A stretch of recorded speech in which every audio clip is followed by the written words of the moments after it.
Now, if I didn't know any better, I'd say that you're looking at running for president. Do it. Do it. Look at me. Do it. I will personally write you a campaign check now on behalf of this country, which does not want you to be president, but which badly wants you to run. I am officially running for President of the United States, and we are going to make our country great again. There's not going to be a President Donald Trump. I think that man will be president of the United States right about the time that spaceships come down filled with dinosaurs at Red Cake. Donald Trump has been saying that he will run for president as a Republican, which is surprising since I just assumed he was running as a joke. Donald Trump will not become president. I continue to believe Mr. Trump will not be president. Donald Trump will never, ever be president. Moderator, but apparently believes that Donald Trump is a clown. President Obama will go down as perhaps the worst president in the history of the United States! Exclamation point at real Donald Trump. Well, at real Donald Trump, at least I will go down as a president. You're never going to be president of the United States by insulting your way to. Let's see, I'm at 42 and you're at 3. We have a key race alert right now. Donald Trump now has reached the number of delegates needed to clinch the Republican presidential nomination. So right now, Mr. Trump, to answer your call for political honesty, I just want to say you're not going to be president, all right? It's been fun. It's been great. I love you. But come on, buddy. Donald Trump, while we project, will win in Kentucky with its 8th electoral vote, in Indiana with its 11th electoral vote, West Virginia, Florida, Tennessee, Mississippi, South Carolina, Alabama, Kansas with its 6 electoral votes, Nebraska with its 5 electoral votes, and Wyoming with its 3 electoral votes, North Dakota with its 3 electoral votes, and South Dakota, Texas, Arkansas, Louisiana, the state of Montana, Missouri, Ohio, Idaho, North Carolina. I, Donald John Trump, do solemnly swear. Do solemnly swear.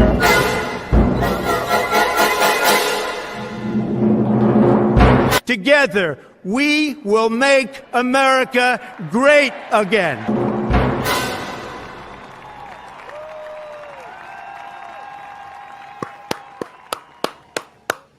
What's going on, everybody? Welcome into Cobra Cast 199.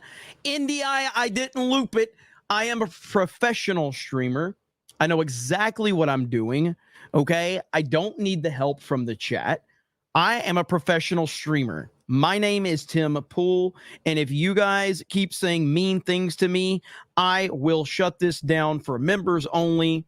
And then, if you're still not nice, I will then shut it down completely and go stream directly to my website / locals members so I can have my true echo chamber. So please be nice. Please be nice. Okay? So there we go. All right? Please be nice. I apologize for being out of line. That was really mean. I shouldn't have done that, but it is what it is. Okay, so hi everyone. Welcome in to CobraCast 199. I am your host, Jeremy Prime, Mage of the 199. And I'm happy to see all of you here tonight. You're trying, and I did look. I don't know if you saw me. Did you guys see? I looked to see if I was muted because I can't help it. Like, I can't not help it. Like, I have to look over to see if I'm muted every time. Okay, so right now we're live on YouTube. We're live on Twitter. We're live on Rumble. We're live on Kick. And we were live on Locals. But again, fucking hell. You guys have been supporting us like crazy. I'm just going to turn it to supporters only and see. Let's see if we do this, okay? So supporters only. Let's see if it works from that perspective. I don't know what the hell's going on over there, but they've been working with us. So the fact that we can reach out to them directly, is awesome. So we will work on it. Muted on Rumble. So only on Rumble, huh? Only on Rumble. I see. Okay. A lot to talk about today. We are only a few days away from the election. And boy, oh boy, has there been a lot. In fact, look at this right here. This is the Electoral College map based on the most accurate pollster of 2020. And do you know what this means right here? Absolutely fucking nothing. Okay? This means nothing. It's nice to see, but it means nothing if you don't go out there and vote. That's the bottom line. Because while this is happening, then we see this happening. Wow, just 48 hours ago, Donald Trump was nearly up 30%. Now he's up by just 12. Current odds, Donald Trump, 56%. Kamala Harris, 44%. Now, this is the betting market, so take that with a grain of salt, but that's the betting market. So you've got a lot of different perspectives out there, and ultimately, all that really matters is, are people going out there and voting? That's the bottom line. That's all that matters. Are people voting? And if you look at this, like if you go back to this, there's literally no way this is actually possible based on the optics of the last 48 hours. The last 48 hours has been absolutely insane. So there's just no fucking way that I believe that right there. And how, where does that come from? Does that come from a comedian making a joke? Get the fuck out of here. All right. So no, I don't buy that at all, but I obviously don't buy this either, because this doesn't matter if people don't actually go out there and vote. But there has been a massive meltdown today with Mark Cuban. Mark Cuban really did step in it big time today. Okay. And I mean, we're going to go over all of the details with this Mark Cuban situation. It is wild. Andrew CR for a 10,000 CRC says, let's try this again. Fig. We love Puerto Rico. We also love Puerto Rico. I would recommend everyone in the chat go watch Az create a tune in Dragonades. Dragonades, that's funny. Fail hard. I haven't laughed my ass off that hard in a long time. I actually want to. I wasn't gonna play Dragon Age, but then I just started seeing people like Actman and Mighty Keith crying on Twitter that a lot of the anti-woke YouTubers are playing Dragon Age, and they were mad about that. And so that was like, well, maybe I do want to play it. Maybe I should play it. You know, maybe I should. That's pretty funny, though. Thank you, Andrew CR. We got Marlena for 20 says, in response to all the trash memes, I need somebody to find the video of the flooding in North Carolina and Tennessee with the coffin going down the flooded river and put a Harris Walls flag on it, then title it Democrats Going to Vote. Absolutely. Thank you. I appreciate it. AOE2 Freak says, Cobra Cast. We will not, let's see, Cobra Cast will not compliment you out of respect. Thank you. I appreciate that. You know what's going on around here. Okay. You guys know what's going on around here. Thank you so much. I appreciate that, bro. Emilio with 20 gifted memberships. 20. John Ambler dropped 10 gifted memberships. Let's freaking go. Hayden Wayne says, I just tagged you on X in an alternate map if people don't vote. How long are we going tonight? I have to call out Glenn Beck in a video. I'm planning on going for a couple of hours, and then I'm going to probably stream Black Ops 6. So, yeah, probably for a couple of hours tonight, and then stream Black Ops 6 for a late night of gaming. So Tweeted Tone will quit yelling at me. Hayden Wayne says, damn it, my last super was supposed to be 50. So here, look at that guy. I heard a rumor that Hayden Wayne might make an appearance on our election stream. In order to find out if the rumor is true, you're going to have to tune into our Election Day Spectacular here on the D-Day Cobra channel. By the way, the Hodge twins put out a tweet about like, where are you guys watching the election? I got tagged so many times in that, and I appreciate you guys. It's absolutely insane. So thank you so much. Really nice. That was super nice of you guys to do that. So you guys are the best chat on the internet. Mad Max says, Jeremy, do you think Rogan will sue YouTube for blocking his show? Well, they definitely shadow banned it. They didn't block it, but they shadow banned it. And then he called them out along with everybody else. And then it became unshadow banned. So, yeah, man, it's really interesting how. And now JD Vance made an appearance on the Joe Rogan podcast today. And I saw the left melting down over that. I have not watched all of it, but I watched probably the first 45 minutes to an hour. And JD Vance was really freaking good. Like, absolutely. He was so good. Thank you, John Ambler, for those 10 gifted memberships. Let's show that really quick. I do have a bookmark of that. JD Vance was great. And he just continues to impress, man. He continues to impress. The guy's fantastic. Is this the clip right here? I think Elon Musk tweeted it out. Not that one. My bookmarks are all kind of messed up right now, which pisses me off. This is it right here. Here we go. Watch this. So, yeah, JD Vance was just great today. Here we go. If it wasn't for Elon purchasing Twitter and then finding out how much of an influence they were having on this, and that they were, in fact, silencing something that they knew to be correct under a lie, and 51 former intelligence agents signed off on this. That's right. It was like, how did they pull that off? Like, just pulling that off is really wild. And the fact that there was no outrage from the left, that the left was like, it's fine because it's our side and Trump is evil and he's Hitler. We got to get rid of him. So let's just lie about this laptop. And no consequences. Nothing. Right. The same people that pushed it are still. And by the way, they still all have security clearances, I believe, which is going to change when we win. But I love it. I love it.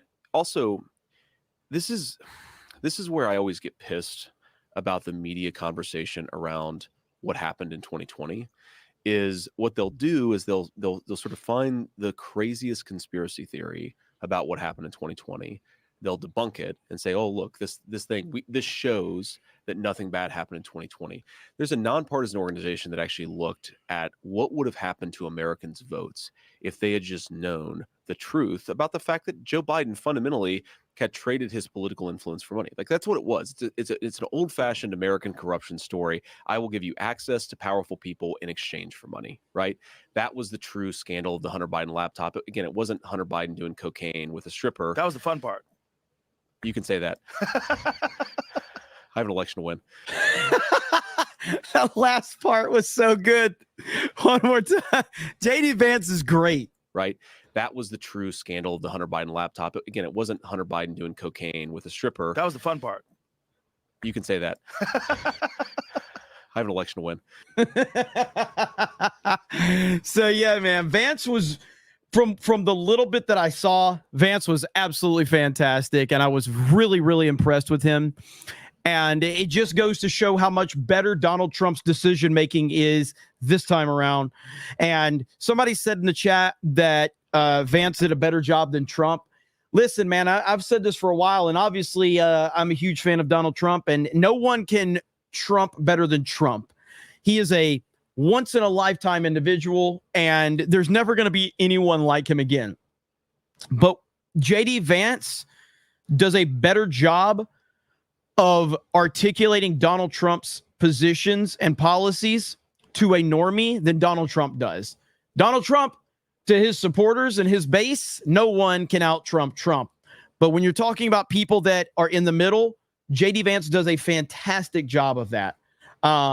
So yeah, that's what he does, and he's great at that.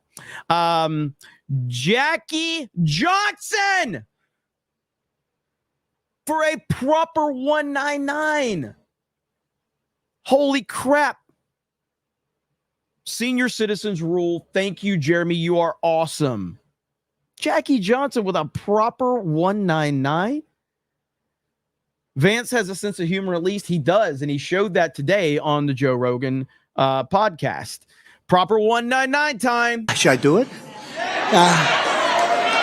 Do not come. I'm gonna do it. Do not come. I'm gonna come.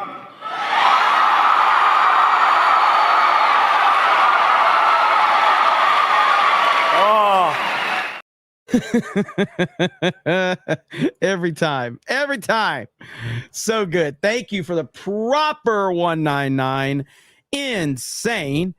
Let's see. Pre-Dawn Corp says, well, I did it, Jeremy, you fig. I voted in California and Silicon Valley, of all places, for Trump. That's what's up. That's what we like to hear.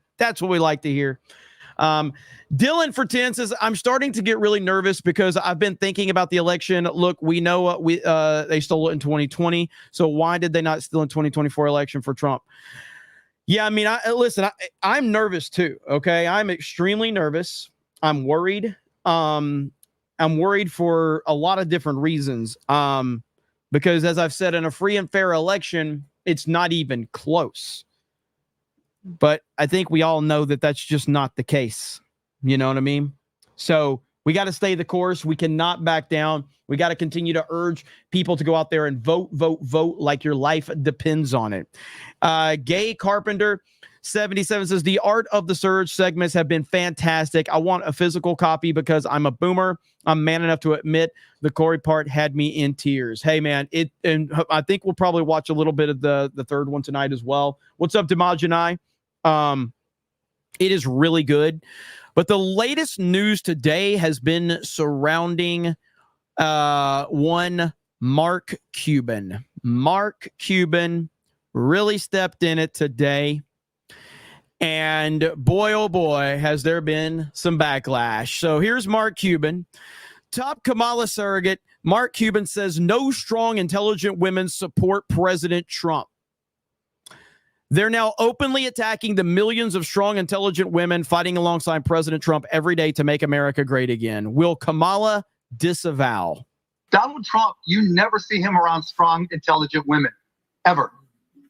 It's just that simple. Donald Trump, you never. So that has caused quite the reaction, ladies and gentlemen. And here's, I'm sure you recognize this young lady right here. She was in, I think, I have not watched The Sopranos, but I know she's in it. She was in Sons of Anarchy. Okay. She's a very recognizable actress. Let's watch this. I don't really know who Mark Cuban is, and I don't really give a shit, but I am interested in what his definition of strength and intelligence is when it comes to women, because he seems to be an authority on that subject. And he says there's no strong, intelligent women surrounding Trump. Guess you haven't met me yet, buddy, huh? Because it takes a lot of balls to come out and support the anti-war machine, and you know it. Everyone else is pandering on the left. In my little Hollywood world, everybody over there is following that great sheep narrative for the great leap forward. And if you don't know what I'm talking about, all of my left behind liberal friends, I'm still a lifelong liberal. Go research it. Understand what's happening on the left. And if you want to attack our intelligence and say that we aren't smart enough because we follow Donald Trump, maybe you need to recognize that some of us did our research. And that's why we left the left, why we're not sitting. All these hippies are moving over and supporting Trump.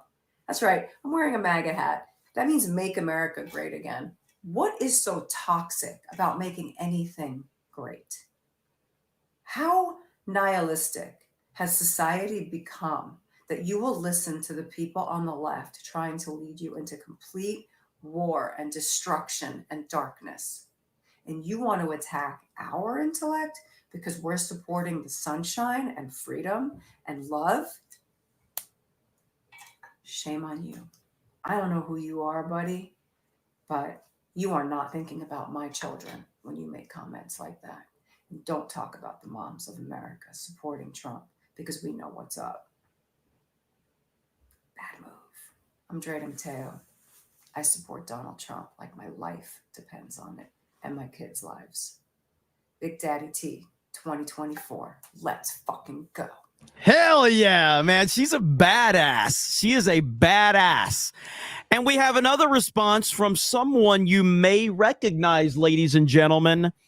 You might recognize her. Here we go. I just got off a plane, so pardon my delay in responding. And I know the audio is a little low, so misogynistic remarks. Some reservos. Michael Cohen on 3 levels, just confirmed and denied by the Supreme Court of the United States. I'm licensed in 4 states. I graduated college in 3 years. Savage v. Trump. By the way, I could keep going, but those are the cases I win. And your left-wing media and your rhetoric, and you're putting women down. See, President Trump doesn't do that. He surrounds himself with strong women like me. So Mark Cuban, you can go to hell. I'm voting for Trump because I want my daughter to never, ever be around people that speak like you do. Hell yeah. Alina Habba, ladies and gentlemen. And so there we go. Speaking of badass women, it looks like Krista is over in the local chat just spamming, even though the stream died, the chat is still live.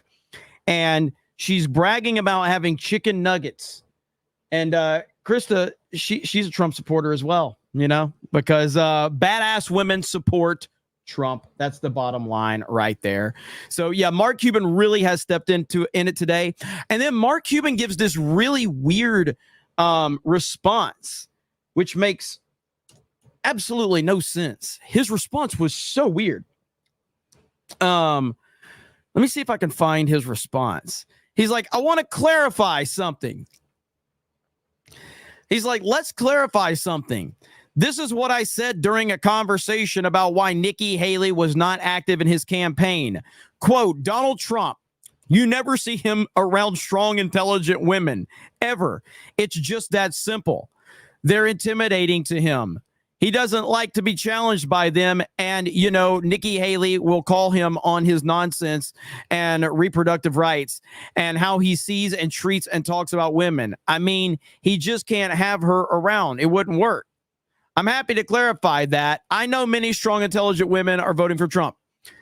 Your clarification is essentially confirming everything that people are mad about. What a fucking idiot Mark Cuban is. What an absolute retard this guy is.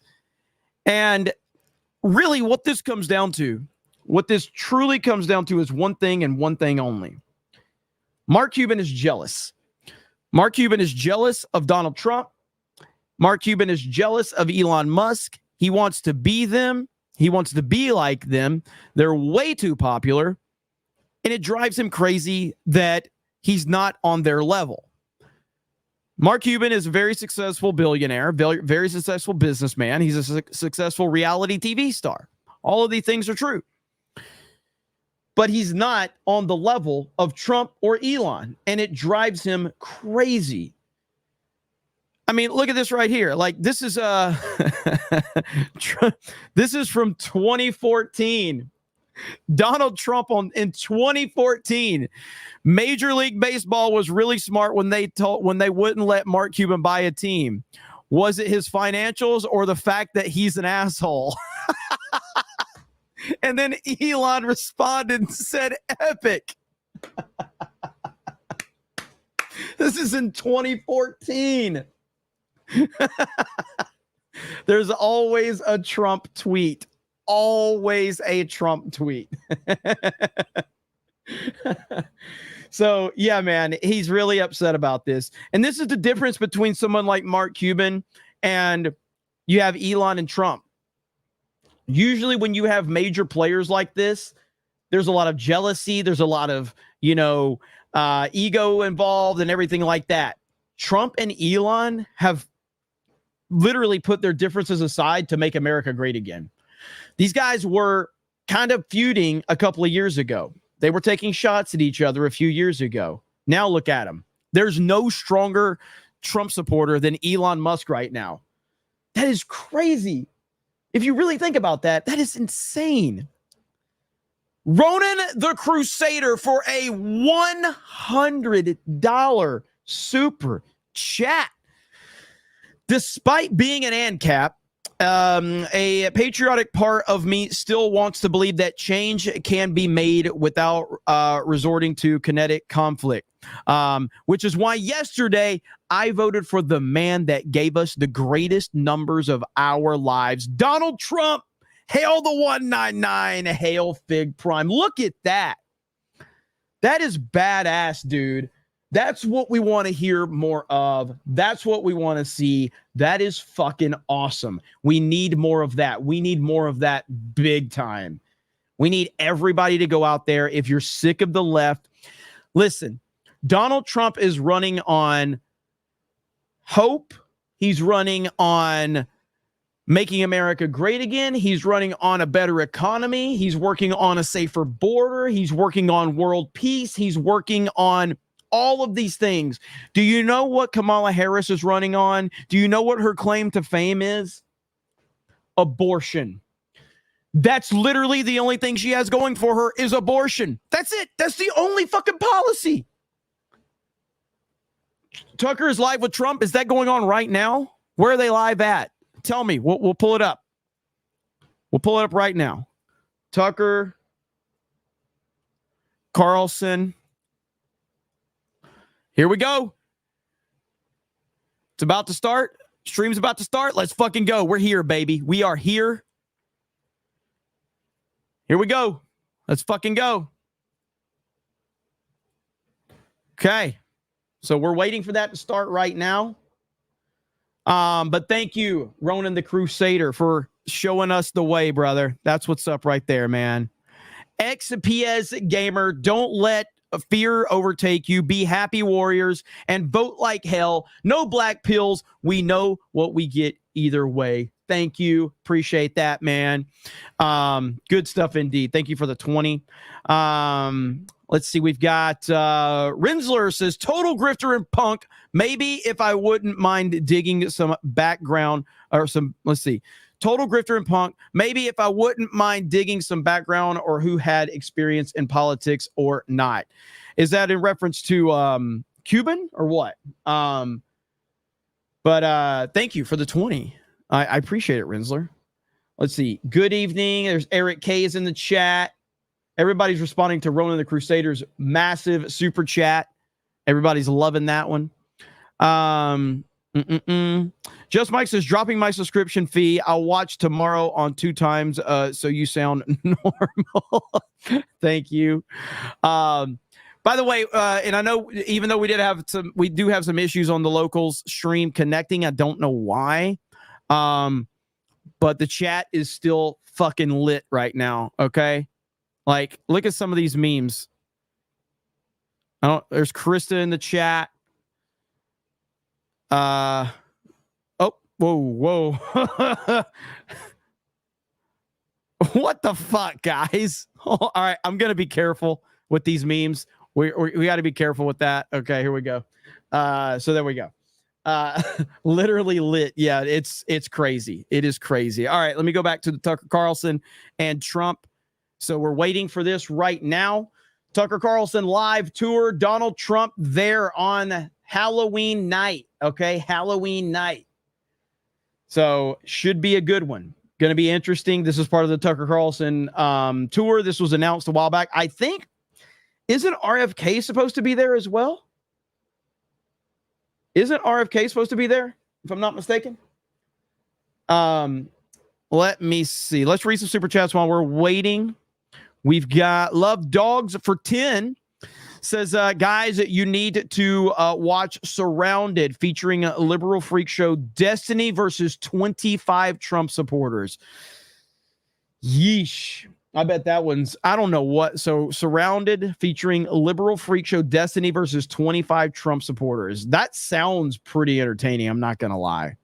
Ghost Crusaders TV says, shame on you, Cobro. Have you not watched the greatest written show in the history? How have you not watched the greatest written show in the history of television, The Sopranos? Yeah, I know, man. Everybody, there's been so much hype for The Sopranos, and one day I'm going to get around to watching it. One day I will. I didn't have HBO when it was in its heyday, so that's why I didn't watch it. I was broke. I didn't have the money for HBO. Shandog says, it is time to saddle up and join my fellow MAGA brethren of garbage. From now on till election day, I will keep this profile picture up. Hail the 199. Let's fucking go. Oh, you're poor. Yeah, I was poor when The Sopranos was a thing. It's like, I can't afford HBO. That's like classy, you know? That's like, Yeah, like that was a time when I didn't shop. I didn't shop at Walmart. I shopped at the Dollar General, because I was like, Walmart's a little too fancy for me. I'm going to stick to the Dollar General. All right. Now I have elevated and now I do shop at Walmart like a proper American. But back then I couldn't afford Walmart. It was like, let's go to the dollar store. Okay. Mad Max says, Jeremy, when are you going to get the garbage 199 and stop the stop pausing 199 shirts and caps? If you guys want it, we will make it happen. All right. So Dumpster Don says, going to DC to take out the garbage. Hell yeah. Hell yeah. That's what we like to hear. Avox Prime says, I'm in Glendale, Arizona right now. Arizona represent MAGA. You're there? You're there at this event that we're going to watch? That is fantastic. That's what we like to hear. That's great. Keep us posted, man. Keep us posted. Ministry of Wrong Thing. Trump has rallied in deep blue states, and we've seen the media take Trump is literally Hitler to 11. That being said, where the F is Antifa? Their absence is creepy. Proof they were a paid op. That is true. I'm waiting for a some type of police brutality story over the weekend or something like that. That's the next one. That's what I'm waiting for that one to be. So we'll see if that happens. Those always pop up in election cycles. So I guess we'll see. Aaron says, not muted, but still gay. Ain't that true around here? NDI says, don't loop it, you fig. Spirian with the 199. What's up, Spirian? NDI says, professional my ass. Listen, this is the most professional show in the history of the internet. Okay? It's true. It's true. War Breer for a 199. Thank you, Coalisa. Shut it down. I dare you. Sally Ito says, you're muted, you fig. Jeremy's eyebrow says, where is your Snake Eyes costume, fig? Man, I'm just getting yelled at by everybody. Indy Ice is muted on Rumble. Only on Rumble. Daniel Durkee says, what's that at Halloween costume? I love that crazy laughing FNT. Oh, the Kamala. Listen, man, I can't do a full stream of that. I cannot do a full stream. It's just not possible for me. I do want to make an attempt to start locals over again. Okay. So let me see if I can do this one more time. So we're going to edit. Let's see if I can edit this. Okay. We're going to try to see if we can do this live right now. Okay. So we're going to remove it. Okay. And then save changes. And now I'm going to try to add it back. But I don't think I'm going to be able to do that. So let's see. Save changes. Okay. Edit. Locals. Save changes. Let's see if it works. Okay.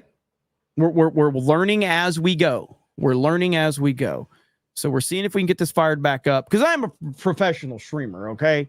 I mean, I might be one of the greatest streamers that's ever lived. Oh wait, hang on. Yeah, there we go. Okay. Should be good. So now we're going to hit refresh. Learning as we go. Okay. And okay. So I started it back. And I'm live now over there. Look at this, motherfuckers. I'm the greatest streamer alive. I restarted the stream.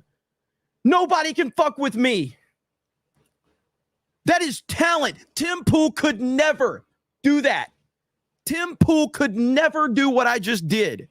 Look at this. It's live. You did it, Jeremy. You got the stream started back. I might be Tim Pool could never do that. I think Laughing Man should drop me a super chat for my great accomplishment right now. He's never sent a super chat before. So I think he should consider sending one for the first time. That would be nice. It would be nice just as an appreciation for my hard work.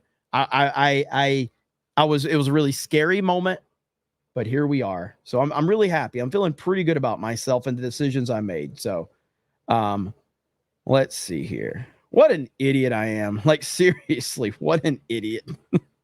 How stupid am I? Good Lord.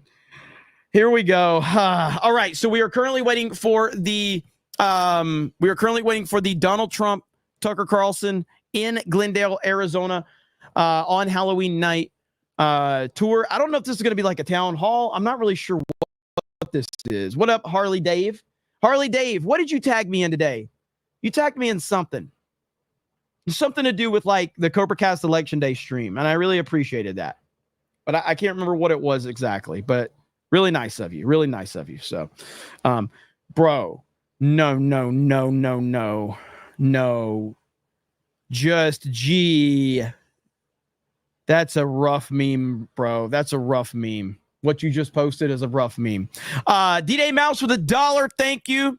Gonzo Sean muted for real. Pre-Dawn Corpse with a 99-cent super sticker. Thank you. Theo says Kamala is up by 1,000 votes in every state. Go vote.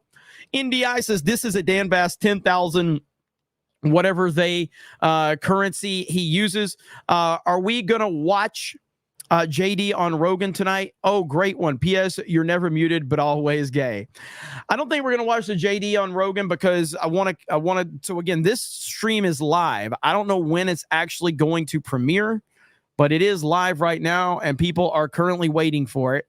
So that's what we're gonna focus in on tonight. Smorgan says, Jeremy, wash your clothes. This is clean, man. This hoodie is 100% clean. All right. The best, most clean hoodie you've ever seen. All right. That's just a fact. Richard says, sup fig Trump 2024. Theo says, JD said normal gay guys for Trump. Jeremy confirms. Fantastic Snock says it's amazing how much shenanigans is going on in the election right now. It's so blatant. Machines not letting people vote. Trump to printing errors. Yes, there's a lot, but I will say the positive that I would take away from this is that we're hearing about it early on. This is not something that we heard about in 2020 early on. So the fact that we're hearing about it and it's being addressed is a positive. It doesn't make me feel better necessarily about the situation, but I'm just glad that we are hearing about it and it's being highlighted. That's crucial, okay? Theo says, Vance, D-Day Cobra 2028, make America normal, gay again. Let's see. We've got over on Rumble, we've got B. Barrett says, don't know why Jeremy was so triggered by Joe Biden's comments. We all call seatless unicyclists worse things all the time. Vault95 says, can we get some Beardo on CobraCast? He's got good takes. No, fuck him. You're going to see Beardo on election day. Bronsonite says, only ones fake offended by the Puerto Rico joke were white lib dumbasses. Plus, most Puerto Ricans are in deep blue states or red Florida. Our based Cubans cancel it out. 100%. Solid Metal Steak says, just seen a Benny Johnson video where ABC accidentally showed Kamala winning Pennsylvania. Looks like they're cheating already. Yet we covered that yesterday on CobraCast. Mike Noss says, Alina Habba, Kayleigh McEnany, Lauren Boebert, Anna Paulina Luna, Riley Gaines, Gina Carano. Women for Trump are hot. Shout out to the ladies of Geeks and Gamers. Hell yes. Damn right. Really, seriously, MAGA women are hot. I mean, that's just a fact. And, you know, Kamala Harris women have dicks. Which America do you want to live in? I mean, it's really like Trump should just run on that. Trump should just bring up all the hot MAGA women and go, MAGA women are hot. Harris women have dicks. Which America do you want? Vote accordingly. It's that fucking simple. You know what I mean? NDI 450. You don't got to read this live. Oh, shit. Well, I'm about to. But I feel bad about always sending the $2. So here you go, Fig. Trump 2024. Arizona shouldn't be a swing state. I live in Glendale. Temple is a wuss. I love this chat. No homo or no hobo. But it's weird. My favorite YouTuber is gay. Never feel bad about sending me $2 super chats or dollar super chats. I have the greatest job in the world because the people allow me to be here. It's seriously the coolest job in the world. So I'm thankful anybody watches me. And the fact that anybody thinks I'm worth $2 fucking it is amazing. It's absolutely amazing. So I appreciate it. Based Portlandian says, this lady said her son edits her OnlyFans. Indy Ice says, no strong women, then what was Pence? Let me go back. Is this thing started yet? I got to keep this on. Yeah, we're going to keep this on. We're going to keep the volume up and everything just so we can hear when this starts. So I have volume turned up and everything. Adrian says, Jeremy, a known homosexual, are you pro or anti-eggnog? I mean, all I can say, like, I personally don't like eggnog, but I'm not anti-eggnog. You know what I mean? I'm fine if other people like it. I don't like eggnog personally. Bat Goat says, here, have $2. Bat Goat has been following me for like ever, dude. Like ever. It's crazy. Charlie Thompson says, have you seen the clip from Am I Racist that Matt dropped on his channel? It's hilarious. If you haven't already seen the movie, of course. I have not seen the movie, and I want to see the movie. But no, so I have not seen it. I have not seen the movie. I'm going to make sure this is still working properly, if I can. Let's see here. There and there. Okay. I've got so many screens pulled up because I'm streaming to so many different destinations right now. It's absolutely retarded how many destinations I'm streaming to. But that's how we do it here. I know Tim Pool says that it's impossible for him to multi-stream. He says it's the most difficult thing he's ever done. He's like, we can't multi-stream, guys. It's way too hard to multi-stream. I'm like, I'm literally streaming to 5 different destinations right now. 5. All it is a click of a button. It's not that difficult. Let's see. But I have not seen Am I Racist yet. I want to, but I haven't seen it. Polish Prince says, Jeremy, will you be covering the JD Vance on JRE? His podcast dropped today. Yeah, because of this Trump Tucker thing, probably not. But I did watch about an hour of it, and I was really impressed. Really impressed. Wait, the live chat ended? Why did the live chat end? Oh, I'm on the wrong one. Man, I'm a fucking retard. Here we go. Okay. Too much shit going on. There we go. Okay. Too much shit going on. There we go. Way too many streams. Mr. Bentham for the 199. Thank you. Golden Nugget says, low super. I have a funeral suit to buy. Anyway, hail. Hail, glad to support Jeremy. Gay dragon age equals dragon AIDS. Hey, man, I'm sorry you got a funeral to go to. I know you've had some stuff going on, but I appreciate your support. Even if you don't have to super chat, man. If you're going through shit, man, just being here, hanging out, that's all that matters, okay? That's all that matters. Axel Jensen says, don't let Jeremy fool you. He shops at Target. Listen, whenever Laughing Man sends like a super chat, I will be honest, like, I get a little bit of extra cheese on my burger. I admit it. When Laughing Man sends a super chat, I get like an extra piece of cheese on my burger. I kind of go all out. Yeah. So it is what it is. You know what I mean? Axel Jensen. Oh, I got that one. Lady Madrea says, Avengers cast a symbol for Kamala video cringe. I did see that, and we may pull that up. It's super fucking cringe. Corn Boy with a 199 super sticker. Thank you. Eric K says streaming is the hardest. Okay. It's a very difficult job. Felicia Donahue says 3 states in 1 day. This man is a legend. Trump 2024. Also, the stream starts at 9. Oh, so we got 15 minutes. Okay. So this stream starts at 9. So we've still got 15 minutes. Noted. Thank you for the information. So we've got a little bit of time. Love dogs for 50. Did you see fuck Joe Biden biting babies today? He did that thing. That was yesterday, right? Please tell me he didn't bite more babies today. Please tell me that. Let's see here. Jackie says Jeremy backs into car spaces when parking. How dare you accuse me of that? How dare you? To be fair, I do back up when I am in my truck because my tires, my rims and tires are so big. I don't when I'm driving my Mustang. But when I'm driving my truck, I do try to back into parking spots. I used to bitch like hell about people that backed into parking spots too. But I have a legitimate reason. My truck is too big. So because it's like it's almost impossible to get out when I have to back out of a parking spot in my truck because I can't turn the wheels all the way because they hit the fender. So, but my car, no, I don't with my car because I think that's gay. Mr. Benson says, I don't think Tim can even compete with this show. Listen, man. We're like Tim Pool is essentially Disney and I'm like an independent studio and we're pulling just as many super chats as him. Now, am I as do we get the profits he gets? Hell no, dude. How many members do you think Tim has on his website? Guess. I mean, I don't know. If anybody is a part of his website, I bet Tim probably has 50,000 members on his website. What do you think? Think he's at 50K? I would imagine 50K. And then how much is his membership?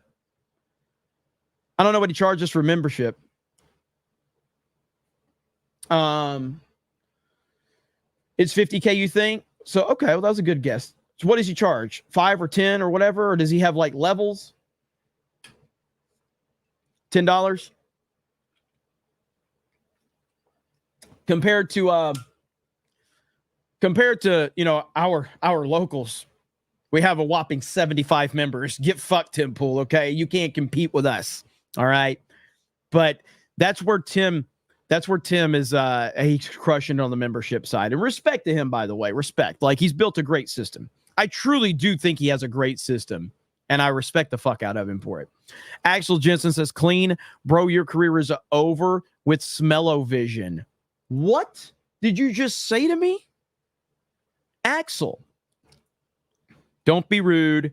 Don't be rude. NDI dropped a gifted membership. Thank you. So we are currently waiting, since we do have a few minutes. Let's talk about a few other things since you guys are waiting. I don't want to bore the hell out of you by me reading super chats.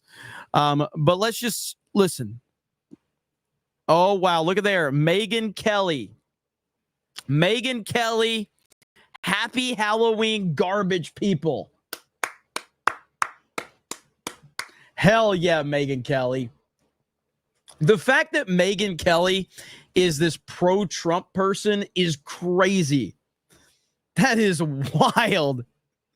I can't believe that Megan Kelly, of all people, is a pro-Trumper at this point. Let's see where we're at. What is this? May Musk destroys Mark Cuban and Kamala Harris on live TV. What is this? This is Elon's mom.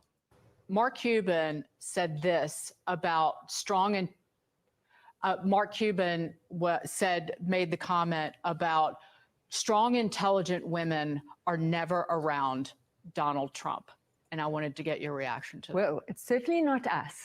And it's certainly not my friends, because they can put sentences together. And you know who can't? The absurdity of the absurd in the absurdity is absurd. I mean, of course. Really. I can't understand her. I've never heard her talk. So let's listen one more time. Strong, intelligent women are never around Donald Trump. And I wanted to get your reaction to that. Well, it's certainly not us. And it's certainly not my friends, because they can put sentences together. And you know who can't? The absurdity of the absurd in the absurdity is absurd. I mean, of course. Really. Yeah. The queen of word salads herself, right? That's Mama Musk, okay? That's Mama Musk. It was hard to understand what she was saying, and I'm not criticizing her for that. She's obviously got an accent. But yeah, I never really heard, I'm not sure I've ever heard her talk. But it's 100% a Kamala joke is what it was. I didn't really understand that at the time, but don't mess with Mama Musk. Arguably, that is the mother of, in my opinion, Elon Musk. Do you guys think Elon Musk will be remembered in a more historical sense than even Donald Trump? I think it's arguably he will. I mean, Elon Musk, but the problem is Elon Musk, his future is reliant upon the success of Donald Trump. You know what I mean? So Trump's success is now directly tied to Elon Musk's success. And I do believe, I've said this before, somebody was like, and I'm not like hating on the person or nothing, but they were like, I said like Elon's going to be remembered like Einstein, you know, and they were like, that's the bad comparison. I'm like, I'm not making a comparison, direct comparison. I'm talking about in name recognition. The name Elon Musk will be a name that will be revered and discussed for hundreds and hundreds and hundreds of years into the future. Same with Donald Trump. Donald Trump, I think it was Jack Posobiec. He said in 100 years, you know, or 500 years or whatever he said, he goes, they're never going to believe that a man like Trump existed. They're going to think that we made him up. And I do believe that. Like, if you could go like a couple of 100 years in the future and just, you were never here during this time and you only heard about stories about Donald Trump and you're like, there's no way that the guy was as crazy and awesome and as charismatic as they say. There's no way he had that star power that they say. And the reality of it is yeah, he does. Everything that is going to be said about Trump is going to be hard to believe because he's that unique of an individual. It's kind of wild. But Trump is a once in a lifetime personality. Elon Musk is a once in a lifetime mind. And together, I don't see how these two guys can be defeated. And they are now connected, moving forward. Swig of water to the working man.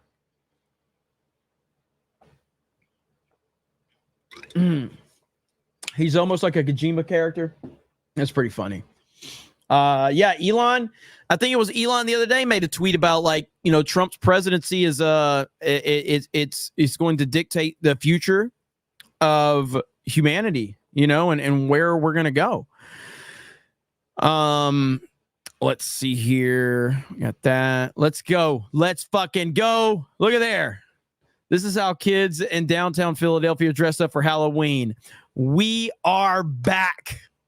Holy crap.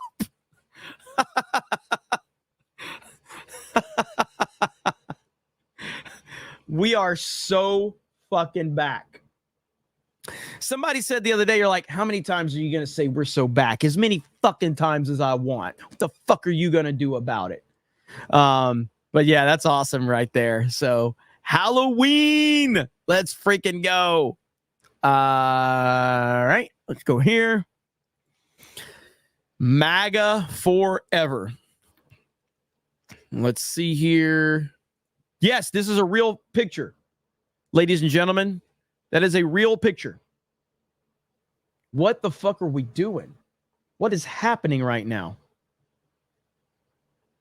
Seriously, what?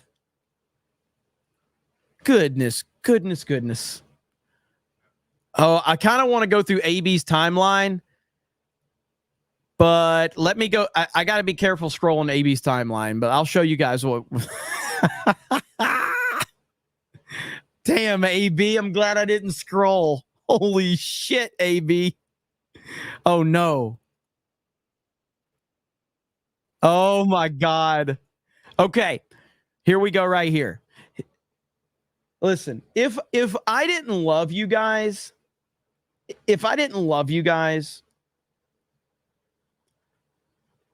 I would go ahead and set like a super chat goal of like couple $100 or something. And I'm going to be like, if we don't reach the super chat goal of whatever it is I set, then I'm going to play this over and over again. Want to hear the most annoying sound of the world?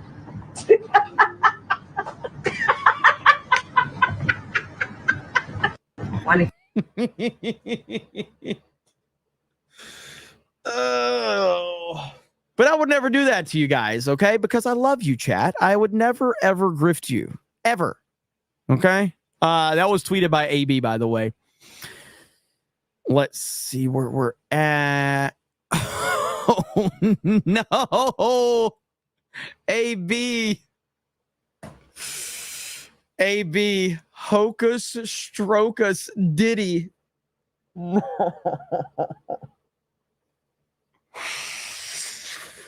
Oh my goodness.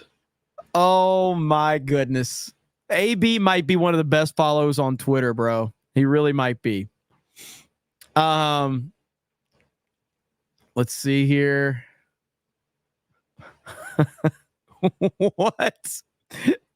AB says Tim Walz watching the Kentucky Derby.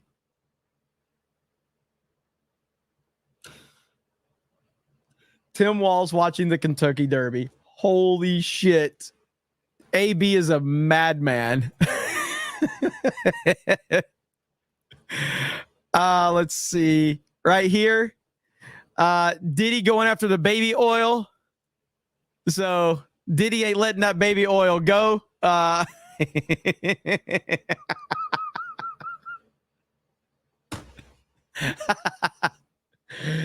Oh man.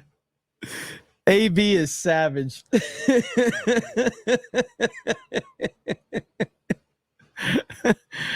Okay, we are currently waiting for Tucker Carlson and Donald Trump to go live. Looks like it's set to go live in about 4 minutes. Let's see. That one. Look at there. AB says landslide dub coming soon. And then you see what he typed with it. AB is a fan. And again, he follows me. My boy AB follows me. And do you know why he follows me? Because of you guys. He don't follow me for me. Who gives a shit about me? He's like, damn, man, that 199 snake pit, them people are crazy. So that's why he's following.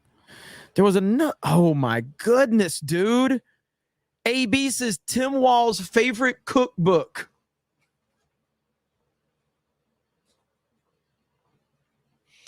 Tim Walz's favorite cookbook, 50 Ways to Eat Cock. Woo! Good Lord. All right. Let's see. Jeremy's eyebrow says it genuinely breaks my heart seeing Robert Downey Jr. comply with the system since Iron Man inspired me as a kid and is the reason I'm studying engineering now. Well, listen, man, I would say the easy way to approach all celebrities is to just appreciate the talent that they bring from a creative standpoint, but understand that on a personal level, there is a 95% chance that they're going to be a piece of shit. There are random groups like, Tim Allen or Chris Pratt or somebody like that are cool guys, but 95% of them are pieces of shit. And so like for me, some of my favorite people in Hollywood, obviously Christopher Nolan, Christian Bale. I don't think Christian Bale's a good guy. I expect that if I ever met Christian Bale, he would cuss me out. He would cuss me out and he would yell at me. And honestly, I'd be honored if that's what happened. I would expect that from Christian Bale. I don't think Christopher Nolan would even care about meeting me. And I don't care to meet Christopher Nolan, by the way, either. I just wanted to make good movies. Yeah, so I would say just still appreciate the dude as Iron Man because he was a phenomenal Tony Stark.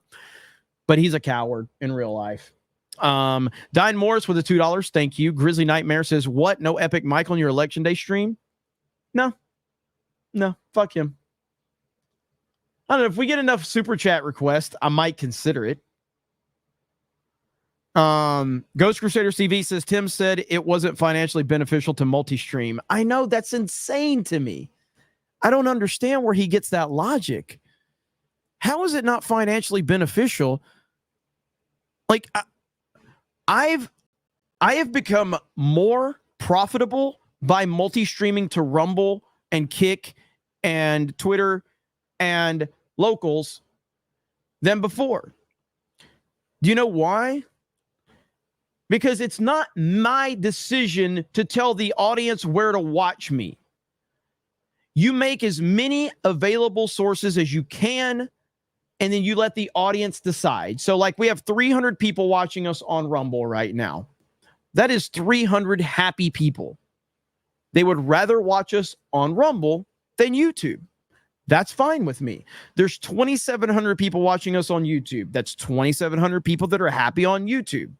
I don't know how many people are watching on Twitter because it gives you like a it doesn't give you live viewership. There's like 13 people watching on Kick right now. They would rather watch us on Kick.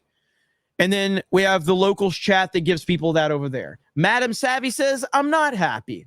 Well, get the fuck out of here, Madam Savvy. Nobody asked you to be here. You're a woman. We don't care about your opinion.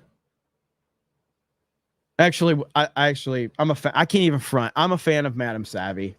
I don't know why still. I haven't fully understood why I'm such a fan of hers. I don't really understand it. Make it make sense. Fuck's wrong with me? So, you showed Walls drinking gender fluids from a horse in front of my salad. I think I like Savvy for the reasons that you guys like me, because she's so fucked up, she makes me feel better about myself. That sounds about right. What do you think? I would think that's a relatively good reason. She's so fucked up, she makes me feel better about myself. So there you go. Ghost Crusaders TV. Oh yeah, I got that one. Ministry of Wrong Thing says, I have extra sour cream when you show Hava. Theo says, Jeremy likes rear parking when it's too big. MC Martin says, working theory, Antifa is probably being bussed in as Harris supporters, so they're a little busy at the moment, so they don't have time to riot. It's not a bad theory. Eric K says, lady is a tard, Jer, move on. Username classified. This is the best I could give a homosexual who claims to be black from the waist down. Voted for Trump. Hail the 199. Let's freaking go. Leighton Hallman says, Elon, Trump, and Tucker will be remembered the way Jefferson, Franklin, and Washington are today. Well, we got to bring this victory home first. Got to bring the victory home first. Lying Dogface Pony Soldier with a gifted membership. Thank you. What? Hang on. There we go. Mark of Reality says, at this point, I'm more worried about what kind of nutty BS they have planned for a week after the election. Honestly, I mean, that is something to focus on for sure, because I'm really worried about that. But we got to get there first. We got to get election day there. People have got to go vote for Trump. We've got to make it too big to rig. He's got to win the popular vote. He's got to win the electoral college. And we need to watch the meltdowns. But then we're going to have several months of an absolute meltdown to the level that we've never seen. And I'm worried what's going to happen from that point. Alpha Geek says, speaking of Sons of Anarchy, Theo Rossi Juice was on Taker's podcast a couple days ago. Worth a watch. Hey, that's awesome, man. He was great. I don't know what he's like as an individual in real life, but as Juice, he was great in the show. That whole show, man, there's not one single casting in that show that I think I would change. I think everybody worked in that show perfectly. That was a perfectly casted show. Theo says, for election day, rename the string to the Young Turds. Eric K says, just play the vid I gave you. I can't, because this stream is scheduled to have started 3 minutes ago, so I don't want to miss the start of this. Villa Idiot says, can we get a she's gonna fall again? Damn, for old time's sake. Laughing Man likes this video. Here we go. Damn! There is so many questions. Damn! I need to know what led to that point. It's fascinating. Clearly, she had fallen already. What a wild scenario. Babo Yogi says, thanks for no ad reads every 30 seconds. Hey, I'll say this. So our goal with Geeks and Gamers is we've gotten a lot of like ad opportunities and things. We just had a discussion with someone that we've had a relationship with for a while. And we essentially said, instead of reading a bunch of bullshit ads that are just handing us money, we would like to have you guys be our primary sponsor across the board at G&G. The interest is there. We'll see what happens. You know? So we'll see what happens. And it could happen very soon. So, because I mean, it's like, hey, we believe in this. We believe in this. This is part of what we do. We're interested in making sure that the audience knows it's authentic. You know what I mean? If we can do something like that. So, I personally hate ad reads. Fucking hate them. I mean, we've done some and we'll continue to do them here and there. I'll also turn down ones that I just can't justify. John Ambler says, you say happy. I'm just here for my daily dose of machoism. Is that what you said? Where did it go? I deleted the tweet now. Did you say machoism? I'll take it as machoism. I like that. Chartard says, how do we overcome 4 days of ballot stuffing in PA? Alien Testosterone says, most of the time we put 199 on shit burning detail in the Salty Army. What's up, Salty Army? Salty Army in the house. I know, John. I know. I'm fucking with you. Thank you. Eric says, for 10 says, do you think Tim Walz and Chunk Uger tag teamed the same horse together at the same time? Which one was the receiver?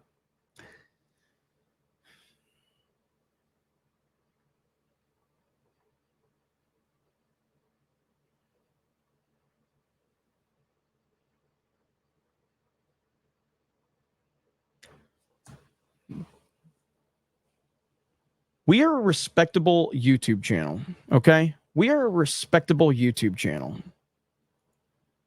Okay? I don't know why you guys would ask that question when you know that we are a respectable YouTube channel. That's a savvy question. Thank you, Andrew CR. That's a savvy question. Don't bring that degeneracy up in here. It's a savvy question. All right? That's what it is. So let's just keep it there, okay? Emilio with 20 gifted memberships. Thank you. Let's see. Yeah, I'm still having issues on the local side. It keeps crashing on me, so I'm still working on it as we speak. That's why if I seem a little distracted, that's why, because I'm actively working on it. Because unlike Tim Pool, I can multitask. So that's what we're doing right now. Let's see here. Save changes. I'm trying. Working on it. Thank you, Emilio, for the 20 gifted memberships. Appreciate you, brother. Firefuck says, late to the stream. So an hour ahead. I hope we watch JD on Rogan because you've said it isn't about MAGA. It's about the norms. And JD says what Trump does, but in a more palpable manner to the norms. That is 100% true. 100%. Yeah, I can't get it started. I've tried, guys. It keeps failing. So again, I will be talking to them about that and figuring that out. Meantime, and trust me, the more supporters we're getting over there, the more I'm going to probably yell at them, because I will yell at them. I'll be like, look, we're bringing our membership to this fucking platform. Fucking fix it. Fucking fix it and give us some extra perks because this is pissing me off. So leverage is a good thing. But we are waiting for this. I don't know why this is taking so long to start. Do we have any updates on the start time? Thank you, Emilio. Clag House over on Rumble for 5 says, did you hear about Jake Paul's endorsement of Trump, or is it just me being late to the party? I mean, I heard about it. I haven't talked about it. I know he gave a pretty good in-depth answer. And, yeah, I'm really happy to hear that. I'm not a fan of Jake Paul. I'm not a fan of the Paul brothers at all. Trump is en route. Okay, cool. You sign up to locals. We want Ryan Furry-Con. Yeah, I might have fucked up on that one, man. He's really not happy with me on that one. Don't bring it up on Daily whenever he's back. Don't bring it up. He's really mad about it. He's really mad about it. So, okay, Right Side is covering it. Let me pull up the Right Side link and let me hear what they're having to say then. I didn't know Right Side was covering this. So, Right Side broadcasting. All right, here we go. Was it like a comedian on stage or something? Let's see here. Boom. And here we go. Ooh, ooh, ooh, ooh, ooh, yeah. Ah, ah, ah, ah, ah. It's been a long time and a long time and a... What the fuck? Dang it. What did we just tune into? Yes, I need some cardio miracle. What did we...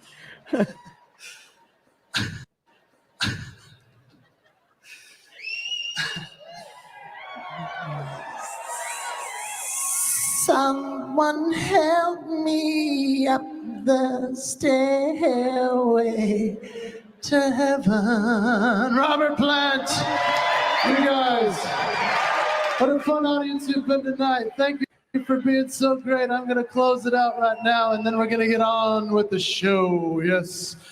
You guys, I hope that you know that when you share your voice, it makes this world a wonderful place. If you hide it, if you stay quiet, that's not helping. Raise your voice, raise your light, share that which makes you uniquely who you are, what you have. It changes the world when you do, and we're about to celebrate somebody who is not afraid to raise his voice, to share his gifts. That's right. And we thank God for the great people we're about to see on this stage. So ladies and gentlemen, if you want to turn on those lights, I'm going to wrap this up with some music. You ready? This is a tribute that it's a wonderful world we live in. Louis Armstrong, if you know it, sing along. I see friends shaking hands, saying, how do you do? It actually doesn't sound that bad. They're really saying, oh yes, I love you. I hear babies cry. I watch them grow. They learn much more than I'll ever know. Yes, and I... Real Smile Bit. Don't do this again. Real Smile Bit with the $200. Why do you do this to us?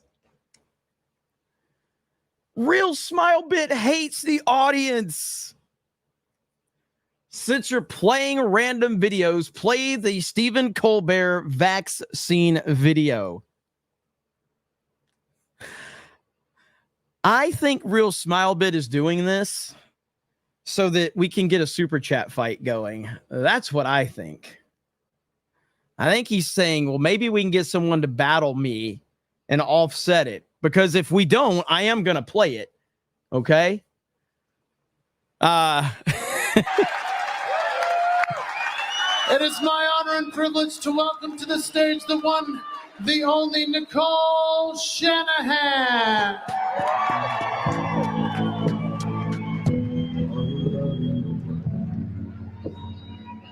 Highly, very highly mark of reality.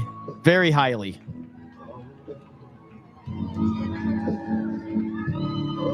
What a wonderful world, mad lads. What's up, lad? Smile Bit is actually Stephen Colbert watching. Hello, Phoenix. Hello, dear, wonderful, wonderful people of this great state of Arizona.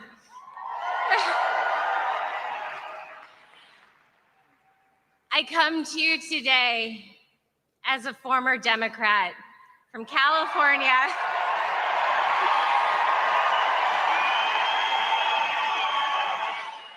And I come to you today with an apology. I am sorry what this party has done to the good people of this country.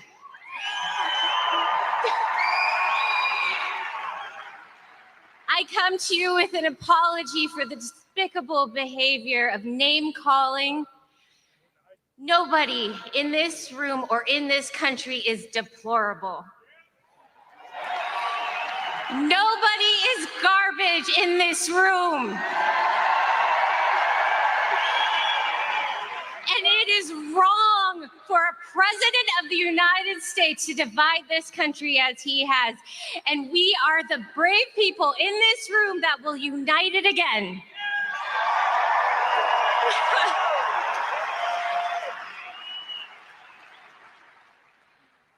I love love you and I love this country.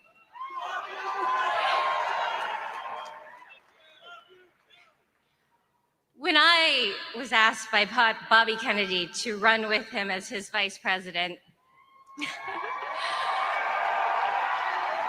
I told a friend and he said to me, Nicole, he was a former Democrat. He said to me, Nicole, I think the government needs something that politics can't give it right now. He said, I think it actually needs an exorcism.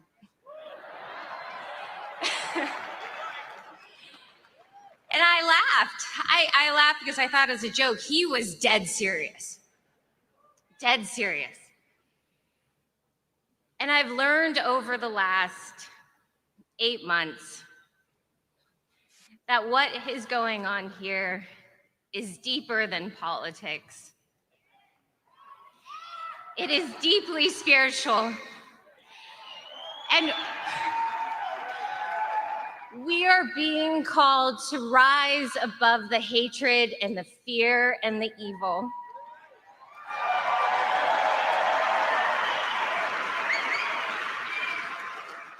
We are being called to not be puppets of corporate interests. We are being called to be individual sovereigns here in the goodness and the grace of God.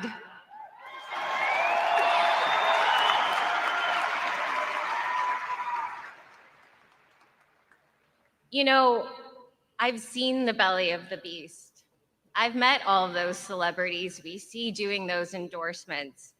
I've been at some of these parties where people fall on the ground because of a drug overdose and nobody cares about them.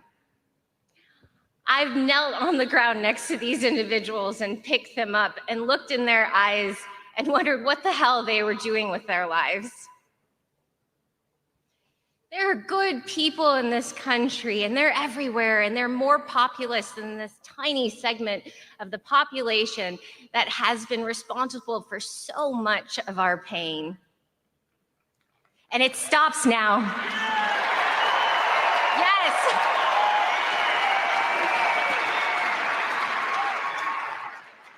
It stops when we start asking questions out loud because we are fearless. And when mothers realize we can't just keep whispering to each other anymore. We mothers cannot stay in our homes calling one another with our desperate concerns because it's gotten too desperate. We have to come out on this stage now.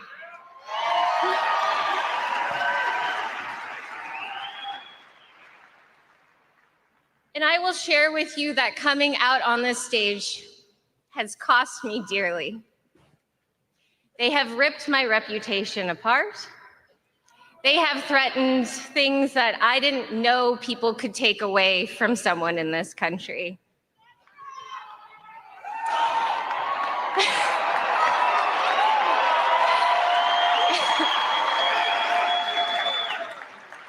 They will even threaten taking your children away for rising up against Big Pharma.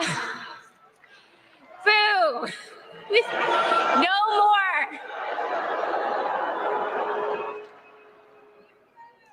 For those asking, this is RFK Jr.'s former running mate, and she's definitely a massive supporter of President Trump moving forward.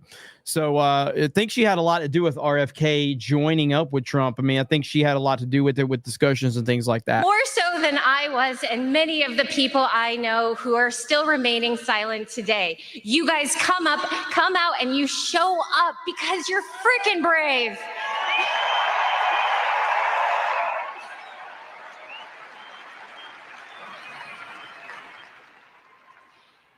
This country will heal. And it is healing now.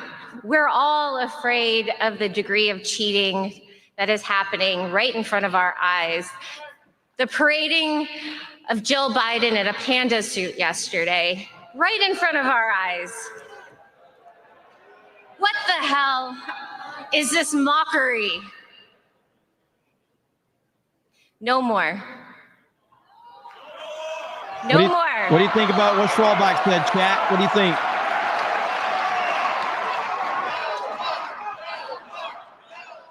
No more. No more. I have my California state ballot here. This is my actual ballot.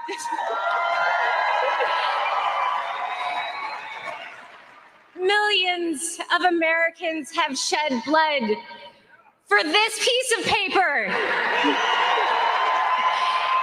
it cannot be taken in vain. My name happens to be on this one. When Bobby called me and he said, the big guy wants to talk, I was like, God? And he said, no, Donald Trump.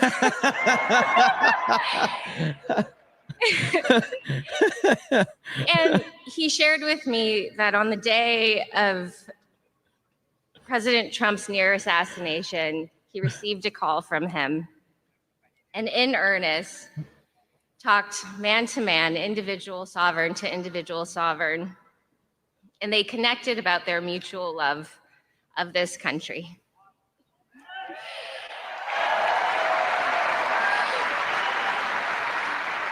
Because the real men in this country know how to put their egos aside. Yeah.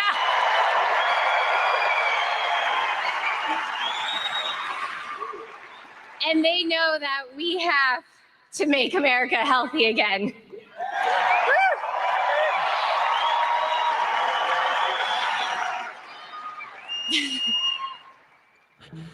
So, despite the novelty of seeing my name on here next to a bubble, I will be a first-time Trump voter tonight.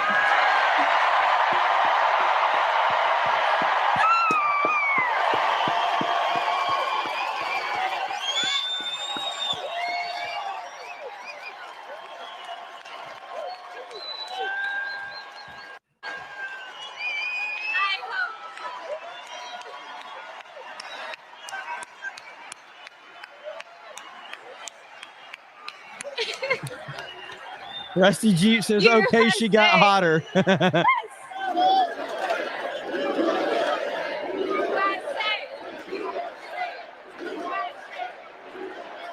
right, fine. You guys don't want to see me? Fine. All right.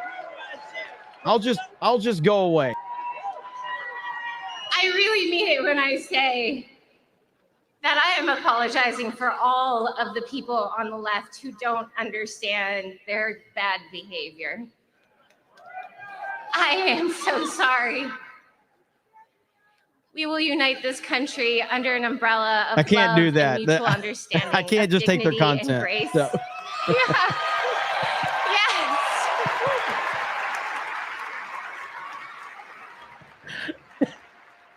Yes. I'm gonna just close. I don't have anything better to say, but go out there and vote for this wonderful man, Donald J. Trump.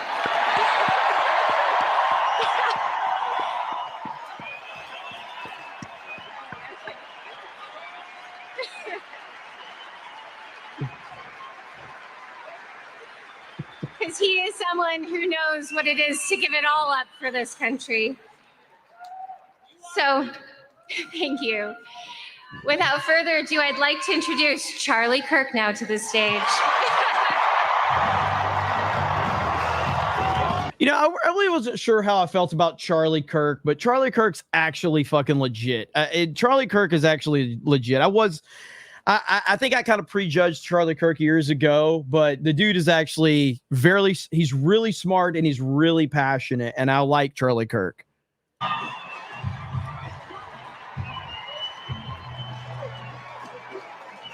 Thank you, everybody. Are we ready to win Arizona this Tuesday?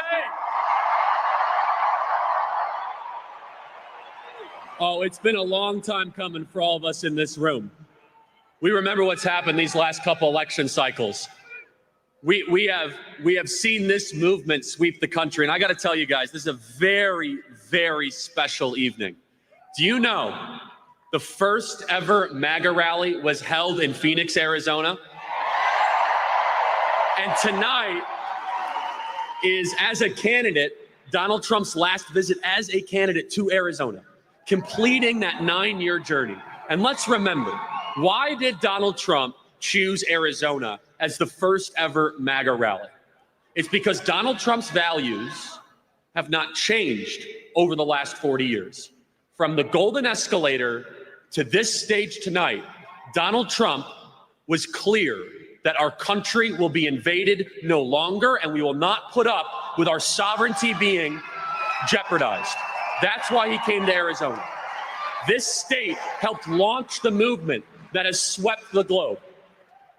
This state has been, let's just say, not exactly, what's the best word I could say, accurately reflected in elections. Thank you, sir. Is that a nice way to put it? Too nice. Well, talk to me on Wednesday. I'll be a little more candid. Everybody, this is a monumental time that we're living through right now. And the stakes of this election, you all know them, and that's why you are here. You're going to hear tonight, and how awesome was that from Nicole, by the way? Was that just amazing? There's something profound happening in this country where Kamala Harris gets Liz Cheney and Adam Kinzinger, and we get Bobby Kennedy, Elon Musk, and Tulsi Gabbard. Hell yeah. They say that Trump is good at making deals. That is the best political trade in the history of political trades, everybody.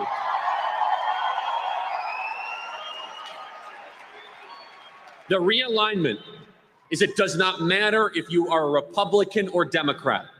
It does not matter the label that you used to call yourself. It simply matters, do you love the country, and do you want to do whatever it takes to save the country from these robber barons, from these ideological zealots, and these partisans that have been stealing our money, going after our children, and sending us into no-win wars halfway across the globe. What this election is about is where you have a Kennedy endorsing Donald Trump, Tulsi Gabbard, the former co-chair of the DNC, endorsing Donald Trump.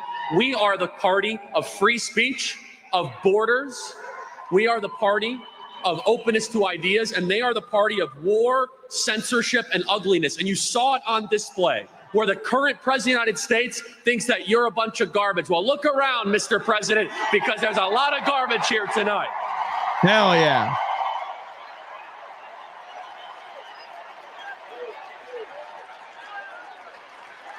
And this Tuesday, we're going to take out the garbage of the White House, and we're going to be back in charge of this country.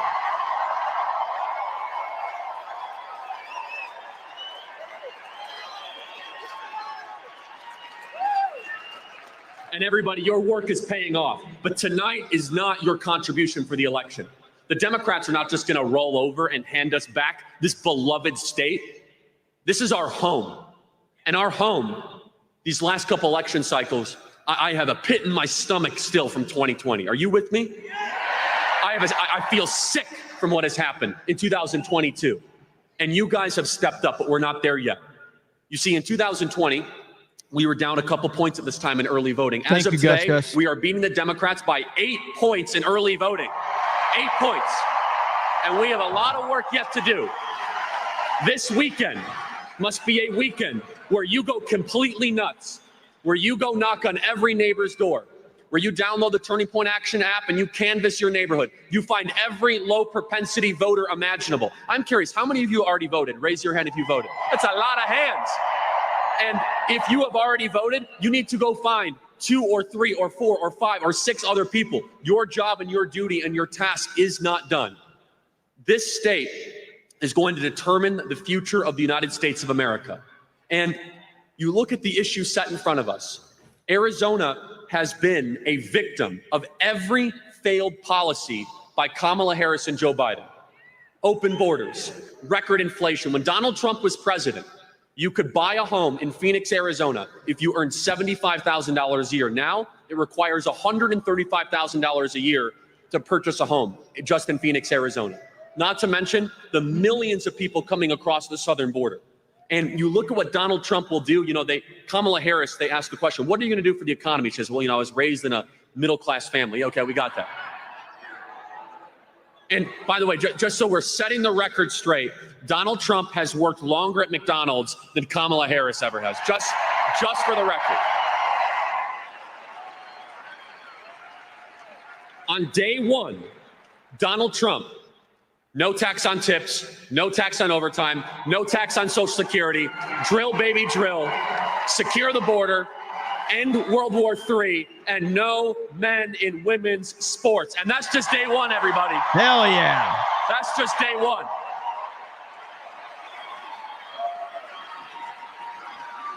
They are not just going to hand over the country to you because we have big crowds and we're doing well in early voting. That's right. These next couple of days, I do not want to see a spirit of cockiness or confidence.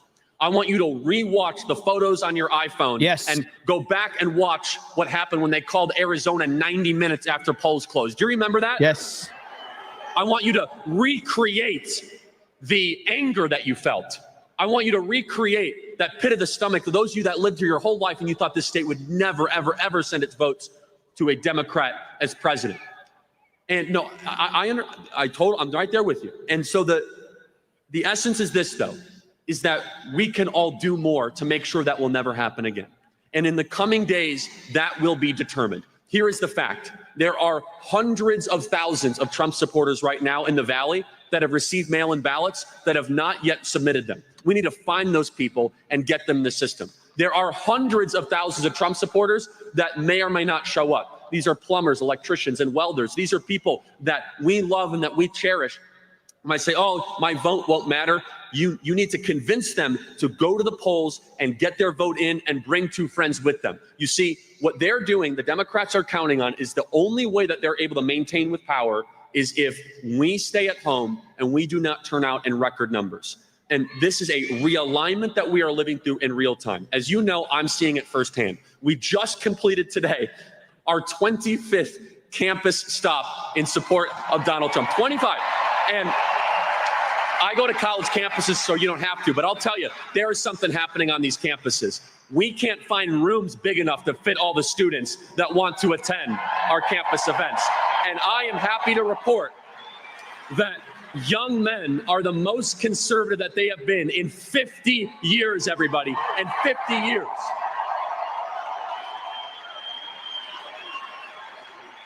The table is set. We outnumber them. We have more support, but do we have more votes? The question is, we have to turn our support into votes, and that is where the grittiness comes in. Where this weekend, instead of just sitting around watching football, come to one of our Super Chase events that we have coming all across the Valley. Go knock on 5 doors.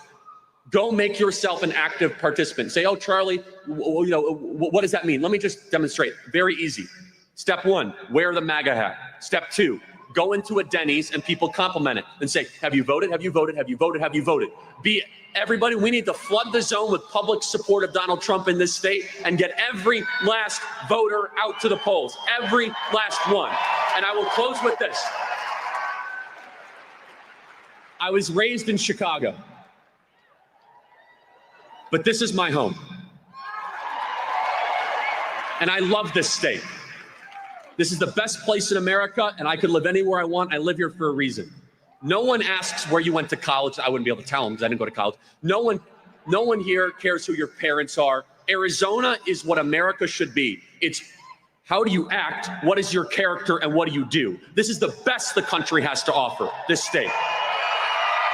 State 48 is a state that loves liberty. It's a state that loves freedom. It's a state that cherishes the founding ideals of this nation. I moved here for a reason, and I believe we are all here for God's purpose, to liberate this state from Democrat control, and we'll all see it on CNN on election night if we do the work.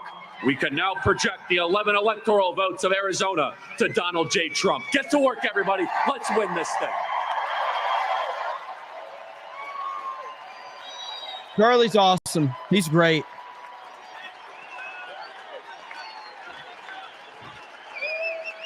And give it up for Senator Mike Lee, everybody.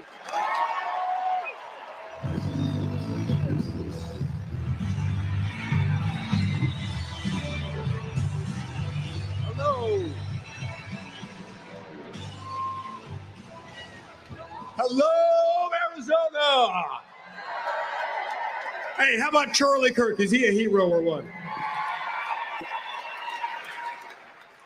And by the way, happy Halloween to everyone. I'm so glad that you came to join me and Charlie Kirk and Tucker Carlson and Donald J. Trump instead of greeting trick-or-treaters. Look, if you're like me and most of the people throughout this great country, you like treats, but you're sick and tired of the tricks. No more tricks from Washington. And you know, speaking of trick-or-treating, I wonder what Kamala's doing tonight. Is she at the Naval Observatory in Washington greeting the trick-or-treaters? If so, what on earth is she giving them? I imagine her handing out these like vegan candies or Brussels sprouts. Maybe Jell-O shots or vaccines, I don't know.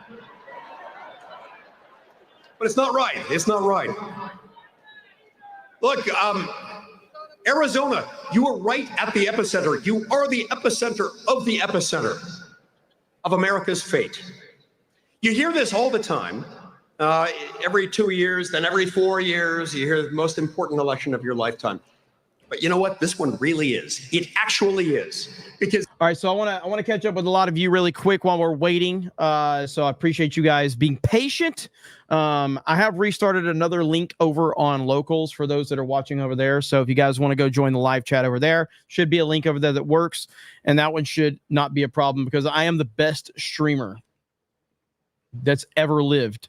Like, high production value, great research, pretty much everything you would ever want in a streamer, you're going to get it right here. I mean, that's just what it is. So no one, listen, I can only do what people say. Real Smile Bit sent $200 for me to play the Stephen Colbert Vax video, and no one has battled to top that. So that means I have to. What have you missed? People are asking what Locals is. Locals is a dating site where Beardo and Dan met each other. And yeah, it's weird stuff, but that's where Dan and Beardo met each other. It's just where it's where their gay love started. So it's weird. So yeah, I don't know how else to explain it other than that. I will play it Real Smile Bit, but Locals is a fucking terrible name. Seriously, worse than the Wii U, okay? It's essentially a free speech Patreon where we can live stream over there. That's what it is. But it's the worst name in the history of names. I think they called up Nintendo and said, hey, Nintendo, hey, we want to start a Patreon alternative, but it's going to be free speech based. Can you give us a worse name to call it? Locals? Great. Let's go with that name. What a terrible name, Nintendo. Thanks for the idea. Because I guess Nintendo was going to call their next system the Locals, and Locals was like, we'll take that. It's a pretty shitty name. Hey, no, that's all right, Emilio. We appreciate that, brother. Okay. Vlad says, what a wonderful world, mad lads. NYBSF pieces keep pushing Cuban's buttons relentlessly, make him really gaff. Oh, yeah, and he will. He will. Mark Cuban's not built for this life, okay? Vlad says, okay, here you go, you grifter. I appreciate that. How do you guys feel about this? Schwalbach says, have Krista do the ad reads, personality, intelligence, sex appeal. She has it all. That equals money. You guys agree? Do you want Krista to do the ad reads for Geeks and Gamers?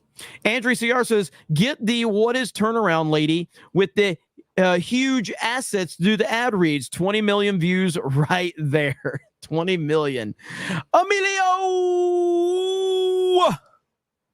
with 20 gifted memberships. Look at all those gifties flying in the chat. Emilio, thank you, brother. Let's see here. Lost my husband in June, but this campaign and channels like this give me hope again. Well, we appreciate you being here. Sorry for your loss, but happy that you're here hanging out with us here in the snake pit. And we definitely will continue to try to entertain. And hopefully we can get Trump back in office in 5 days. Guys, we are 5 days away from this shit. 5. What's up, Steel Leg of History? We are 5 days away. Holy crap, man. So there we go. All right. 5 days away. Scary, terrifying, to say the least. Okay, here we go. Eric K says, check and confirm your vote online. Well said. And again, let's do a poll in the chat. How many of you have voted? Start a poll. Have you voted yet? There we go. Have you voted yet? It's a yes or no question. There you go.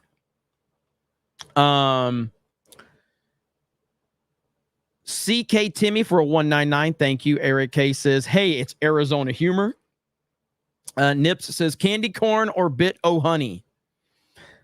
Neither. Reese's cups. That's the answer right there. Reese cups. That's the answer. Brendan P says, I'd be okay with ad reads if Krista does them. A lot of people are saying that. Mar Millen says, wow, it's now a lot less gay on this stream. Savage Talk says, X-Ray Girl looks extra good tonight, Trump 2024. Bird Up says, Nicole Shanahan is based AF. Watch her interview with Adam Carolla. Troy News says, Elon Musk could have U.S. citizenship revoked if he lied on immigration forms. Wired.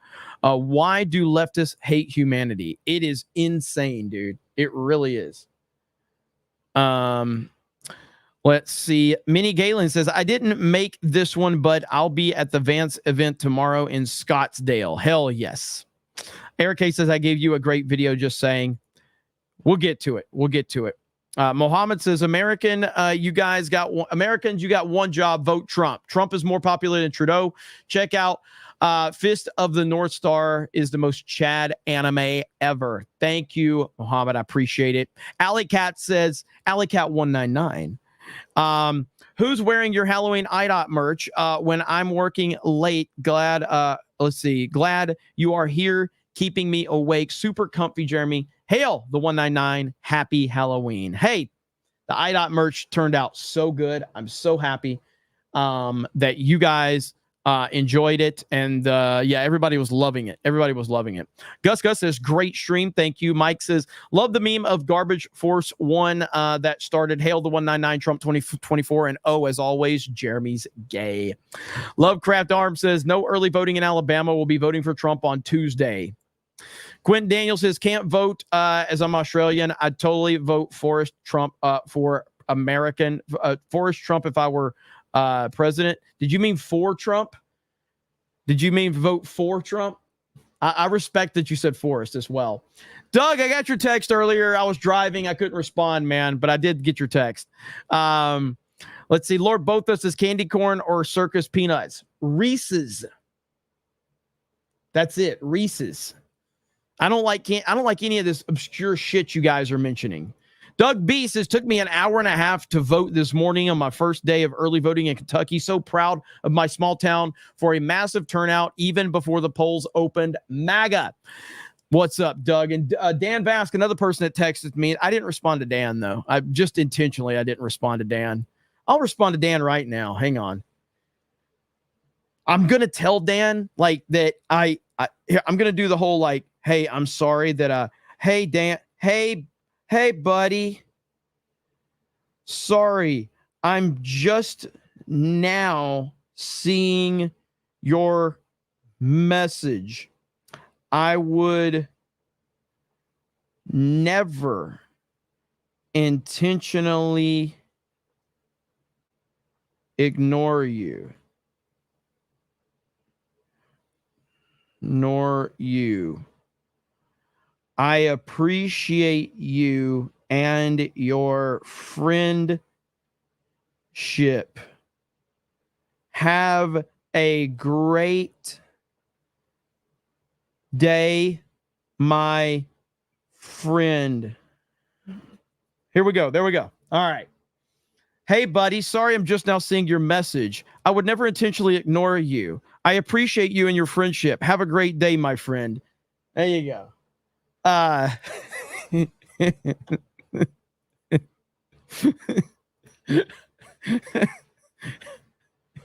Dan says, you know, I'm watching this right.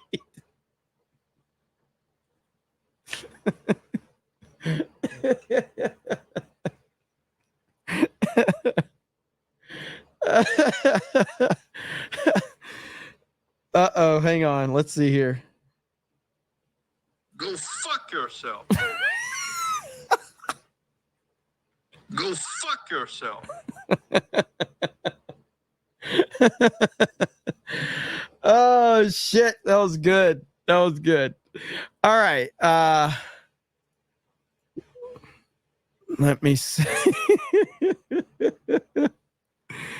It's just too good, man. We're having too much fun around here.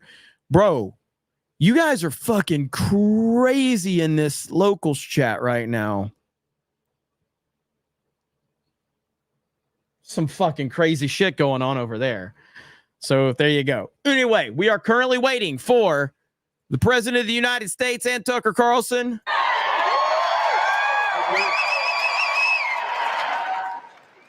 Hours after an assassin's bullet ripped through President Trump's ear, he received a phone call. That phone call was from Robert F. Kennedy Jr.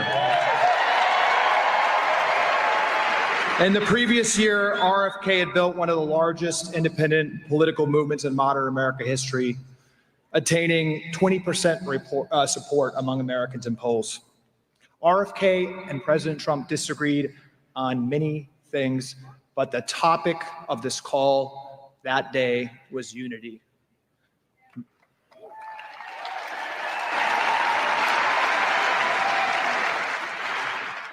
Most prominently, he called to talk about what's happening to American children. Why, in the greatest agricultural powerhouse the world has ever known, are 20% of our children malnourished? Why are 50% of teens overweight or obese, but the USDA recommendations say that added sugar could be a healthy part of a 2-year-old's diet? Why is the American Academy of Pediatrics pushing lifetime Ozempic jabs for any 6-year-old who happens to be overweight instead of talking about healthy food or exercise? Why are childhood cancer rates at an all-time high? Why have prescriptions of antidepressants, statins, metformin doubled in prescription rates among teens in recent years? Why do 1 out of 24 children in California have autism? Why is the NIH deliberately hiding research about what the COVID vaccine is doing to children? 40% of teens today are on a pharmaceutical. Are these making kids healthier? Why does Harvard Medical School forbid the term mother and insist their doctors use the term birthing person? Why is infertility skyrocketing? And why are parents being shamed for asking simple questions about what they're putting into their child's bodies?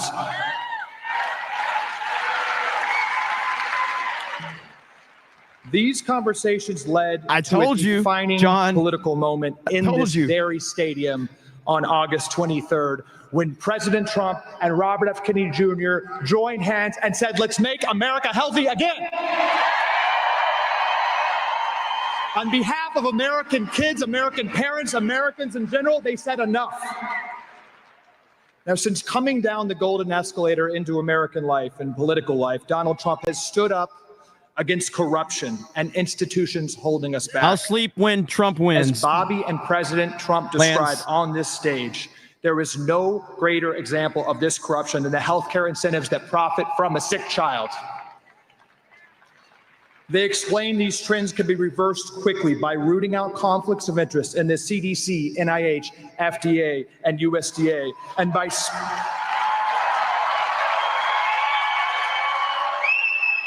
it can be done very quickly. On the poll, it says 56% have voted, and I do understand a lot of you can't vote yet because you don't have early voting access. So I 100% understand that. All I'll say is for those that can't vote early, make sure you get up early and go vote as soon as you possibly can. The future of humanity depends on it.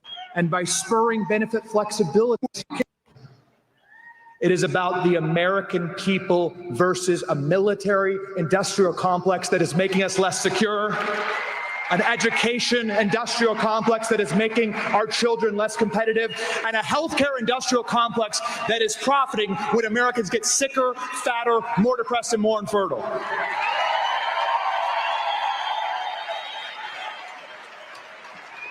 Now, as President Trump told Joe Rogan, the special interests are working to stop us. But these slithering pharma defenders do not have the voters. Ladies and gentlemen, President Trump is backstage. Can we please let him hear how much we appreciate that he is standing up for us?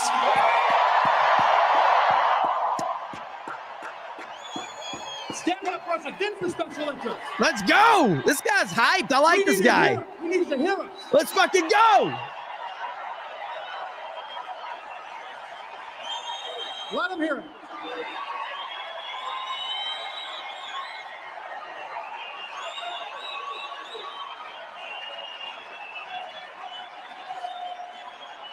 Bring that emotion to the ballot box, and let's propel President Trump and Robert K to take out this corruption. Now, after my mom died of a preventable disease, my sister, Dr. Casey Means, and I decided to devote our lives to reversing the chronic disease epidemic. We wrote a book, Good Energy, with the simple thesis that conditions plaguing us are connected. We need to stop treating conditions with ineffective drugs and silos and appreciate the interconnectedness of our beautiful human body. This is a spiritual issue. One of the first calls we received when this book was published was from Tucker Carlson, who wanted to promote this message. Ladies and gentlemen, we have the microphone. Independent media is working hard to let the light out. They're trying to squash on the other side, but we are using our First Amendment rights and getting these issues out louder than they've ever been. Tucker, Joe Rogan, Megyn Kelly, Charlie Kirk, Ben Shapiro, Glenn Beck, Chris Williamson, Jordan Peterson. They're changing the world. It depends on free speech, and they're letting it out. It depends on breaking free of corporate media where farmer funding is their lifeblood. Let's please give a round of applause to Tucker and the other warriors of independent media who are changing the world.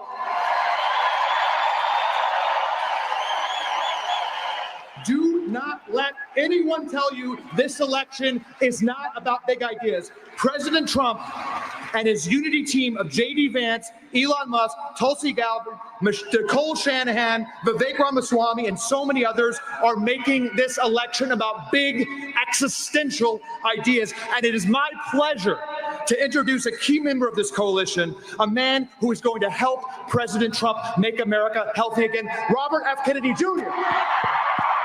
This guy's fucking hype, man. I like this guy. Let's fucking go.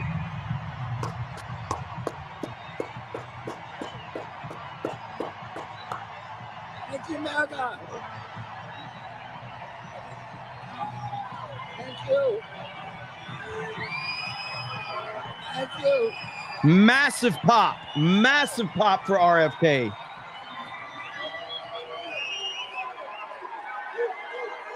Thank you.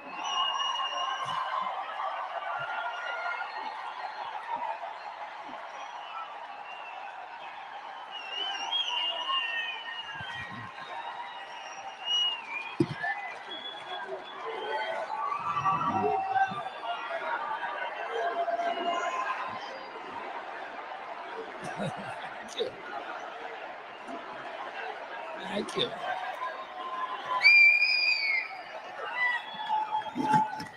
I smell a landslide on Tuesday.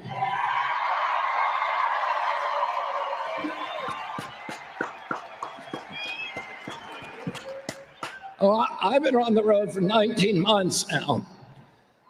And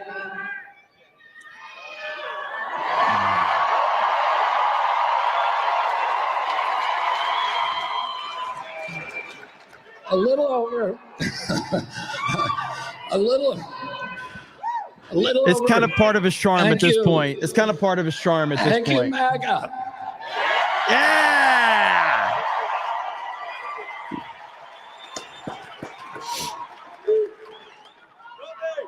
I lost a lot of friends and a lot of family, but I have a much bigger family now.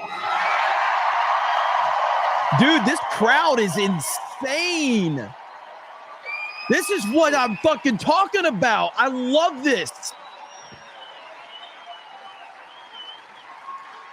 This chat is a snake pit level We're all chat. held together by blood and by DNA, and that is our basic relationships in our lives. But the most important relationships come from shared values. And everybody in this auditorium shares the value. They love this country and they love freedom. And they love our Bill of Rights and our Constitution. And I saw those things in danger in a very acute way during the COVID pandemic. And that is one of the principal reasons that I made the decision 19 months ago to run for president of the United States. Thank you, John. And then RNC 3.0. a little over a year Yeah, ago, pretty much. I left the Democratic Party.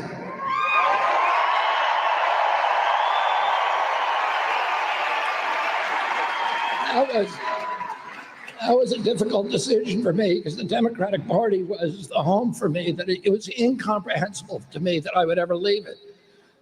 My great-great-grandparents came over here, all of them, in 1848 during the height of the potato famine. They landed on the docks of Boston, penniless, and they were met there by the Democratic Party, and the party took care of them. It found them homes, it found them jobs, it located them in communities, it was where their churches were, and it gave them a sense of value and community and a love for this country. And my great-grandfather, Honey Fitz, was the first Irish Catholic mayor of Boston. His contemporary, Patrick Kennedy, was a state senator and a political boss in Boston. My uncle, John Kennedy, was the first Irish Catholic president.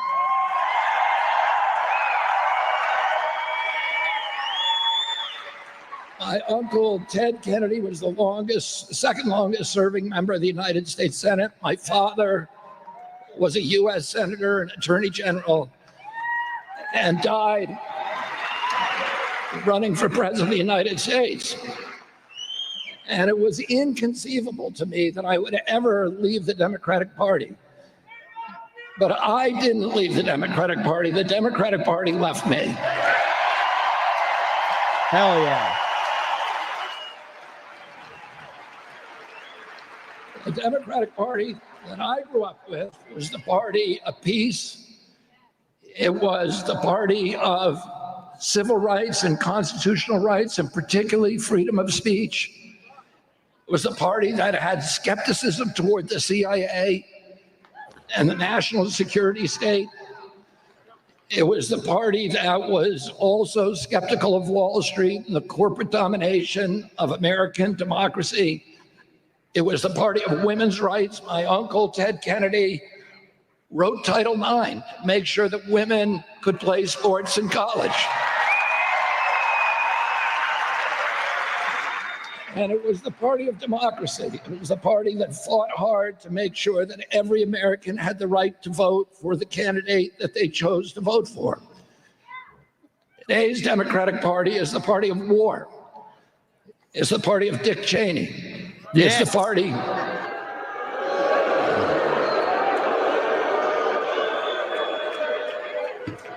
It's the party of John Bolton. These were the people who lied us into the Iraq War, the greatest foreign policy cataclysm in American history. These are the men who wrote the Patriot Act that introduced the surveillance state. When Dick Cheney is agreeing with you, you're on the wrong fucking side. Permission to spy on Americans, to propagandize Americans. It's the party that is trying to dismantle Title IX and let men play women's sports. The party I grew up with was the party of cops and firefighters and working people.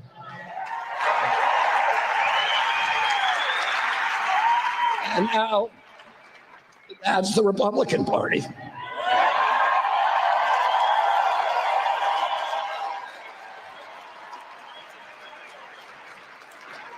The Democratic Party today is no longer the party that is skeptical of the CIA.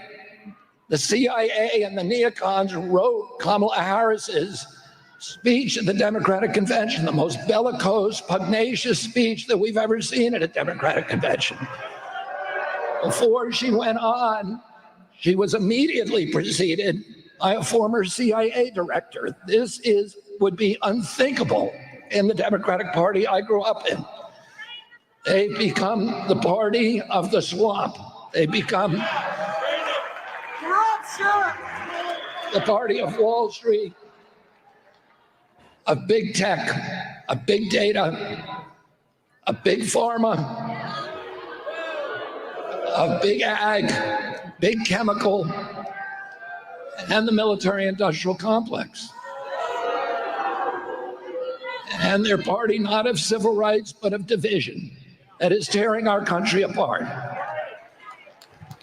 And so I made a decision to run for president 19 months ago. A little over a year ago, I left the Democratic Party for all of those reasons. And then in August of this year, President Trump called me on August 23rd, immediately after his shooting at Butler. He called me 3 hours later on the telephone, and he asked me to meet with him the next day in Milwaukee. And we had a 2.5-hour meeting then and a number of subsequent meetings.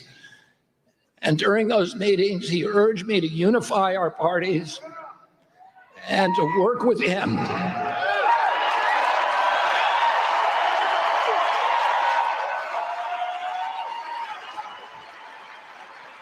He probably got his dates mixed up. To reclaim the values that Robert Kennedy stood for, that John Kennedy stood for.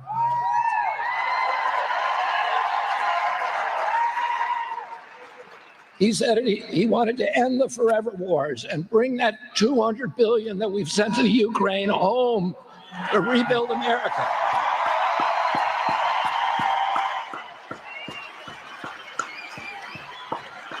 He told me that he wanted to end the censorship and end the surveillance and the propaganda. And that he wanted to put an end to the weaponization of law enforcement agencies against the American political system. It is a big crowd. Harley Dave sent me the crowd. It's amazing. State and corporate power that has turned our regulatory agencies predatory against the American public.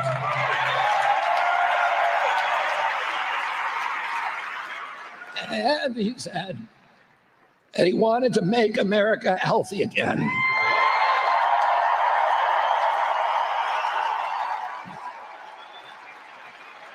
And end the chronic disease epidemic that is destroying our children.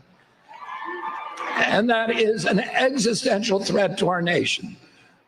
When my uncle was president and I was a 10-year-old boy, the rate of chronic disease in this country was 6%. Today, it's 60%. When my uncle was president, we spent zero on chronic disease in this country. There were no drugs to treat it. Today, we spend $4.3 trillion 4.3 trillion. That's 5 times our military budget. It's the largest cost to our nation, and it is bankrupting us. And it is destroying us morally, because we are betraying our children by letting these industries poison them.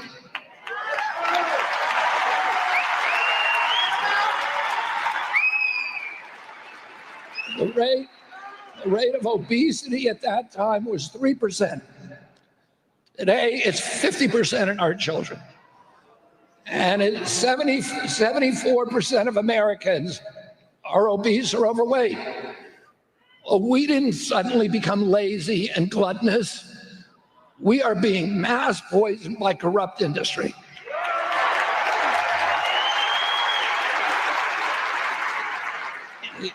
In Japan, where they don't have this kind of corruption, the obesity rate is 3%.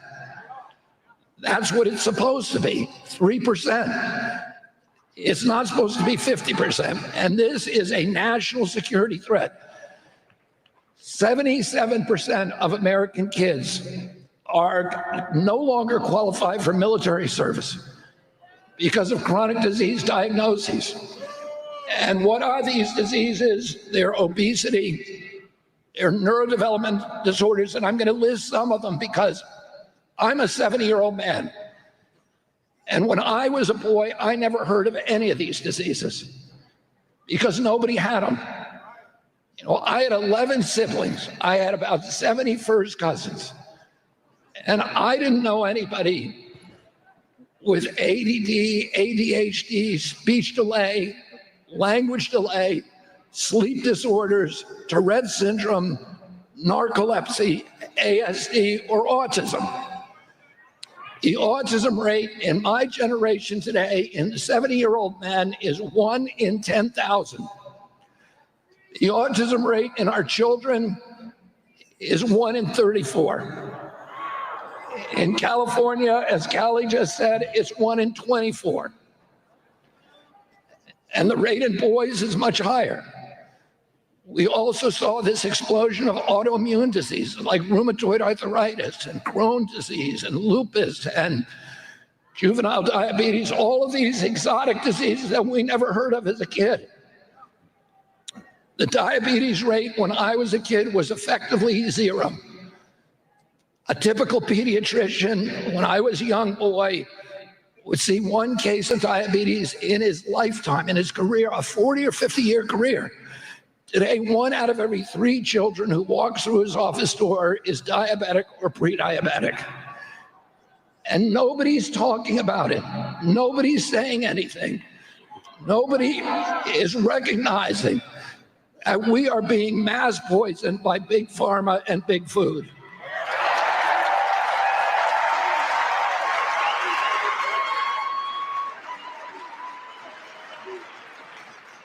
And all these allergic diseases that suddenly appeared.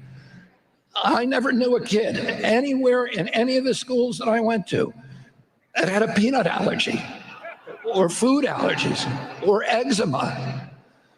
My brother had asthma, and he was told by his doctor there will never be a cure for asthma because it's so rare that nobody will ever study it.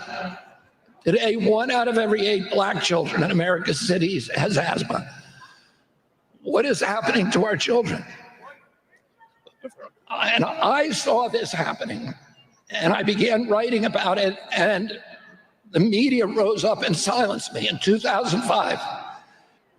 And nobody would talk about it. The doctors wouldn't talk about it. The pediatricians wouldn't talk about it. The scientists, the government officials.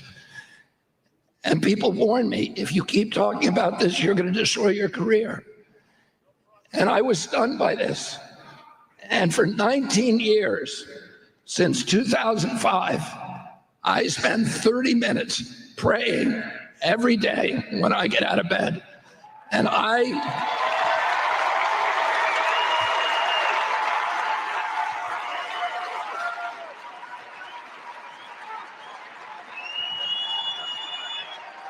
RFK's crushing it right now. Absolutely crushing it.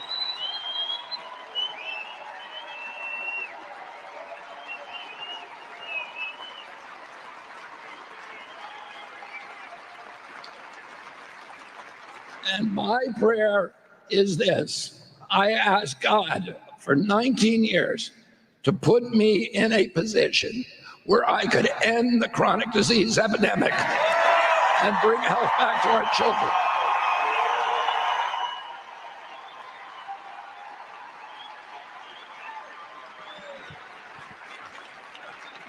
And in August, God sent me Donald Trump. Let's go!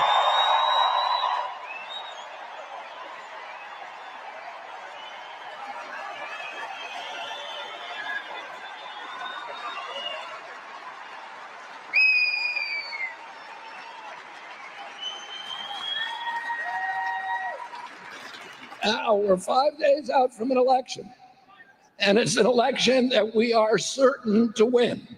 If every vote is counted, if all the votes are counted, we're going to win this election.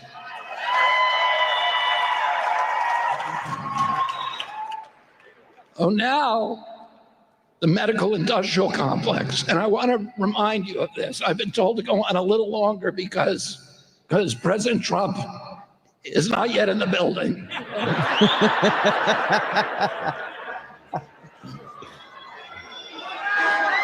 You know,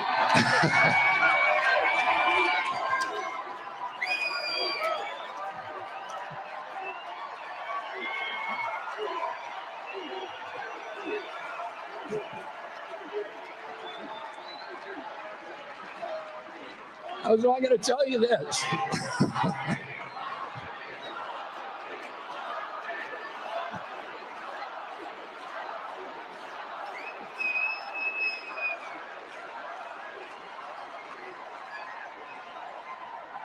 When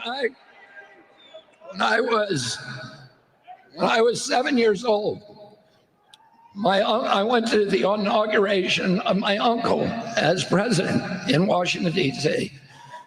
And 3 days before that, President Eisenhower, the outgoing president, made what today we have to regard as the most important speech in American history. And it was the speech where he told Americans that they should be in fear of the emergence of a military-industrial complex that would erode our democracy, that would subvert our democratic institutions, that would steal our money and steal our resources and bankrupt the middle class in this country and make us weak in the long run. And I urge you to go look at that speech, because after he talks about the military-industrial complex, he says, and by the way, just as bad is the medical-industrial complex, which will pervert science, which will lie to the public, which will turn science to serve industrial and corporate interests, the mercantile ambitions of big corporations. Oh.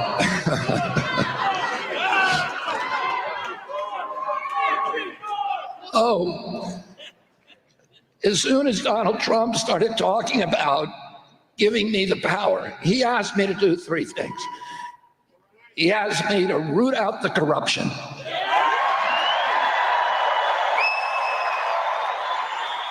This is powerful, man.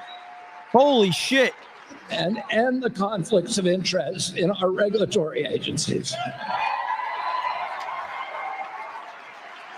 And end this corporate capture that has turned our regulatory agencies into sock puppets of the industries they're supposed to regulate.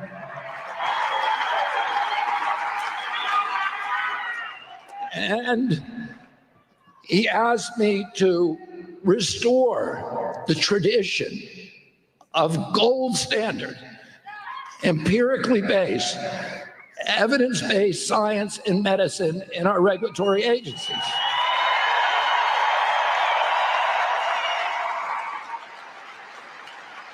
And to restore the transparency so that these agencies must stop hiding science from us when it clashes with the commercial ambitions of the pharmaceutical industry. How do you not want Robert F. Kennedy Jr., Trump, Elon Musk, Go vote. Away from people. If you want to take a vaccine, Stand in line all day we believe in long. free choice in this country.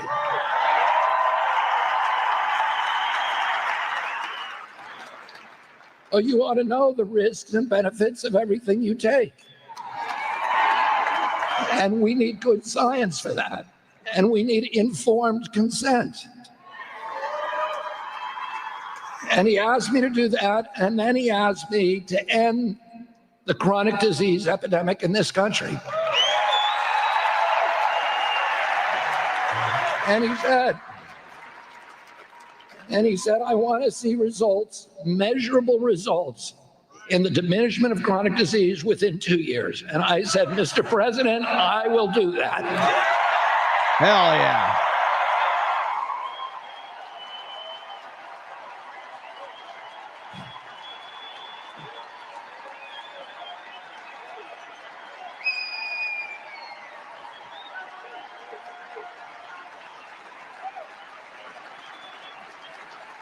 Oh.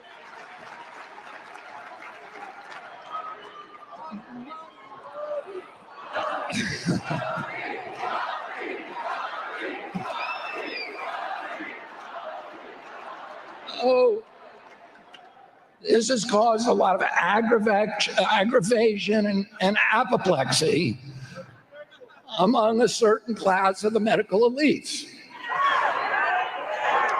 And today, the Washington Post and NBC and the New York Times and the Wall Street Journal all did articles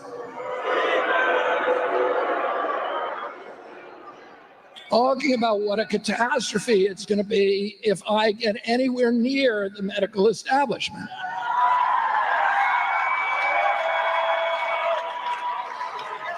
And I read the articles because I wanted to see the names of the people who were denouncing me. And every one of them is on the pharma payroll. Yep. These are what the media calls experts. But these are the same experts that made us the sickest country in the history of the world. Whatever they're doing is not working. We had during this country, these are the guys who gave us the COVID countermeasures, which shut down our schools, which closed our churches, which shut down 3.3 million businesses in this country. All the little businesses, and they left open the Walmarts and Facebook and all of the big people who were cashing in on the pandemic. And these are the people who are treating disease. For them, for these people, the most valuable asset in America is a sick child. They don't want your child dead. They want him sick for life. Damn. Then he's dependent on their products. Dude, he is crushing. And the more statins they prescribe for heart disease, the more heart disease goes up. The more metformin they prescribe for diabetes, the more diabetes we have. The more antidepressants they prescribe, the more people we have who are depressed. The more Ambien they prescribe, the more insomnia there is. The more opioids they prescribe, the more pain there is. The more Viagra they prescribe, a higher ED goes. And so these drugs, their formula, this pharmaceutical paradigm is not working. And President Trump wants to do something different.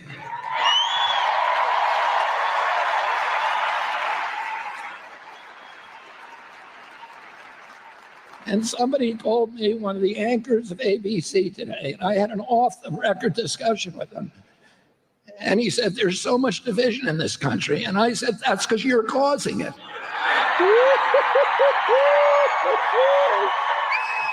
Let's go. My nephew, who's traveled with me for 19 months, he's my wife Cheryl's nephew. And he's been working for me for 19 months and traveled everywhere with me. And he's met President Trump many times now. And he said to me today, he said, everybody who's met President Trump loves President Trump. That's right. He said, you can't help but love him. So why does half of America hate him? They haven't met him, and the media is telling them to hate him.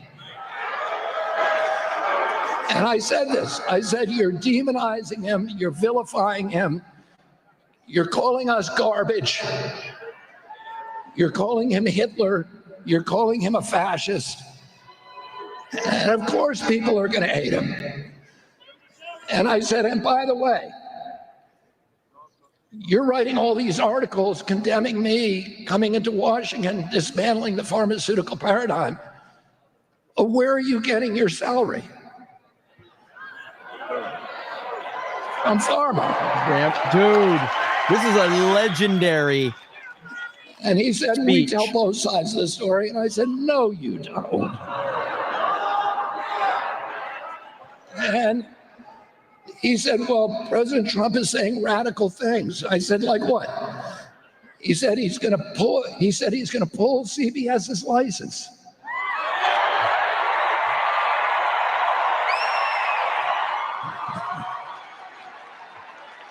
And I said he ought to pull CBS's license. Yeah.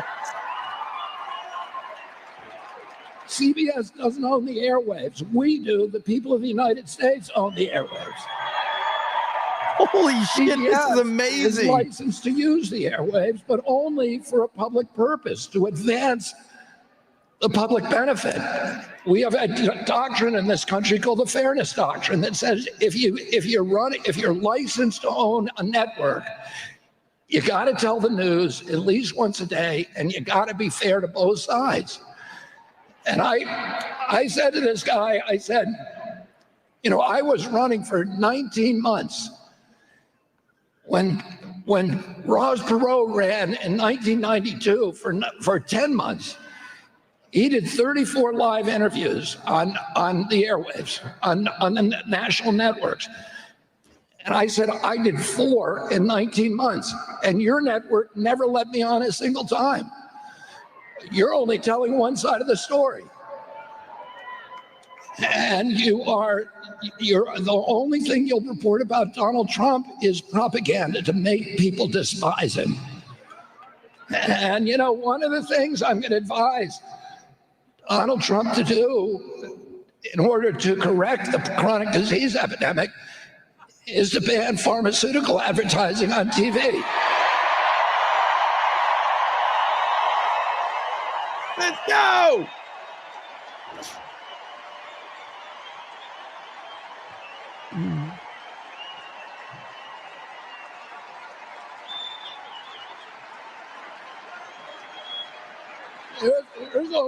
There's only 2 countries in the world that allow pharmaceutical advertising on the airwaves. One of them is New Zealand and the other is us. And we have the highest disease rate, and we buy more drugs, and they're more expensive than anywhere in the world. Italy spends about 1/6 that we spend on healthcare, and Italians live 7 years longer. So whatever they're doing does not work. And don't you want a president who is going to fix this country? Don't you want a president who's going to end the addiction to foreign wars? And don't you want a president who's going to end their censorship and surveillance and return freedom of speech to our country?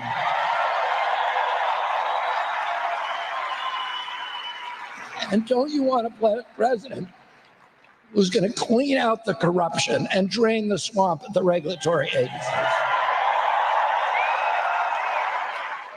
And get the chemicals out of our food and protect our children and restore their health and make America the healthiest country in the world, which it was when I was a kid. Oh, you want a president who's going to make America healthy again? And don't we deserve a president who will make America great again? Will you go to the polls on Tuesday and make sure that we all ride that big garbage truck to Washington, D.C.?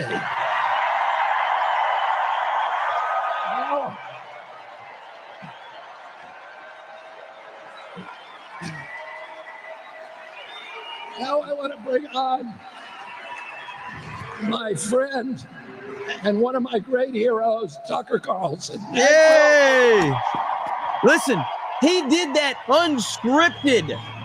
That was unscripted. That was incredible. The impact of Black Lives Matter and their brilliance, they're not going to stop, and they should not. That was incredible. Who are responsible for it are the most dishonest. We've been to the border. You haven't been to the border. And I haven't been to Europe. What you're watching is not a political movement, it's evil. Imagine a government that totally destroys the country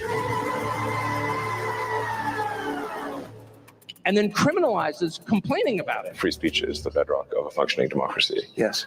Well, the one thing you can't censor is a live event.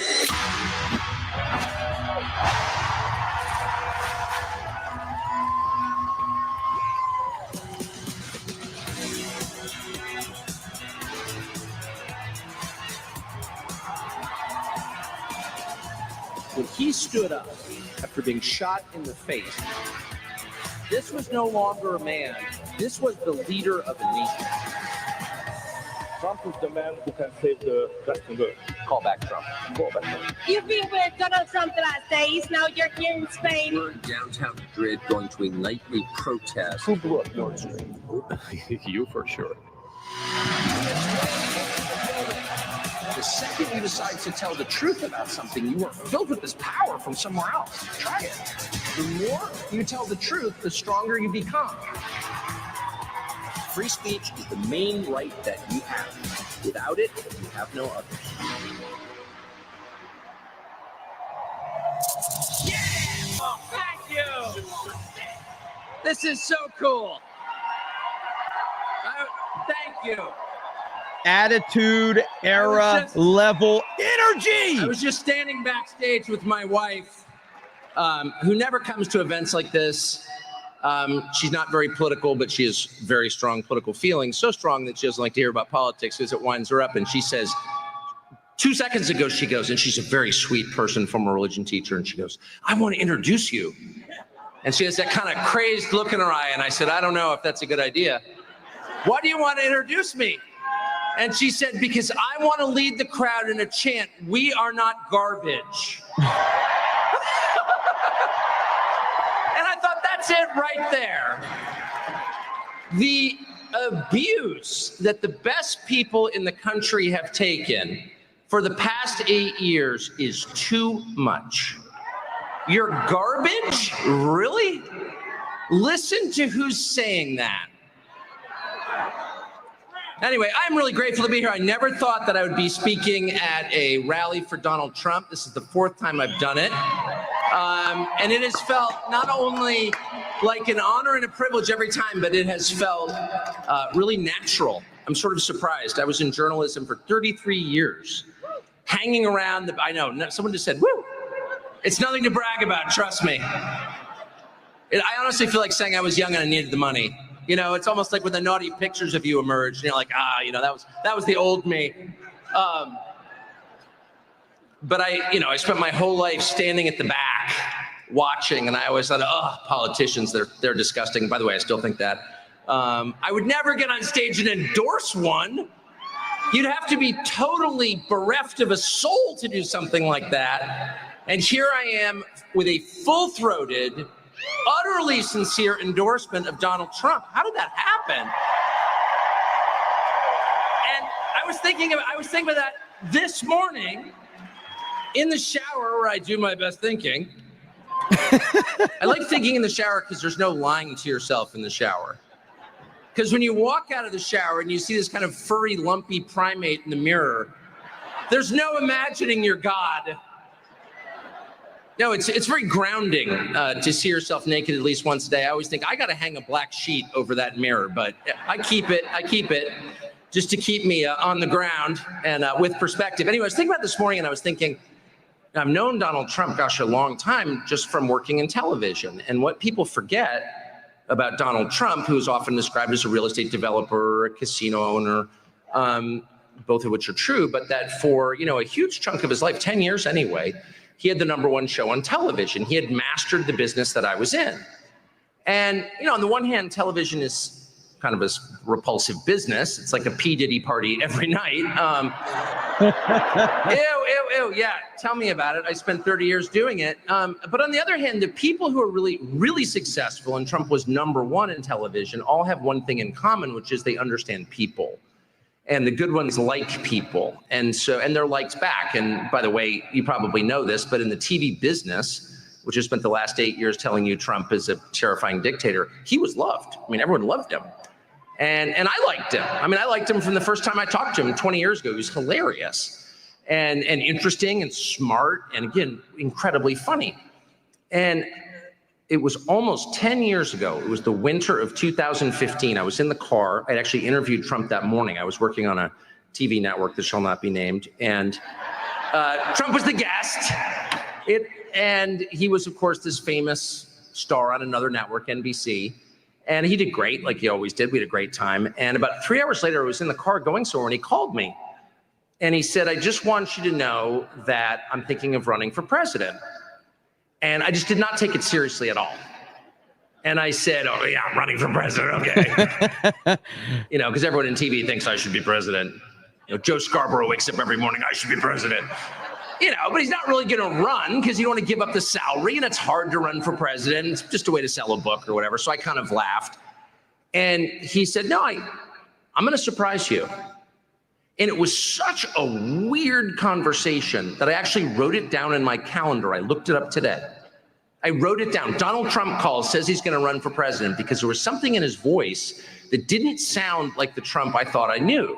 There was a resolve there that I thought was amazing. And of course, the rest is history. Almost 10 years later, he has completely transformed the country and the world and the political party under whose banner he ran, the Republican Party. Yes. And for me, it was this incredible journey of watching this guy, covering him, knowing him, to where I am now, which is speaking on a stage without any shame at all, not getting paid for it, doing it because I really, really mean it, and endorsing him for president. And so I just want to explain how I got here, because I think it says a lot about who Trump is. So the first thing I noticed about Trump was that everybody in the Republican Party I had suspicions about hated him immediately. There was something about Donald Trump that whenever he spoke, that the people I'd always thought were kind of false, the Jonah Goldbergs of the world, the Mitch McConnells of the world, but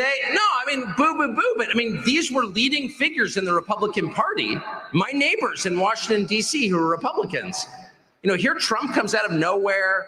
He seems to be gaining traction. People who'd never voted Republican, who never voted at all, seem to like Trump. This seemed like great news if you're trying to expand your political party. And yet the Republicans in Washington were so offended by Trump that they couldn't even talk about him. I remember being at a Christmas party in 2015 with my aforementioned sweet wife at our neighbor's house. So all kinds of people sitting around, and someone mentioned Trump, and my wife, who's not political at all, says, I like Trump.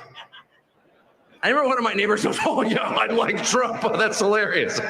And my wife goes, no, I do like Trump. Why, is that bad? And people, it was like the devil getting splashed with holy water. They just moved back slowly, staring at her like, is this person dangerous? Poor tweeted That tone. was such a shocking thing to say in Northwest DC in 2015. And I began to ask myself, why is Donald Trump so threatening? Is it because he's got some crazed extremist program? No. Everything he said was kind of moderate and sensible. Like, I don't know, we should have a border. And if we're going to have NATO, maybe the countries in NATO should help pay for it. If we're going to defend Europe, maybe they could, pony up a little bit. Why are we paying the entire bill? That didn't seem crazy to me. Boy, they treated Trump like he was a dangerous freak, like he just escaped from the state mental institution. Shackles on his arm and a butcher knife in his hand. Stop this man! And I just remember watching this. I wasn't emotional about it at first. But I remember thinking my neighbors all seem so reasonable and sensible, even the Democrats, all kind of normal people. I mean, I lived on their street. Why are they so mad about a guy who says stuff like we should have a border? And then I realized that they hated Trump because Trump asked questions they couldn't answer. Like, why are we doing it this way? And I remember thinking and saying, well, I don't know, why don't you just answer his question? If not having a border is such a good idea, if it's so important to have a tight labor market, or if you think tariffs are so terrible, why don't you just explain why? Why are you yelling at the guy? No matter what he said, he would get up and say, I think we should have tariffs. And they would say, racist! And I would think to myself, what do tariffs have to do with race? I was completely confused. And then over time, within about a year, I realized people hated Trump because they were guilty of crimes. Yes. And those people were my neighbors and coworkers. Yes. My mind exploded. I mean, ultimately, I had to leave the city where I spent my entire life. Because thanks to Donald Trump, I saw what it really was, which was a scam. It was the richest city in the United States. Its suburbs, 8 out of 10 of the richest suburbs were suburbs of Washington, D.C., and we didn't make anything. There was no business there. There was no production of anything. By the way, there was also no creativity or open-mindedness. How did these people get so rich? Well, by stealing. That's how. That had never occurred to me till Trump came. And yet everybody involved in the grift knew instantly the jig was up. If this guy keeps talking, we're in deep trouble. Yes. And I'm not even sure, and he's coming on stage in a minute, and maybe we can ask him. I'm not even sure that when he got to Washington, Donald Trump understood how corrupt the city was. He didn't. I'm not sure he even knew. He did. He sensed there was a problem. Neither he nor me nor any normal person had any idea that even before he got to the city, the CIA and the FBI would be working to destroy him. That's the threat that he posed to them. And what was that threat? Just being honest in a simple way about what he saw, telling the truth. They saw the truth as a mortal threat, and they see the truth as a mortal threat now. I really think, I mean, look, let's be completely honest. Donald Trump is the choice of American voters for president.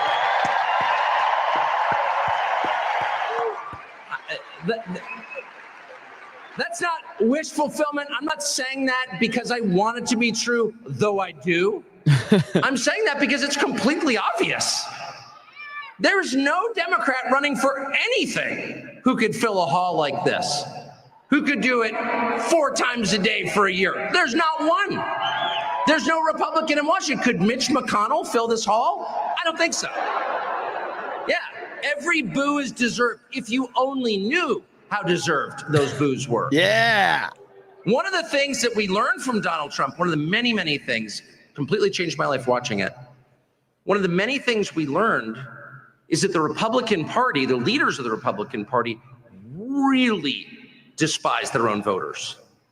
They had zero interest in improving their lives. And we know this because as 100,000 a year died of drug overdose, as their towns died from offshoring of industry, as their towns were invaded from people from foreign countries who were here illegally, they did nothing. Their attention was focused abroad to the Middle East and Eastern Europe. That's where all the money went. That's where all the prayers went. That's where all the attention went, because that's all they cared about. They didn't care at all about their own voters. And by the way, I didn't really know that. I think most people in this room sense that. You know when someone doesn't care about you, you can feel it. You can feel the contempt coming off them in oily waves. That's exactly what it is. It's contempt. Joe Biden's not the only one who thinks you're garbage, actually. Mitch McConnell agrees with that. That's a fact. And that's one of the reasons that they don't want Donald Trump back in Washington. But the main reason they don't want Donald Trump back in Washington is something called disclosure. Do you know what disclosure is? Disclosure means sunlight. Disclosure is the principle that you, as an American citizen, an equity owner of this country, not a renter, not a serf, not a slave, but as a citizen, an owner of this country, a person on whose behalf the government exists. There's no other reason to have the government except to serve you, that you have a right to know what that government is doing with your money in your name. It's not a privilege that you are granted. If they're in a good mood one day, you can know a little bit more about how John F. Kennedy was murdered in 1963. You have an absolute moral right to know because you own it. They're your employees who somehow have decided they're your overlords.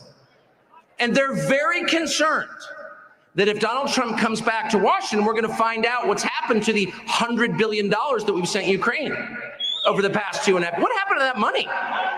There's never been an audit of it. Where do you think it went? Have you been to McLean recently? Yeah. It's not just Hunter Biden, by the way. Hunter Biden, I mean, to his great credit, was so high on crack, he couldn't steal half as much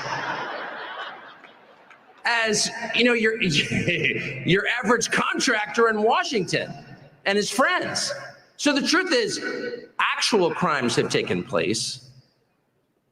Crimes that made people rich, crimes that hurt American citizens, and you're not allowed to know their scale or the details about any of them because it's classified. And they're terrified if Donald Trump gets back, accompanied by a full cast of reformers, not alone this time.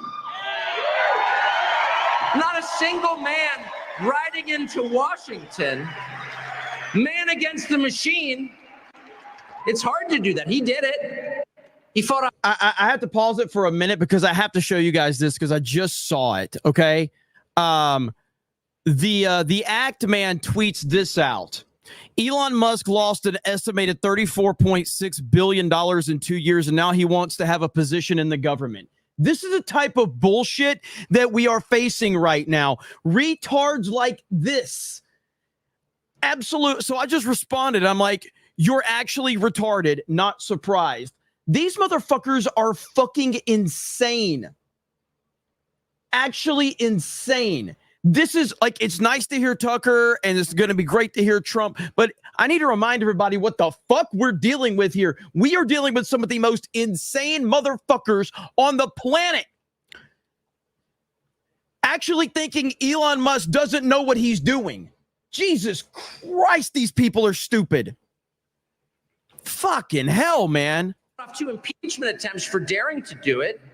But if he comes back with, I don't know, Bobby Kennedy and Elon Musk, when he comes back with an army of people who know exactly what's up, they know what's going on, they know where the bodies are likely to be buried, and they're coming with shovels to dig them up.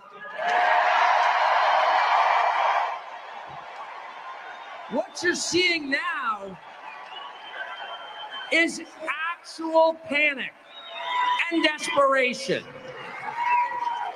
And I guess I've kind of backhandedly defended Hunter Biden on the grounds that he was so out of it, he had no idea what was actually going on. I'll extend the same courtesy to Kamala Harris. And that creepy guy who's following around on the campaign trail.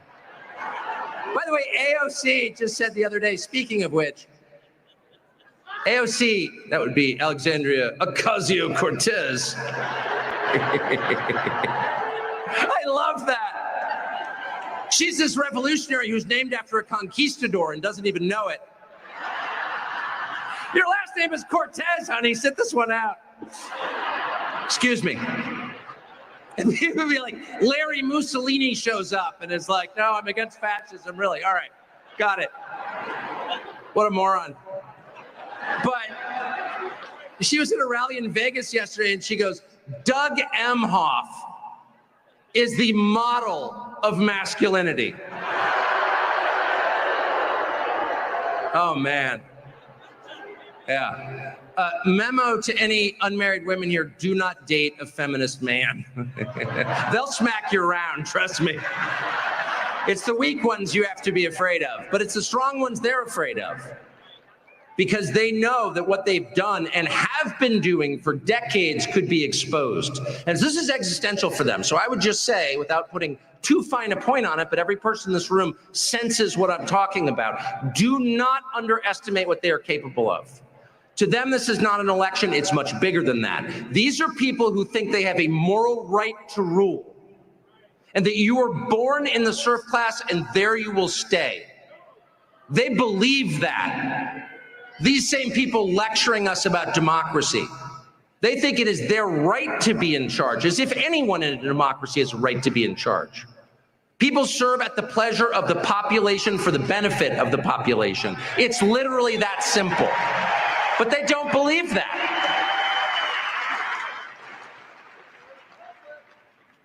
Donald Trump has stood in the face of that group, which includes every power center, not simply in the United States, but in the world, almost since the day he called me in the car in the winter of 2015 and said he was dead serious about running. And he has faced them off, and he has endured more punishment, graver trials than any politician in the history of this country. And he didn't need to. He didn't need to. At any point. Okay, I got to show you. So Act Ma'am has responded, and it's fucking embarrassing. But, I mean, what do you expect from this fucking clown? So, I said, you're actually retarded, not surprised. Then please explain my retardation to me. I will hop on a stream with you so you can explain my mental illness to me, because I'm struggling to understand why this guy should be allowed to cook in the government after he burned Twitter. You got me in DMs. I said, bro, I straight up don't like you and don't trust you. I intentionally didn't respond to your DMs for that reason. You have millions of subs. Stop begging for my attention. It's embarrassing. Get the fuck off my dick, Act Man. I don't like you. You know what? He showed DMs of people in the past. I'm not going to do the same. But the last thing he said to me was like, hey, man, you know, you can criticize me, but like, you know, if you ever want to hop on a stream or have a conversation, I'd love to chat and get your perspective. I don't fucking like you. I don't care about you. I do not like you, Act Man. I do not trust you. I want nothing to do with you. I think you're a fucking idiot. I think you're a coward. And I think that you're someone that should never be trusted under any circumstances. That is why I did not respond to your DMs, because I do not like you. I am literally a retard too. Don't get offended. I call myself retarded, but you are truly next level. But anyway, back to someone who's not retarded, Tucker Carlson. You could have said, you know what? I've got a lot of grandchildren, some of whom I enjoy playing golf with. I'm pretty rich, actually. You may have heard that. And I don't need this. And he has bulled forward with energy and cheerfulness from beginning to end. And I would submit, since AOC raised the question of what a real man looks like, let me just tell you my view of what a real man looks like. A real man is a cheerful man. And he's cheerful because he's brave. Brave people have hope because they have a mission and they're strong inside. And they know, because they are living for something greater than themselves, that even if they die, they don't die. The mission lives on. And that's what gives them heart and cheerfulness. They are not morose. They are not self-pitying. They are bright, bright-eyed, cheerful, energetic, and in command. And that is exactly what Trump has proven to be, including on the day he was shot in the face. And I know because I talked to him that night. Let's fucking go! And he made a joke about it. And I did make it transformative, laughing man. I And saw I your sometimes comment. think, I'm a pretty tough guy. I've been fired by all these cable networks. It's really hard to be fired by a cable network. I've really been through it. Thank me for my service later.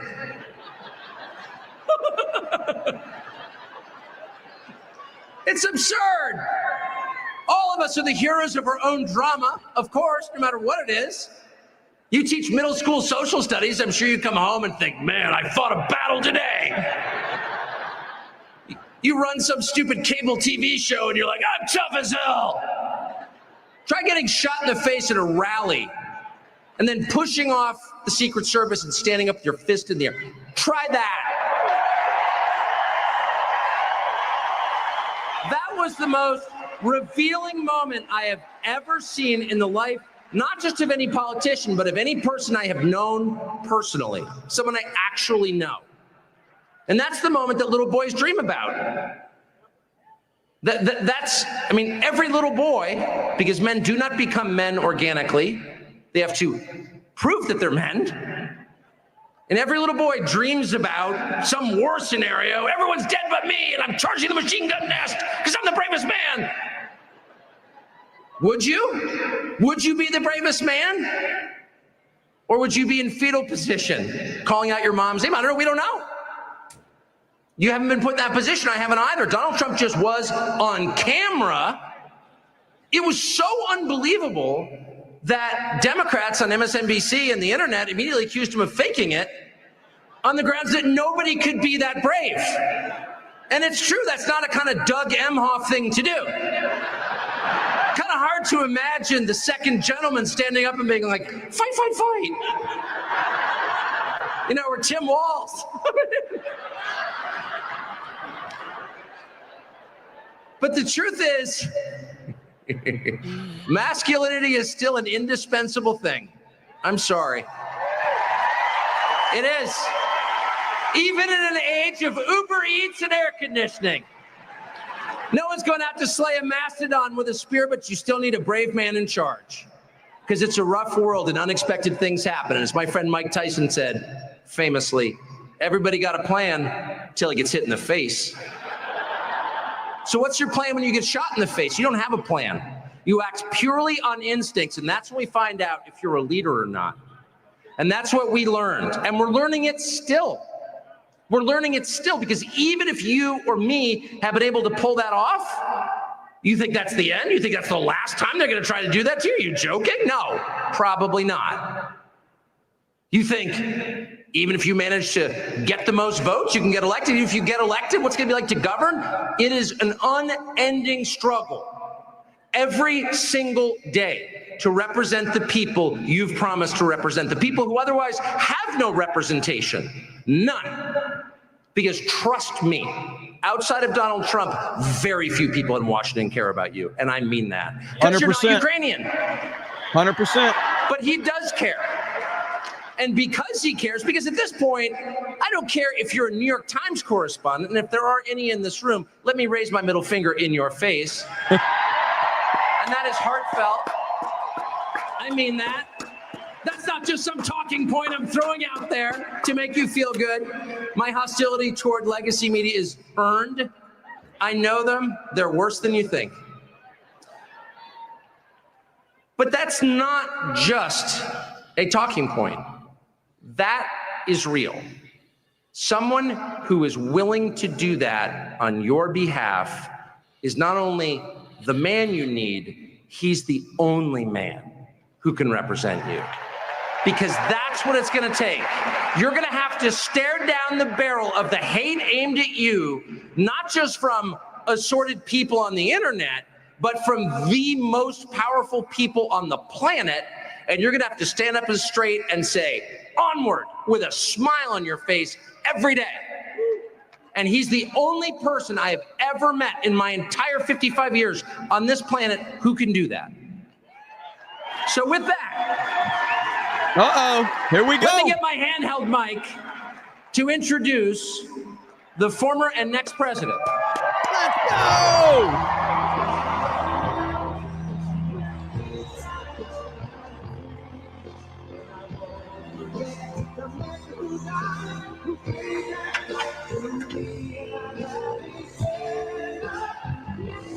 Ooh, sound is a little off, that's for sure.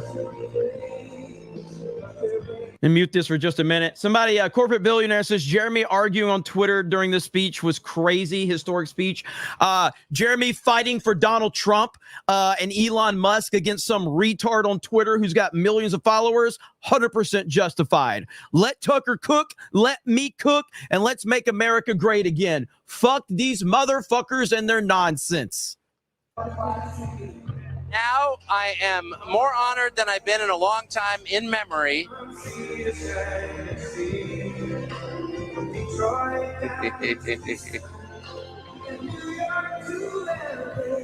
Oh, there he is.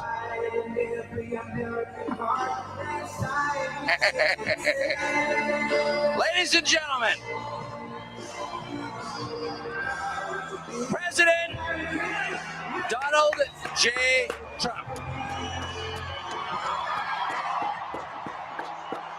Attitude Era, let's go.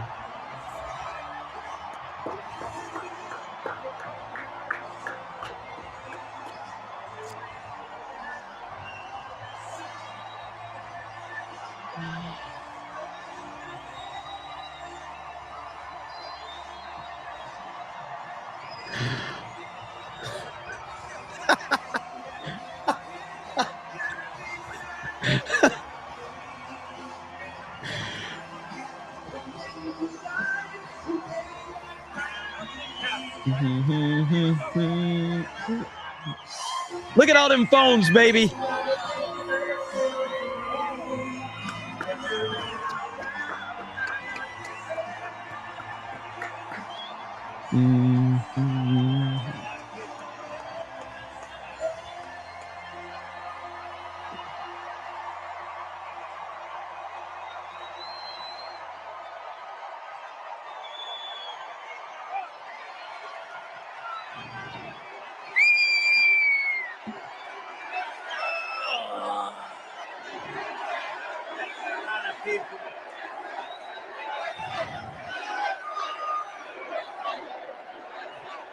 Thank you, Mr. President.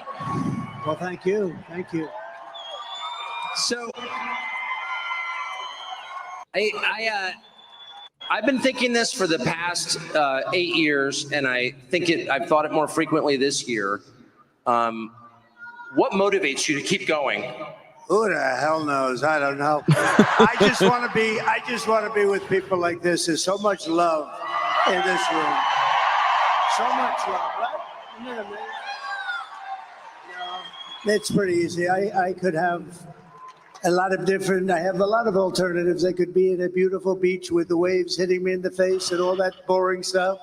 And I've been there, and you get very bored pretty easily. I have one thing in mind. It's called Make America Great Again. That's all I think about. Amen. But was there ever a moment, I mean, I don't want to go through the litany, but I was thinking about it today, because every person in this room has followed this so carefully.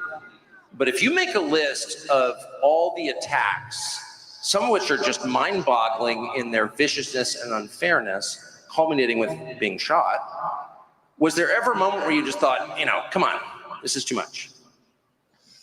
You like not to think about that, honestly. And there are moments when you don't feel so good about things, but you try not to do that. You try not to. I always like to look forward. I don't like to look so much in the present. I don't like to look in the past so much, other than you have to learn from the past. It's history. You have to learn. Otherwise, you're a very foolish person.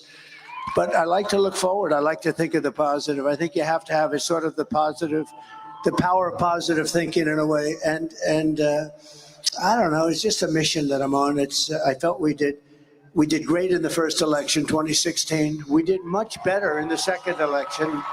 Bad things happened. Bad things happened.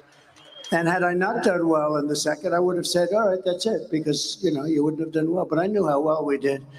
And now, you're right about that.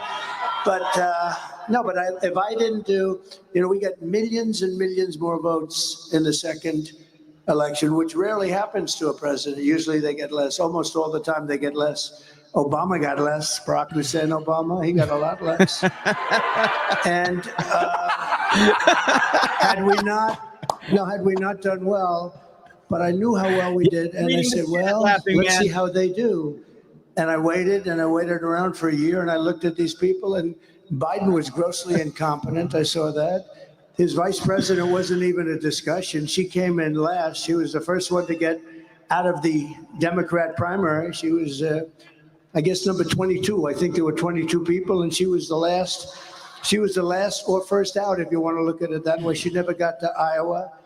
But I was watching, and if they could do well, I would have been very happy. Actually, I would have been very satisfied, but they were grossly incompetent. And when I watched what they were doing and how they were destroying this country at the border, I mean, millions and millions of people, I'm sure we have some in here tonight with us, you know, murderers and drug dealers, prisoners, you know, they have prisons from all over the world are being emptied out into our country, all over the world, the Congo and Africa, not just South America, you know this.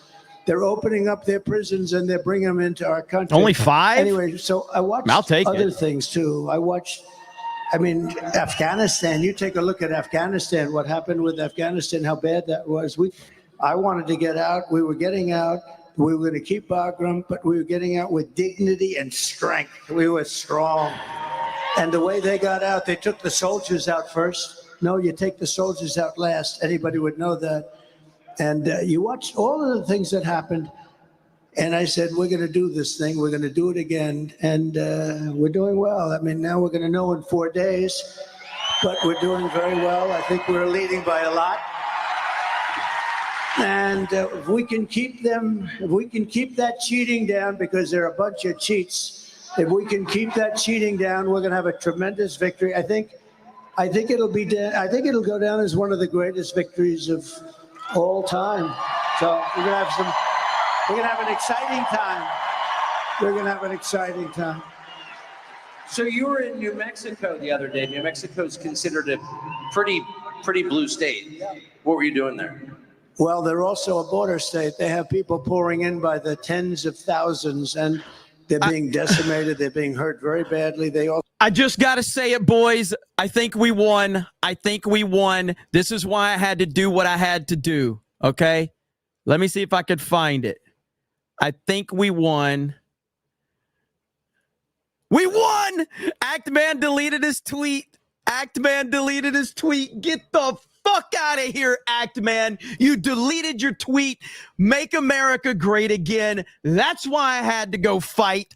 Fuck this motherfucker. He deserved it. We ratioed him. Snake Pit doesn't back down. We kicked his ass. He couldn't handle it. And these guys, they think like any other YouTuber my size, if the Act Man wanted to talk to them, they would be like dropping down to their fucking knees being like, oh, the Act Man, he has millions of subs. I got to get him on my channel. Fuck off, Act Man. I don't buy your bullshit. I think you're full of shit and you need to be called out for it. I'm not scared of you. I don't give a shit how many followers you have. I know you got all these 50,000, 100,000 like tweets when you were shitting all over Az. That was for Az.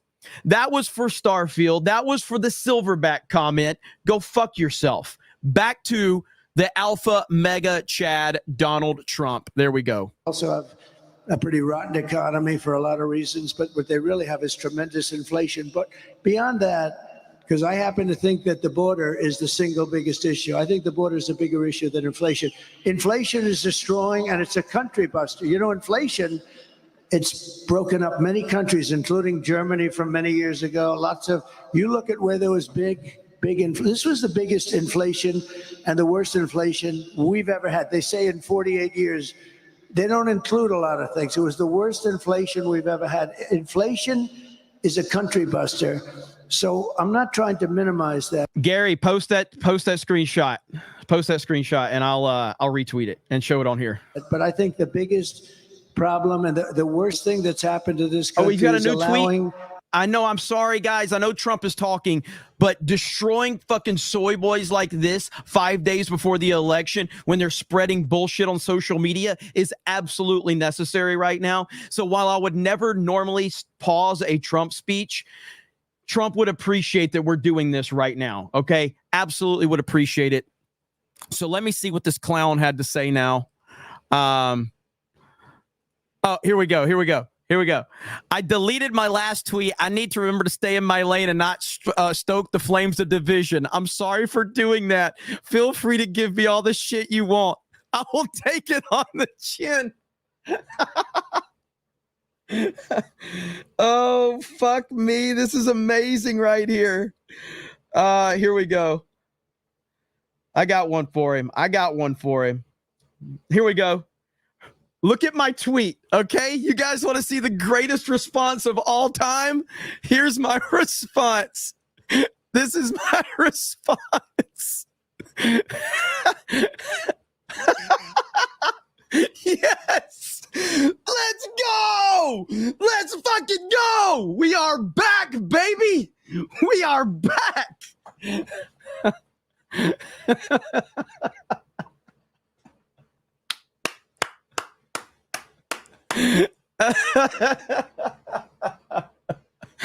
I had to do it. I've been saving that one for the right time. I've been saving it for the right time. All right?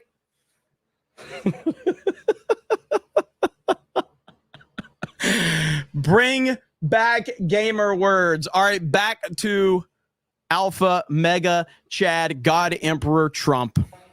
Millions of people in here that are criminal people. Look, when you empty out your prisons and you put them into the United States, a lot of bad things happen, and they're coming in totally unvetted, totally unchecked.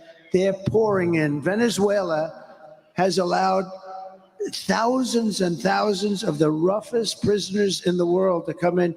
You know, their crime rate is way down. I think like 70%, 72%. They've taken from Caracas and the cities in Venezuela where they have the problem. They've taken the street gangs and they've delivered them into the United States. Thank you very much. They've taken their criminals. They've taken their drug dealers and drug lords. They've taken them out of Caracas and they brought them into the United States. And it is a disgrace. And we are going to have to do a very large deportation because you can't live like that. You can't, it cannot be sustained, Tucker. It cannot be sustained. I think you know that better than anybody. So I do know. I think it's the gravest crime ever committed against the United States ever by any country. Our leaders committed against us. But it does raise the question of motive. It hasn't helped the labor market any. It hasn't helped Americans at all. You've heard a Democratic senator stood up and said the United States military should take these people. We should give them guns. New York City has given them guns in the police department. You wonder, what is going on here? So it's the hardest thing. In business, and you like to go and where you started from, you sort of like to understand where the other side's coming from. So here you're looking at something. Why do they want men in women's sports? And, I've been doing this now. I used to say, I was very proud to say I wasn't a politician, but I guess after a while, you're sort of a politician. I think you qualify, yeah. And, so, I hate to say it, but you like to know where the other side's coming from. And I'll say, why do they want to have men, and they're so emphatic about it, men playing in women's sports? You see what's happening in volleyball, what's happening in swimming, what's happening in weightlifting. How about weightlifting, where records that stood for 18 years, are being broken by hundreds of pounds? The whole thing is crazy. Then you say, why do they want to have transition? I call them transition operations by the thousands. If you just say, well, I'm thinking about it, they throw you into an operating table. And you say, why do they want to have that? Who wants that? Who wants to have open borders? Look at Tucker laughing. They're all the same thing. They don't make any sense. We're the party of common sense, right? Because I think we're really the party of common sense. And there can only be a couple of reasons. Number one, they're stupid. Well, they're not stupid because you can't be stupid. No, but you can't be stupid and be that good at cheating on elections, okay? Because they're great at that. So they could be stupid. They could also hate our country. They could hate our country. They may hate our country. They may not even know it. A lot of people don't know it, but and the other thing is they want to cheat on elections by signing these people up. And they are trying to sign people up. They're trying to sign people up that don't even know what country they're in, okay? So that's the other thing. So it's one of those three things. Nobody really knows. But you'd say, okay, so I've been doing this for a while. I've never had anybody, I've had people come up and say, gee, it would be great if you could get the taxes down. Gee, it would be great if you could do this. It would be hundreds of things. Nobody's ever come up to me and said, It's really important to me that we allow men to play in women's sports. Nobody. Nobody. And yet it's such a big deal. It's such a big deal. So you think the point may be just to destroy, just to break the country? It could be they hate our country. I mean, they may hate our country. And we deal with real scum. I mean, like a guy like Adam Shifty Schiff. He's a sleazebag. And he's probably going to be a senator, if you can believe it. But I call him Watermelon Head. He has no, he's unattractive, both inside and out. That is, no, but this is a really bad guy. This is a dishonest guy, not a dumb guy at all. He's got the smallest neck I've ever seen on a human being. So he will never be a football player, I can tell you. But he's a smart guy, but he's just a sleazebag. You know, there's nothing else he can. Should I give you a little example? I hope you will. I'm really enjoying this a lot. This gentleman happens to like my son, Don, I think, because he likes you. Now, maybe you don't, but he likes you. I have a son, Don, who's a good guy. He's a good guy. He's a wild man, a little wild. I would say he's a little wild. In a good way. But in a good way. He's a very good kid. And I read about, like, all of a sudden, he's involved with Russia. I said, but I know him so well. He's my boy. I know exactly. He knows less about Russia than the cameraman that's sitting right there who's never been. Don doesn't know anything about Russia. But one day, about 3 years before, they had a whole group of people met with a Russian lawyer having to do with the Novitsky Act or something, having to do with child adoption. Crazy. But she was a Russian. Now, everybody in Congress knew this woman. But anyway, they go after him. Now, think of this. Russia was a major hoax. Okay, it's now been adjudged to be a total major hoax. We had the Mueller Commission. We had everybody. It was a hoax. It was made up to justify why Hillary Clinton lost the election when she wasn't supposed to lose. It was a totally, and it was made up by Schiff and Hillary and some other just total sleazeballs. And what happened is the fake news media, which is back there, you do know that. They're always around someplace. Get them! But what happened is the fake news media, what they said is it started with a simple move. How did you lose the election? It was Russia. And I'm saying to myself, wait a minute, I won this election. What the hell did Russia have to do with it? And then it went. And it was only supposed to be a one-day deal by the Democrats. In other words, it was but the press picked it up and they liked it. They like, ooh, Russia, that sounds good. You covered it better than you were funny. He'd go, Russia. He'd go crazy.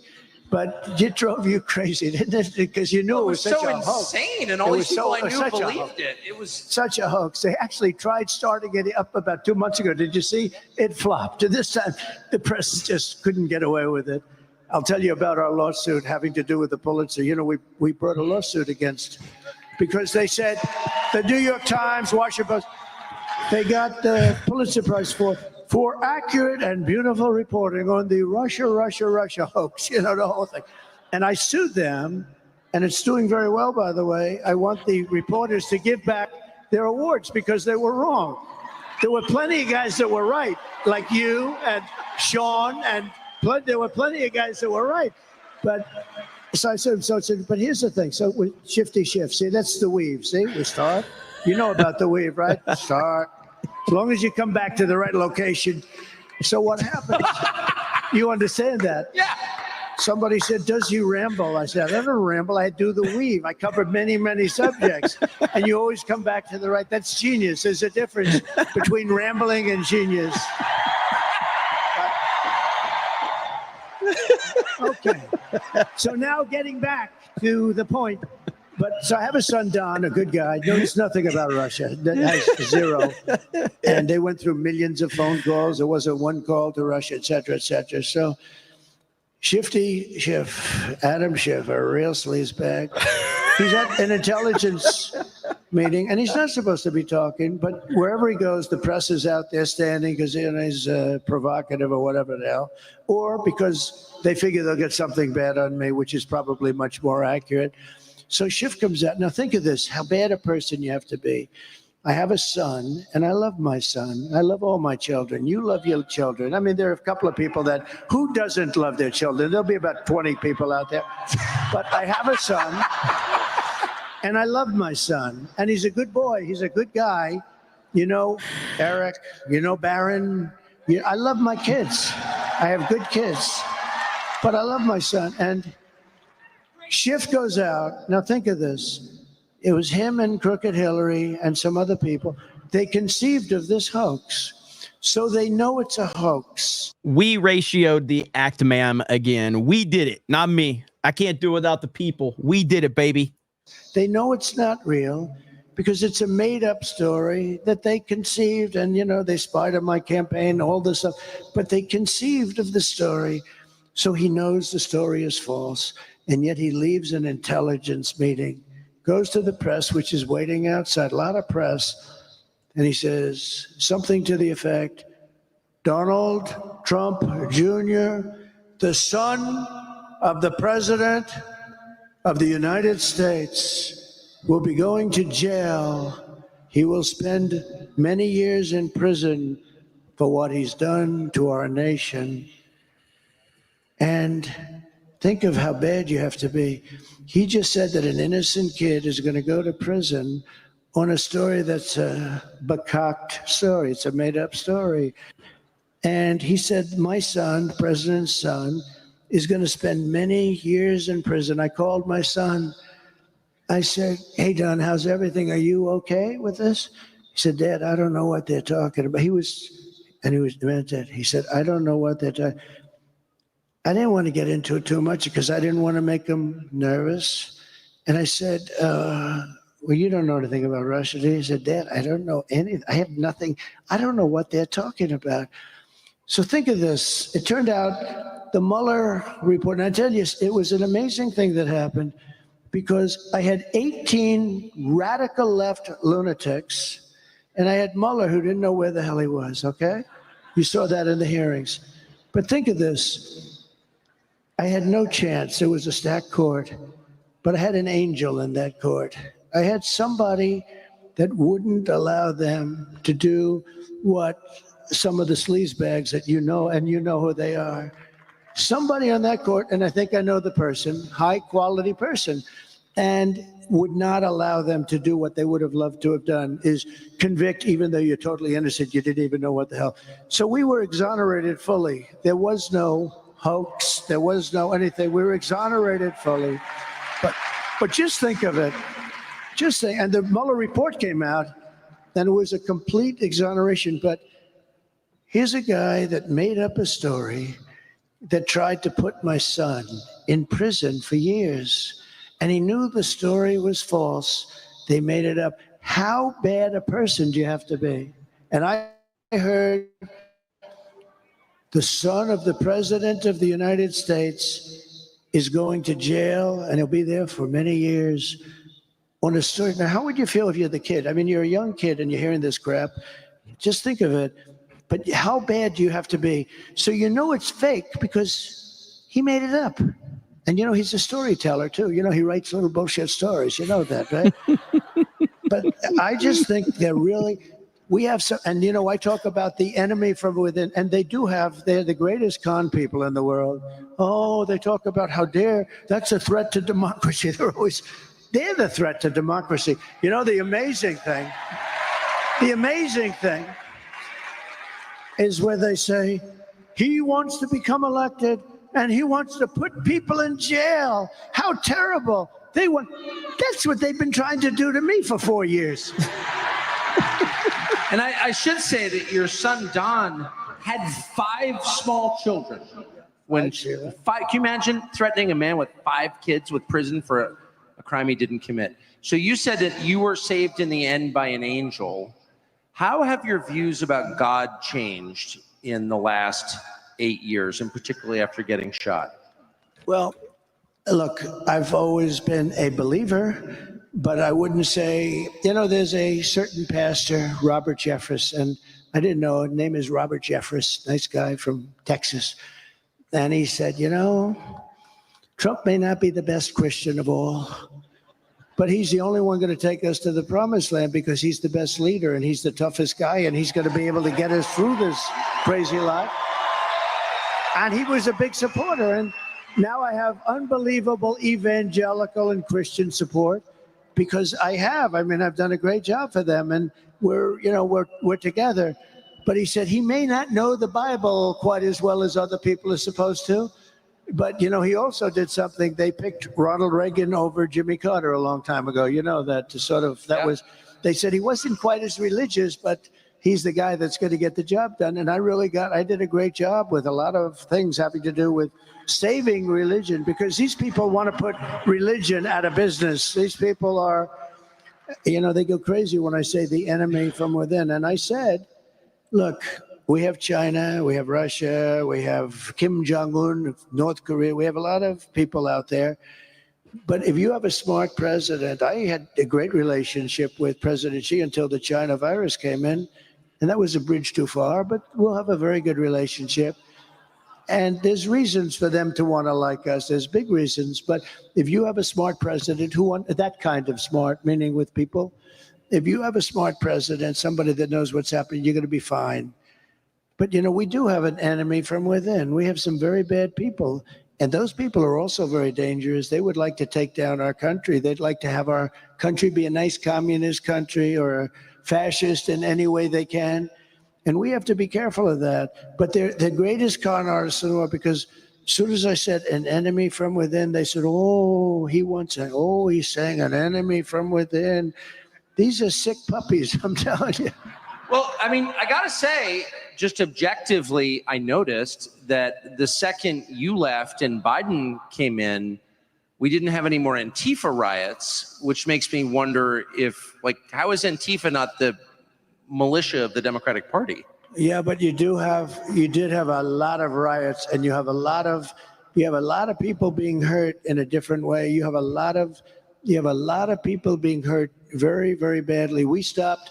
We had a period of time where they wanted to tear down statues. Yeah. And, they thought the statue of Abraham Lincoln should be ripped down immediately and a couple of others. And we stopped them. I signed an old bill that was old and dusty. It was like of 1910, the United Statues Act of 1910.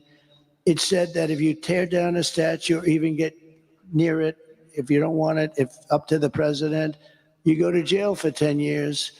And when they started getting a little bit frisky, I took that old dusty statue, hadn't been used in a long time. We took it out and they were getting a little wild. You remember that period of time. And I said, I had a little news conference and I said, anybody that touches a statue, they were going to rip down Andrew Johnson. They were going to rip down Andrew Jackson. And the rope was already on them. And I saw what was going on. And I signed that thing and I had a news conference. I said, anybody that touches a statue, if you touch the statue, you're going to jail for 10 years with no parole, no early getting out. And I looked, because there was a little discord in Washington. I looked at those people from the back and I saw those people. I saw about 1,000 asses. They were facing me as they headed out of town. They were heading out of town.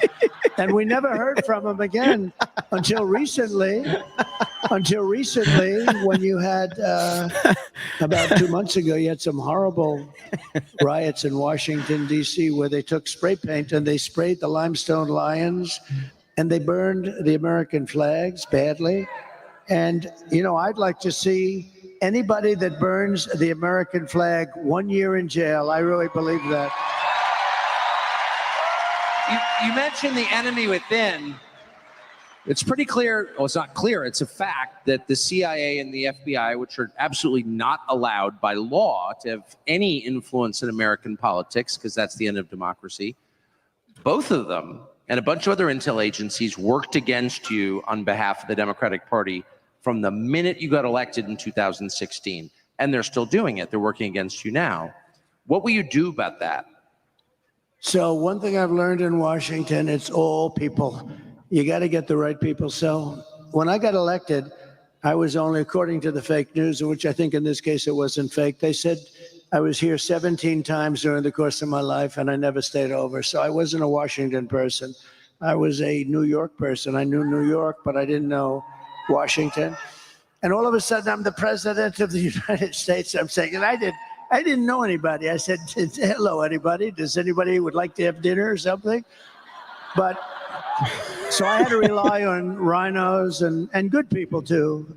Even some good rhinos. There aren't too many of them. They're sort of a dying breed right now, I would say, actually. But I had to rely on people that I didn't know to give me information. And I won't use any specifics, but I had some people in government with me, and I realized, and you know, they have pretty much different philosophies than I would have or than you would have.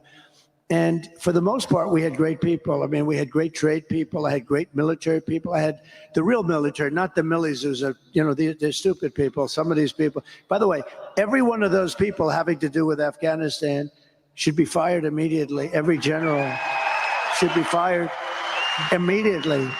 You know, Biden doesn't fire anybody. That's why he never has books written about. Well, two reasons. Number one, nobody cares about him. It's not like, oh, let's write a book about Biden. Nobody cares. But the other thing is that I don't think he fired anybody. I don't think he's fired. I fired a lot of people. I didn't like people. I fired them. And then he immediately get called by the New York Times or somebody because they're they truly are the enemy of the people. They're the enemy of the people. Those people right there. Red Android says, D-Day Cobra, I'm going to the gas station. Want anything? Chat, you could throw whatever you need. You can let Red Android know. I'll take some combos. Pepperoni flavored combos. Okay? Pepperoni flavored combos. Thanks, man. Not Appreciate all of them, but about 91%. They're the enemy of the people. So they'll say, oh, he got fired, therefore he... And the interesting thing about firing people, you can fire them really nice, like I've taken months nice and easy, have lunch, let's think about it, In the end, they get fired, and then they wake up the next morning, that son of a bitch fired me, right? Or you can do like I did on The Apprentice. You're fired, get the hell out of here. Doesn't matter. When you fire somebody, you fire somebody. I've learned after years, you might as well just fire them. Then I do another thing. I say, and I wouldn't do that again, because I'm a nice person. I don't want to hurt somebody. I say, give me a letter. You know what that means? Give me a letter. I said, look, it's not working out. You're not the guy for me. Give me a letter of resignations. I say, give me a letter. Everyone knows what that means. So a guy will write a letter, dear, and then he'll say he quit. And that's okay. That's what the problem is when that happens with me, it's always a big story. So-and-so quits. Virtually every person that gave me a letter, I said, give me a letter. Virtually every person that quit, they only quit because I said, essentially, you're fired, get the hell out of here. But I want to be nice because I'm not looking to fire somebody publicly. I wouldn't do that anymore. I'm just going to say, if somebody doesn't work out, and no matter how good you are, you always have people that don't work out. It's interesting. Sometimes people, you think they're okay, maybe not so great, they turn out to be great. And sometimes you say, this guy is going to be phenomenal, and he turns out to be a stiff. But I had some people that were, like a guy like John Bolton. A friend of mine calls me after I put him on. He said, don't hire that guy. He's no good. He's bad news. He's dumb as a rock and all that stuff. I said, it's a problem, but I like him for a different reason. He's the one that got Bush, him and Cheney and a couple of other of these lunatics. They got them to go into the Middle East and to create war in the Middle East, to spend $9 trillion. Remember, I used to say, don't go into Iraq, but if you do go in, keep the oil. Well, they went in, but they didn't keep the oil. They didn't keep anything. Iraq is a massive oil country. They have $400 billion right now. But I said, don't go in. But I said it as a civilian. So people cared because for whatever reason, I get a disproportionate amount of publicity. And someday he's going to explain to me why. Will you explain that to me? So even as a civilian, sort of, before I ran, but I'd be very much, involved with things and statements that I'll take care of it. But I said, don't go in. They went in. It was such a bad decision. So Bolton, see again, you get back. Bolton, a real dope. But I thought he'd be great because he was so stupid. He was like a boiler. Every time if somebody shot down a little tiny crappy drone that cost about $15, he'd want to go to war with Russia. I said, no, I think he was great for me, though, for a period of time because he was a nut job and everybody, I could see his face get red with that stupid white mustache. And he'd be ready to explode. And this was good for me. I went to Kim Jong-un in North Korea. I took this moron with me, and he never said anything. But when Kim Jong-un saw him, he said, oh, shit, I think the guy wants to go to war. So he was great for me to negotiate with. The same thing with Russia. You know, when Putin saw him, I'd be very nice. I'd say, hi, Vladimir, how you doing? And then Putin said, 2 rows back, and it'd see that moron, and it'd say, holy shit, this guy wants to go to war with me. And I got a lot of what I wanted. We killed, as you know, the Nord Stream 2. I killed Nord Stream 2. That's the other thing that's great. Their PR sense, their political sense, very interesting. They love to say that I was a friend of Russia. I worked for Russia. I was a Russian spy. These people are sick. The biggest job Russia ever had is Nord Stream 2. This is the biggest pipeline like in the world. Goes from Russia to Germany and all over Europe. I killed it. Nobody would kill it but me. I stopped it. The thing was half built, dead. Then there's obviously, look, in all fairness to Biden, he was dumb 35 years ago. He was a dumb guy. True. It's true. But he comes in and he approves it, but he stops the Keystone pipeline, which really we need. That's our pipeline. But think of it. Wrong country.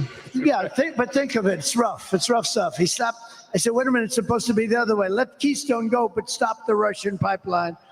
And I went to the Germany and the different countries, but mostly Germany, and say, so let's get this straight.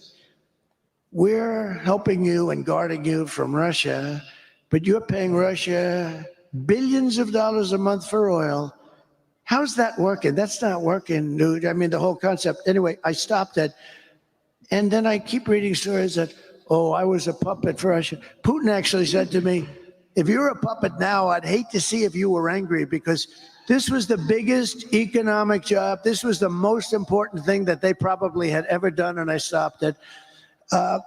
It's all about the people, Tucker. If you have the right people, it goes beautifully. It's like in my real estate business. If I have a good building here, look at this and guy. I have a good superintendent of the building, and that guy's doing a great job, and I've done it over the years with my father, would have a building and another building, and you'd have a great super here and a lousy super there. The one here, the building, everything was perfect. Over here, everything was crappy. That we had the.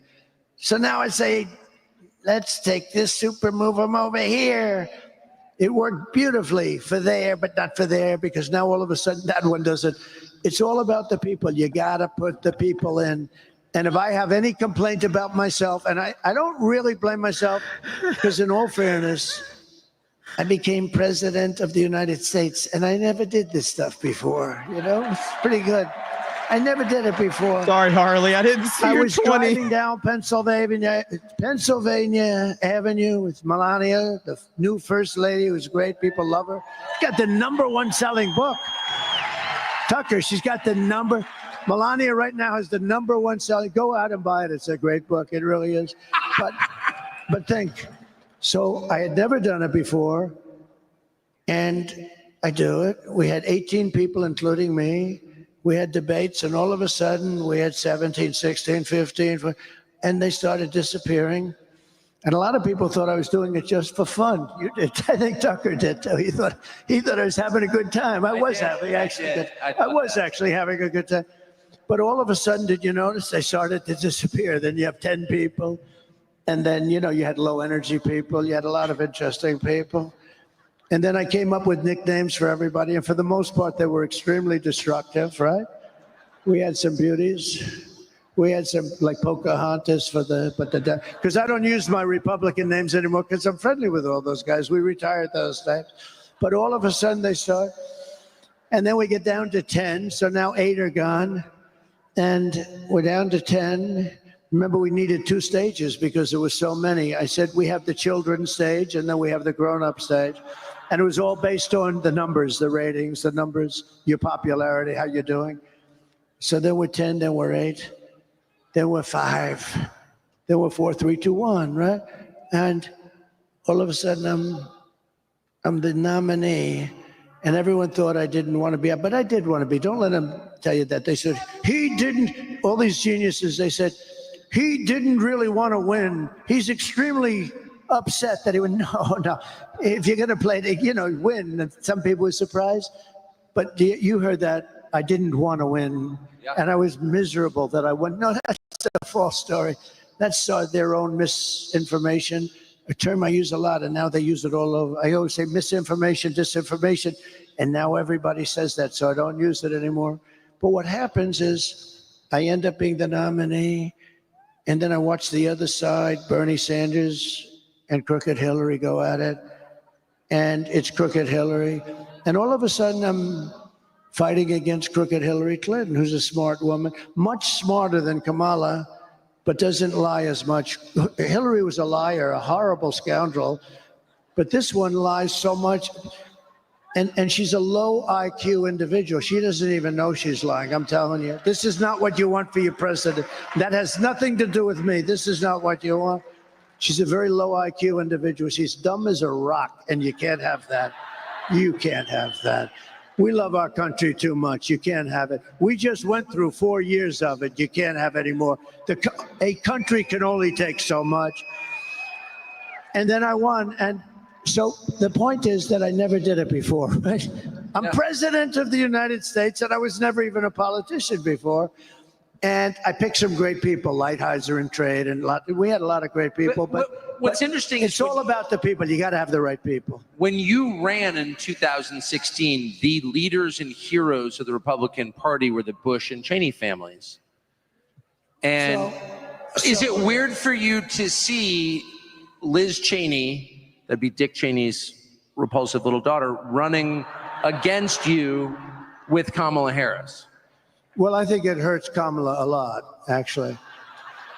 Look, she's a deranged person. The reason she doesn't like me is that she wanted to stay in Iraq. She wanted to stay. She wants to, tough person. People get killed all over. She's real tough, right? They're not the tough people. Don't forget, I went against her, and in her state, which is a great, beautiful state, she lost for Congress with the highest number in history.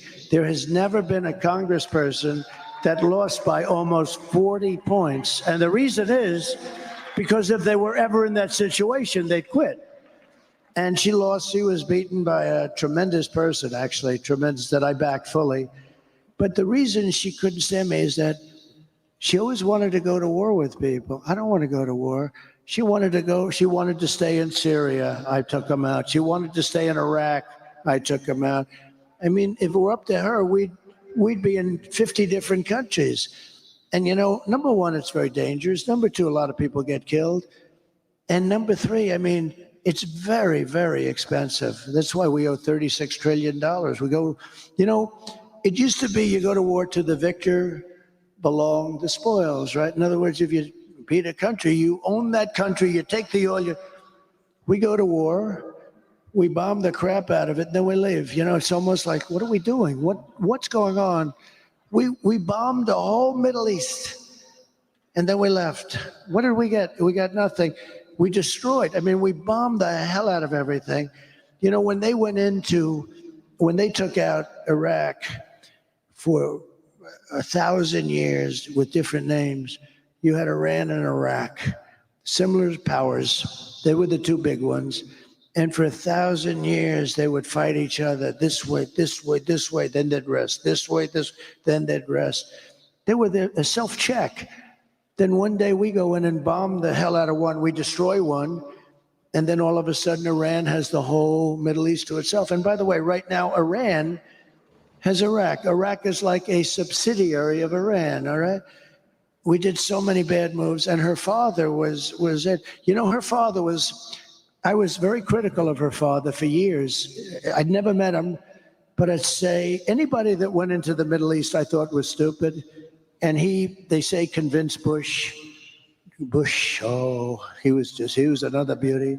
But he supposedly convinced Bush to go in, him, Bolton, and some other lightweights, convinced them to go in. Let's go into the Middle East and destroy the whole place and kill millions of people. So they went in.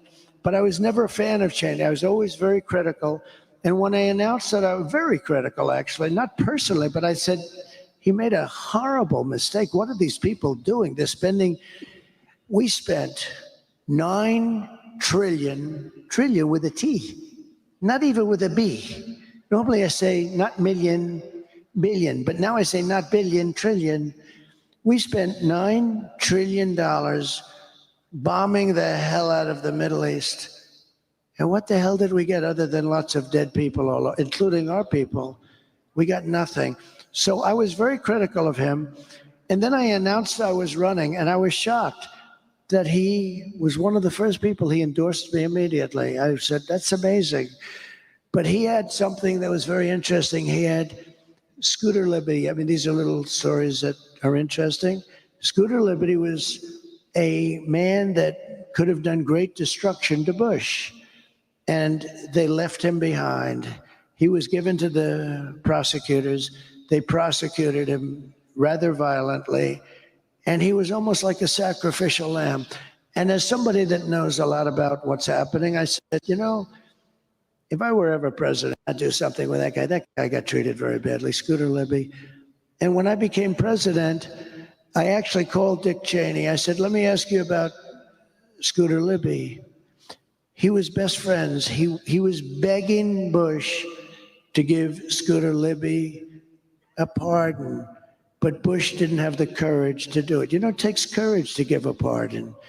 It does take a certain courage because the press comes after, you know, et cetera, et cetera. And he didn't have the courage to give him. He should have given him a pardon, but he didn't have the guts to do it. But Scooter, and what happened is Dick Cheney, for years, for a long time, hated Bush. And don't let anyone tell you, he hated. He said, you don't leave your wounded behind. And I understand that. And Scooter Libby really saved Bush, because he could have said things that would have been very dangerous for Bush in terms of getting impeached, in terms of going to jail, in terms of bad things happening. But Scooter Libby didn't do that. And in all fairness to Cheney, I give him credit for this. He was very loyal to him, but he couldn't get Bush to do what he should have done. I came into government and I did what they should have done. They didn't have the guts to do it. I did it. And Scooter Libby was pardoned. I gave him a pardon. And I never met Scooter Libby, by the way. I never talked to him before that. And I got a call from Scooter Libby after I did that. And he broke down in tears, thanking me so much. And then Cheney called me, and he said, that was so incredible what you did for Scooter Libby, because he was really on Scooter Libby's. Scooter Libby took a lot of heat and took all of it and didn't say anything bad about Bush or Cheney or anything else. Could have done it, I know, because you have guys that do that, and you have guys that lie, which is worse, right? But you have guys that do that. But he was very loyal to them, and he suffered greatly. I released him. Cheney called me. He said, it's one of the nicest things I've ever seen done in politics. I said, look, I've heard for years he was treated unfairly. I've heard for years that Bush should have given him a pardon. All I did is do something that somebody else should have done.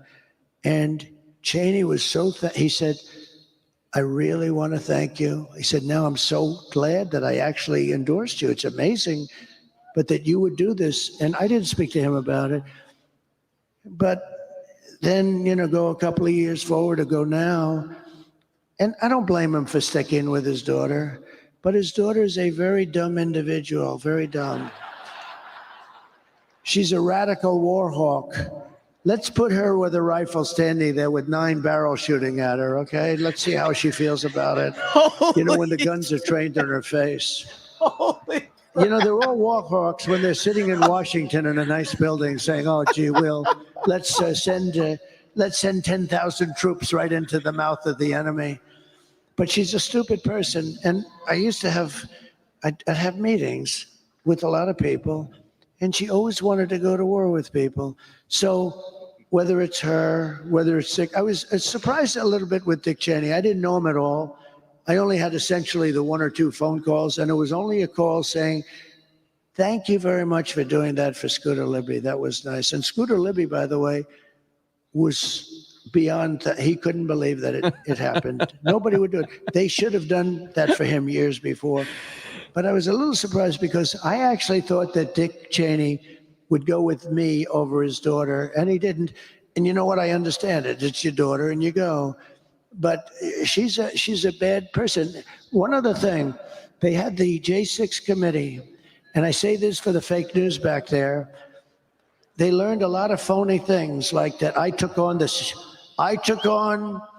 when I was in the car, take me to the Capitol, I said, according to this young lady.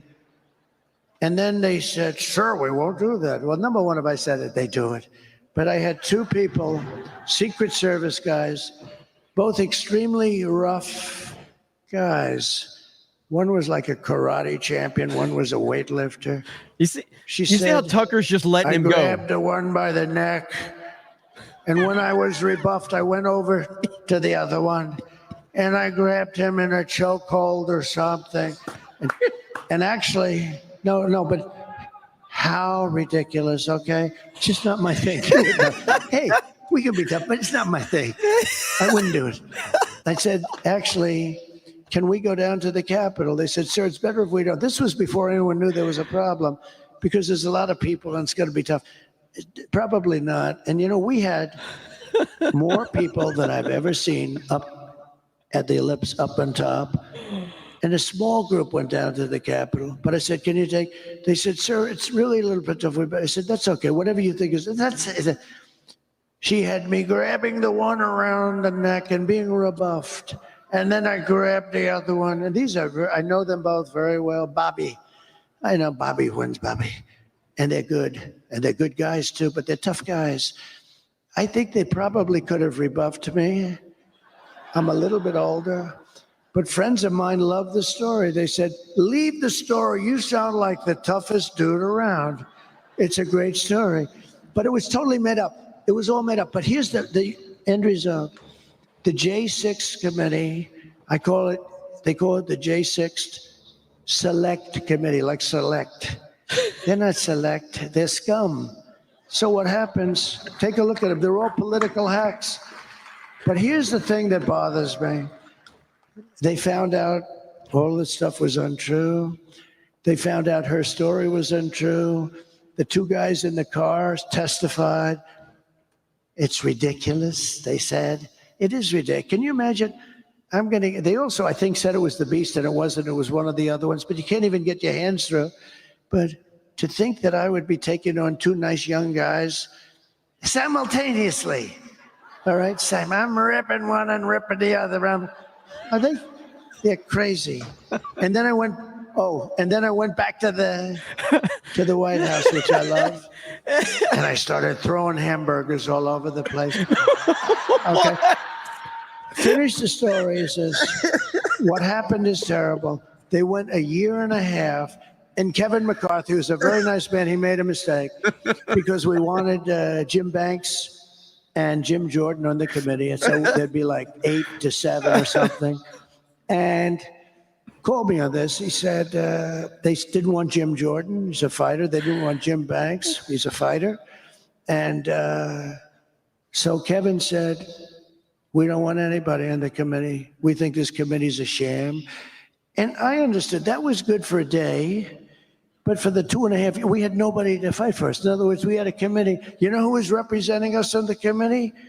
Crying Adam Kinzinger and Liz, the moron Cheney.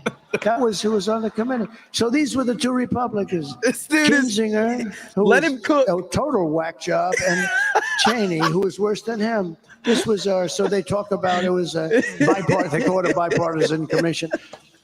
And I think I'd never liked the idea of not, because even if you didn't have Jim Jordan, who's very good, and Jim Banks, we have a lot of great people that would have been good, and they would have, they would have mixed it up. End result, like they finished their report, they burned and destroyed and deleted everything. Everything. And nobody, and you know why? Because they found out that Nancy Pelosi, it was her fault. She didn't put the security. I offered 10,000 National Guard or military. They found out it was Nancy Pelosi. They found out that the stories about me attacking two very tough guys that are slightly younger than me, just a few years, that wasn't true. They found out that much of it wasn't true, and they were very embarrassed. So the Unselect Committee, I call it the Unselect Committee, which I always thought was a great name because it was a select, I call it the Unselect Committee of Political Thugs. What happened is, think of it, end of the story. They deleted and destroyed all evidence, all documents. There's nothing. And the reason they did it is because they were guilty as hell. It's the greatest cover-up. And the fake news back there will not cover it. They've never even, I think, done a story. In other words, when you go into court, we want that information. There is no information. It's been destroyed. Everything's been destroyed. We have a very crooked government. Remember that. And we're going to straighten it out, and we're going to make it an honest government. So I have to ask you about the pardons. I keep hearing you're considering pardoning Hunter Biden. Is that was true? amazing. And if so, why? No, I mean, I've never, look, I don't like the idea of what's happening. I don't like it at all. They've weaponized government, but they've weaponized it against me like nobody's ever been weaponized. The big case was the documents case. We won the case in Florida. We're winning other cases too. Maybe. But I've had to devote money and time to this. Instead of running against these stupid people, I had to devote a lot of money and a lot of time, which is what they want. I had Fani, F-A-N-I. To me, it's Fanny, but she said Fani. I think she changed it once she became the DA. She wanted to put a little French accent on Fani. And her lover boy, Wade, who was hired for like $1 million because of his expertise in whatever the hell law, RICO. But he never did a RICO case. And then they would take sailing trips like 6 times during the year, 6 times. Who the hell goes away or to sail for 6 times? Nobody. And he got paid a lot of money. He took that money, they took trips. You know, there's a whole thing, but that's just one.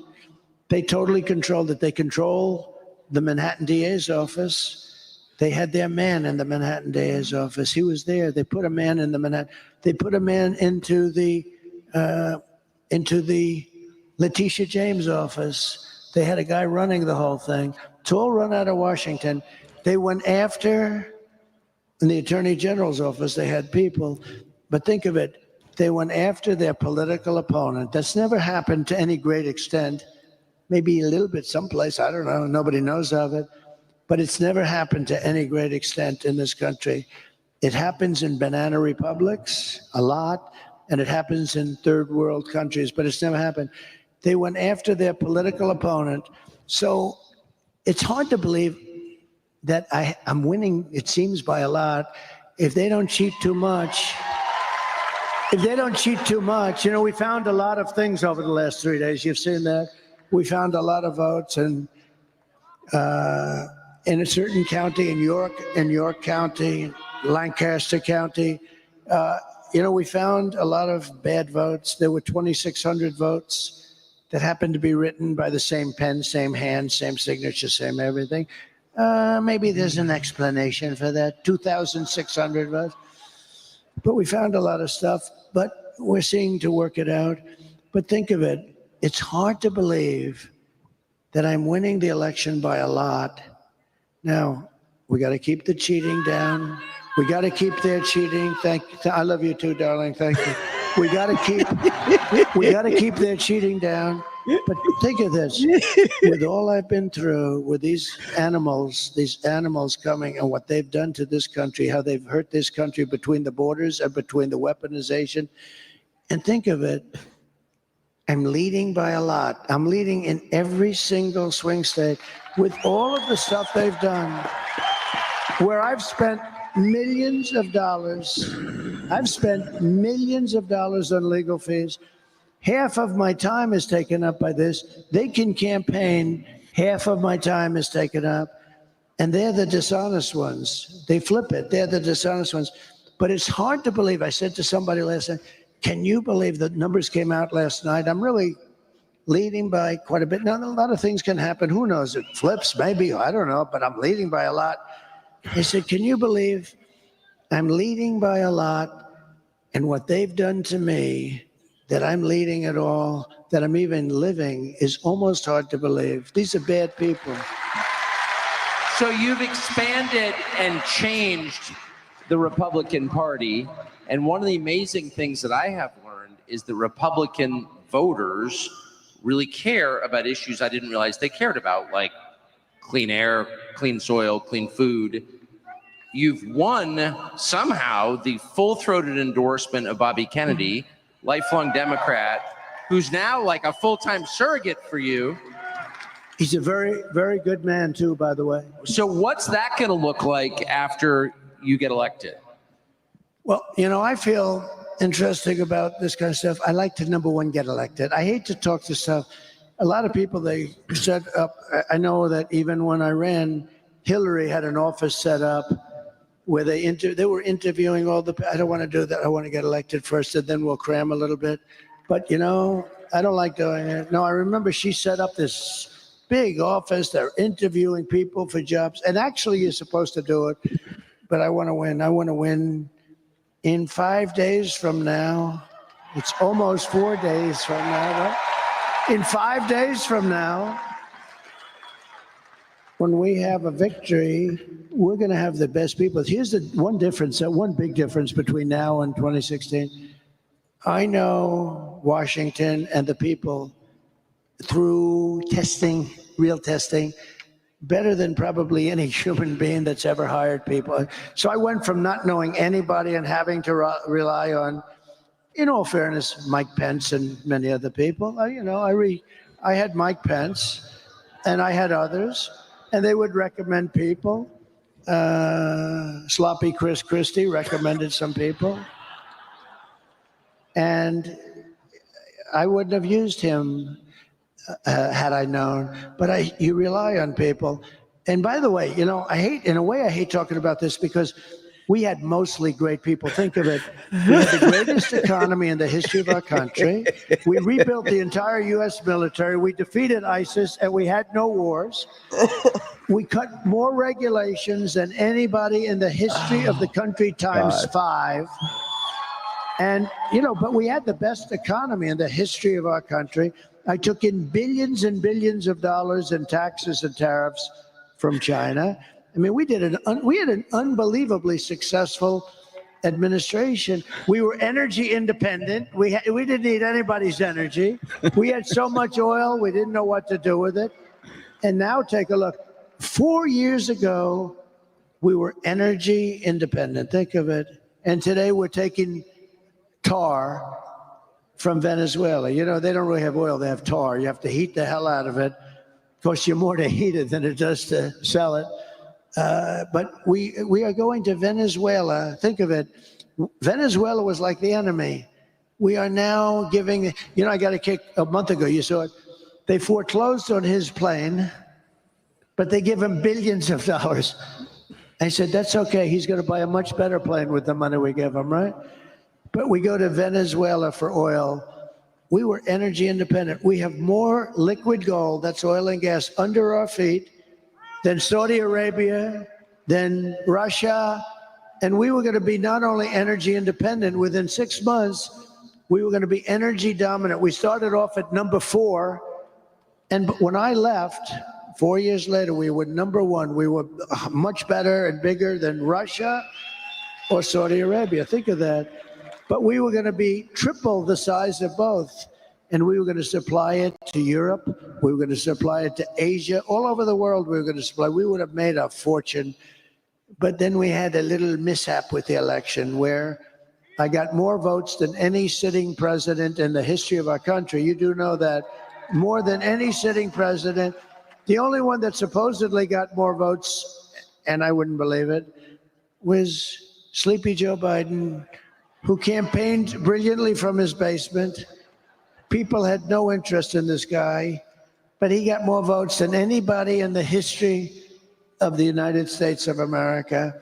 So anyway, so bad things happened, but we had something going that nobody had. I mean, we had an unbelievably successful administration, but I also put in some people that in retrospect I wouldn't have used, but I had to rely on other people for recommendations. Now I know everybody. I know the dumb ones, the smart ones, the weak ones, the strong ones. I think I know everybody, and I've got people that I think will be great. With that being said, you pick people, and sometimes they disappoint you. Everybody knows that.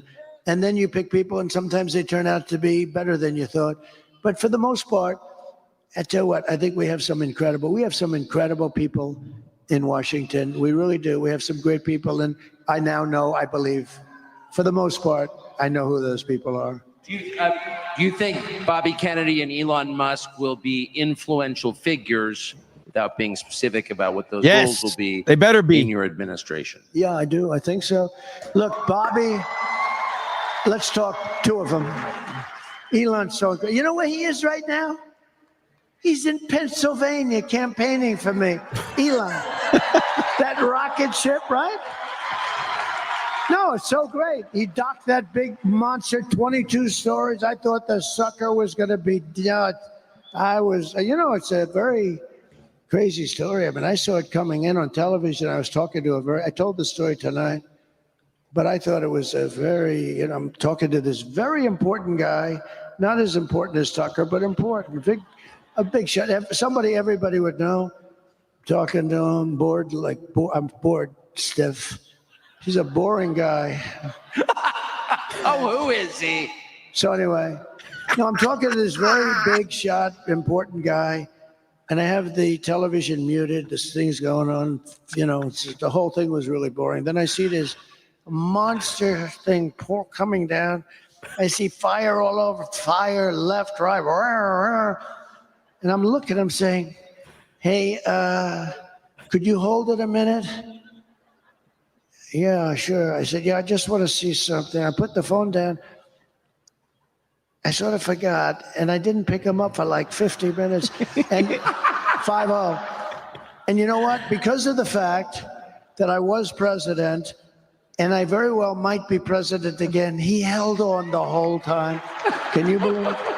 But it's true. I pick the phone up. I say, oh, shit, the phone. Hello? Hello? He goes, hello? The poor guy. But I had to see this, and I turn it on. I see it. Now you have to understand, it left. I saw it leave, and it was beautiful white paint. Now it's coming down, and it's just dark brown.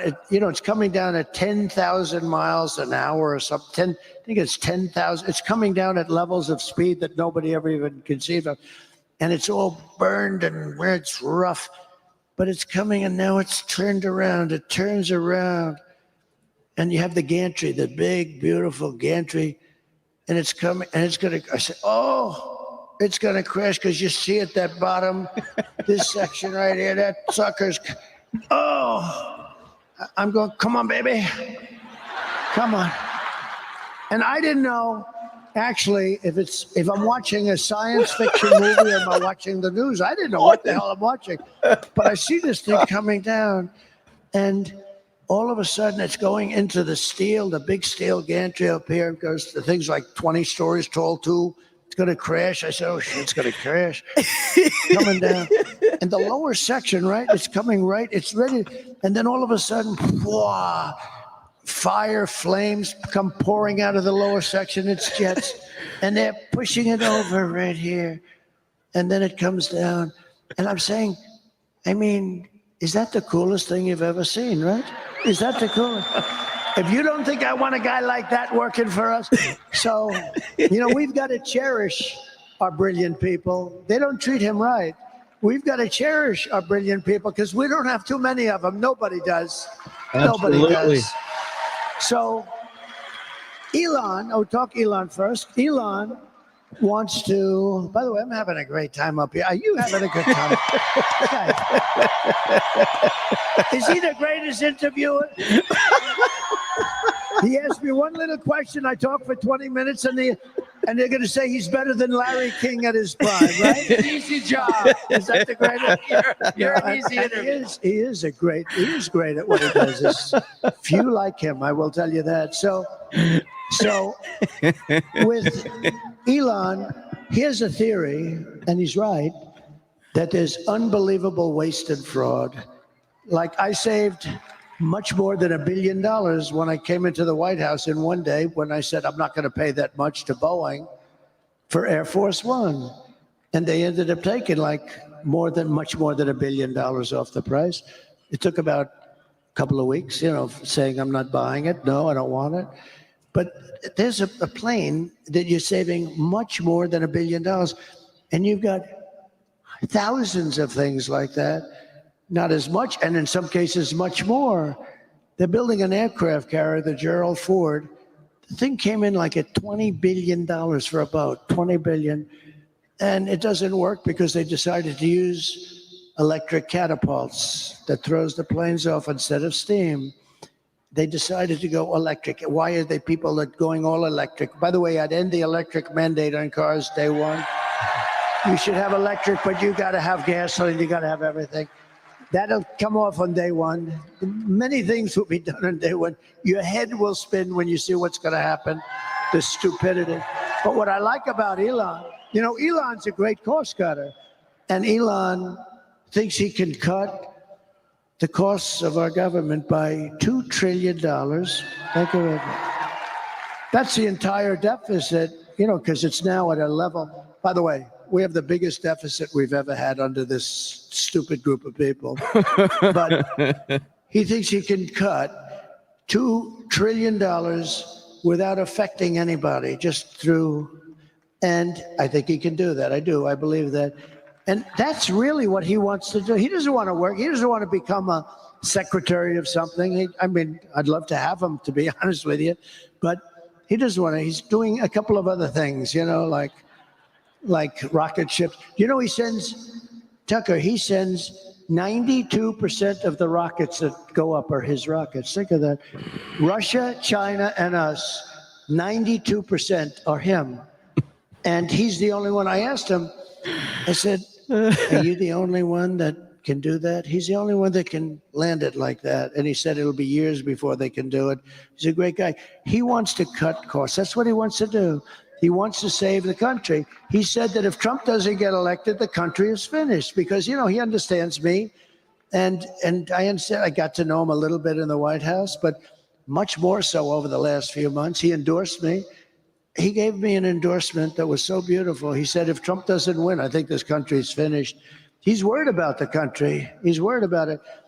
He thinks he can save $2 trillion, in which case we don't have a deficit. The whole thing would be $2 trillion a year, by the way, a year. And I will definitely know Bobby is great. The only thing I'm a little bit worried about with Bobby, so I want him to work on health. And I think there's nobody like him. I think he's right with so much of the things he's talking about. Because, we're not a healthy country. If you look at some of the countries in Europe, they're much more healthy than us. We're a rich country. We got to get rid of a little debt, but that's okay. We've typically been very good at that. I've been very proficient at that. I've had it both ways. I've had a lot of debt and I've had very little debt. And as you get older, having very little debt is much better, believe me. But you know what? He really wants to, with the pesticides and all the different things. I said he can do it. He can do anything he wants. He wants to look at the vaccines. He wants everything. I think it's great. The only thing I say to Bobby is leave the liquid gold under our feet alone. We want to have a little gasoline. Because you know what I'm going to do? We're going to unleash much of that. And we're going to, Germany tried to go all green and they almost destroyed their country. And that was the end of Angela, by the way. That was it for Angela. They went all green. They had windmills all over the place. And the wind stopped blowing for a couple of weeks. And that was almost the end of Germany, actually. But the only thing, and I say it jokingly, but I say, Bobby, I love you looking at health. I want you to take care of the women of this country, the men of this country, and the children of this country. You don't have to worry about anybody else. But the one thing you got to do for me, Bobby, is leave what's under my feet, the oil and gas. You leave that to me, Bobby, because we're going to make so much damn money, and it's clean. It's going to make it clean. We're going to make, look, China doesn't have that. That's why China's going electric. If we go electric, we're playing right into their hands. We have oil and gas. They don't. They have things for making the batteries and other things. They're going to make the electric cars. We're not going to be making the electric cars. The problem with the electric cars, and I think they're great in a smaller application. Have a good night, man. Get some rest. They cost too much, and they're going to be made in China. 3 minor problems, okay? But if you listen to this government, they want to make army tanks electric because they want to invade countries with their army tanks in a very friendly way from the pollution standpoint. The whole thing. You know what you have to do? The batteries are so big. They have a design where the army tank is going in and they have like a wagon, like a child's wagon with these massive batteries. We're going to have green wars? These people are crazy. No, they want trucks to be all electric. The problem is they don't go far. That's a problem. You know what else is a problem? So the trucking industry comes to see me because they think I'm going to win. And they come in to see me. And these guys come in, and they're great guys. They've been in like Roger Penske. How good is Roger Penske? The guy's won, but he's in the trucking business too. He's won like 19 Indianapolis 5. Think of how good this guy is. Japan spends billions on coming up with a race car. Germany spends billions. I don't know if they've ever won, maybe 1 or 2. Roger Penske is an incredible guy. He won 19 Indianapolis 500s. It might even be 20. That was 2 years ago. I gave him the Presidential Medal of Freedom because I said he deserves it. After the 19th, I said he deserves it. But the truckers came in to see me. They say, sir, they want us to go all Very electric true, Hayden. and it'll Very destroy true. the industry. Why? Because a truck is 2.5 times heavier if it's run by a battery. I said, that's not good. I don't like that. What does that do to the bridge? He said, how did you pick it up so fast, sir? Every bridge in the United States would have to be rebuilt. Every roadway would have, because they're not set for that kind of weight. Little problem.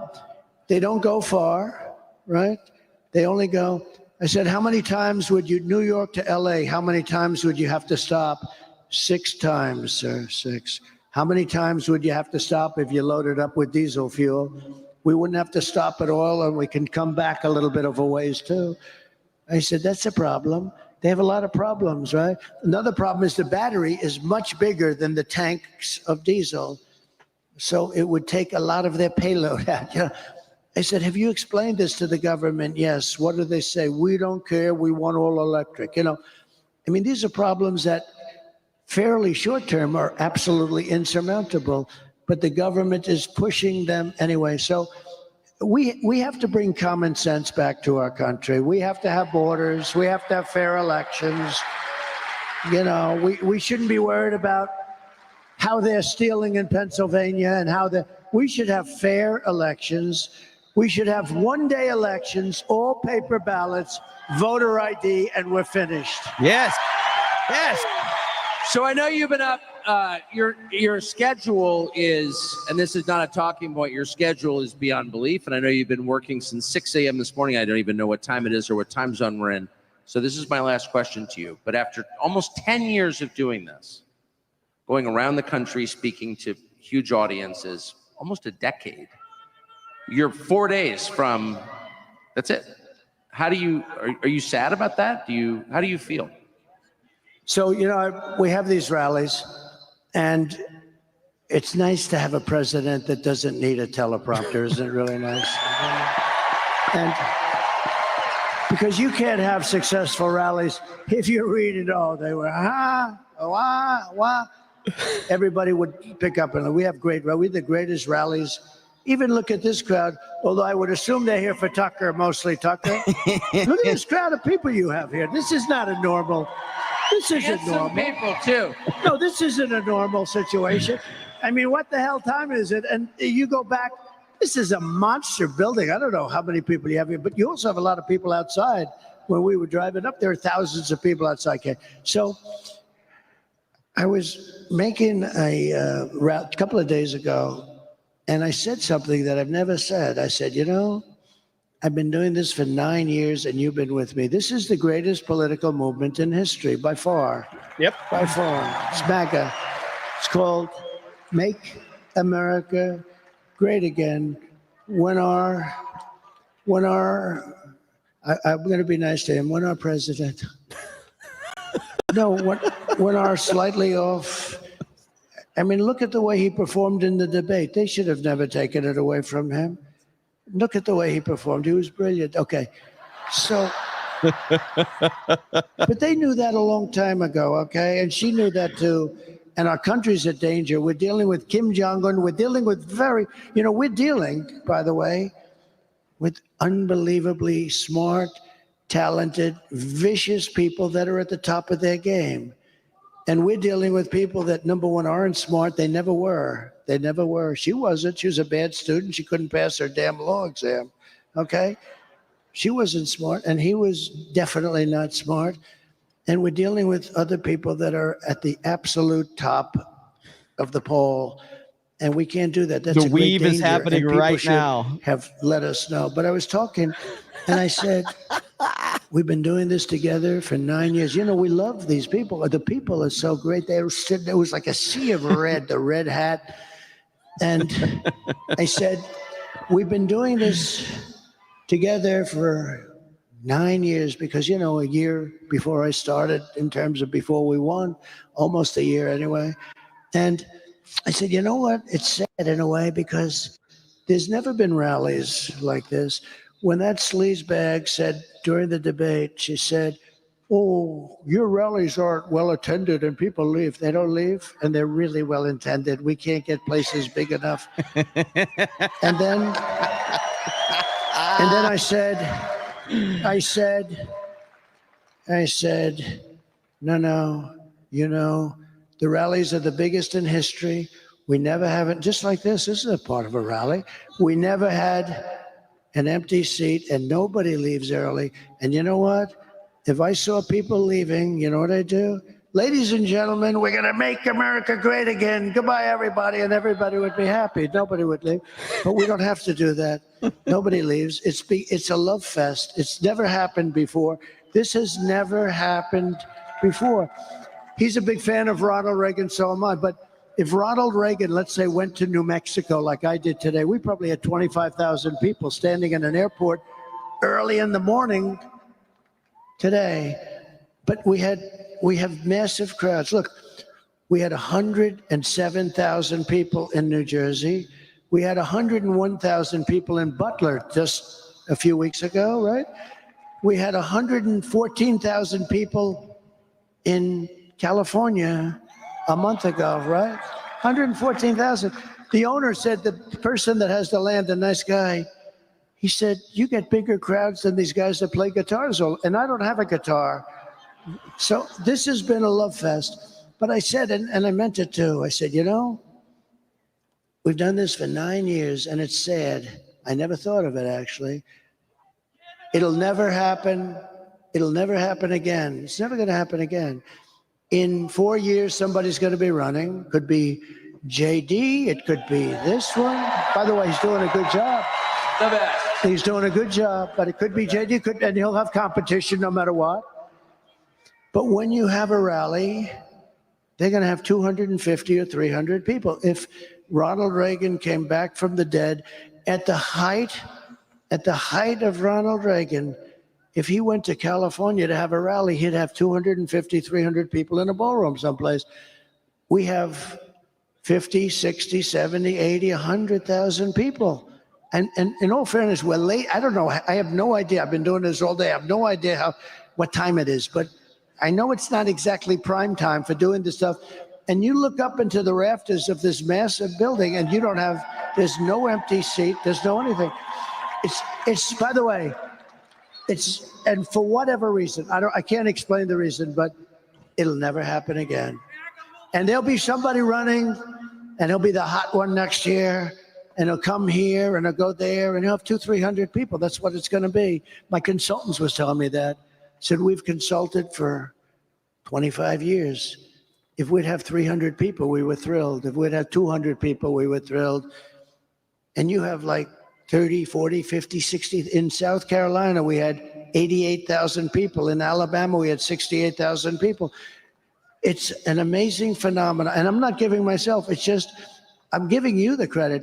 You're tired of being the stupid country. We've become a stupid country. We were run by stupid people, and you're tired of it. So I said to myself the other day, Tucker, it's sad. And I was telling the people, because it'll never happen again. This is never going to happen again. I don't care. I just don't believe it. It's never happened in any country.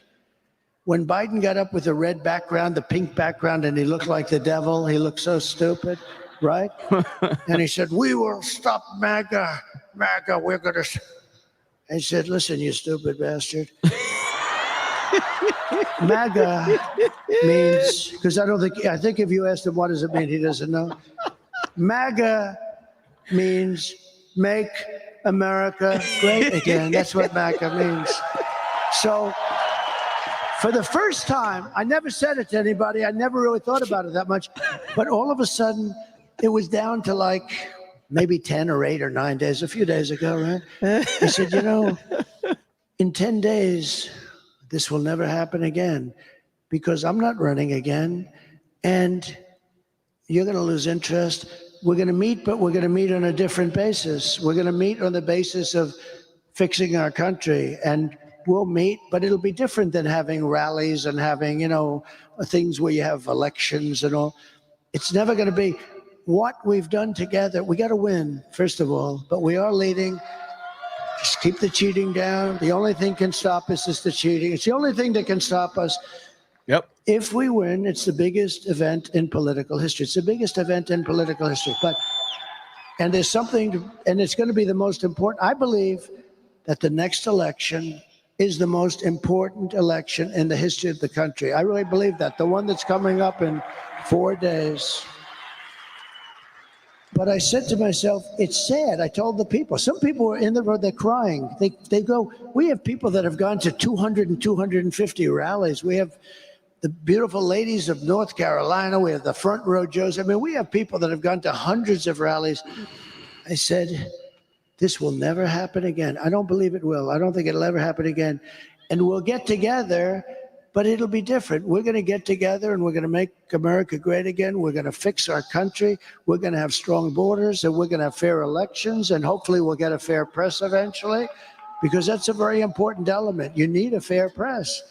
He and I understand the press because you give them a story, you know exactly everything that happened, and they'll write it the opposite, like the exact opposite. They'll write it to actually hurt you. It's hard to believe.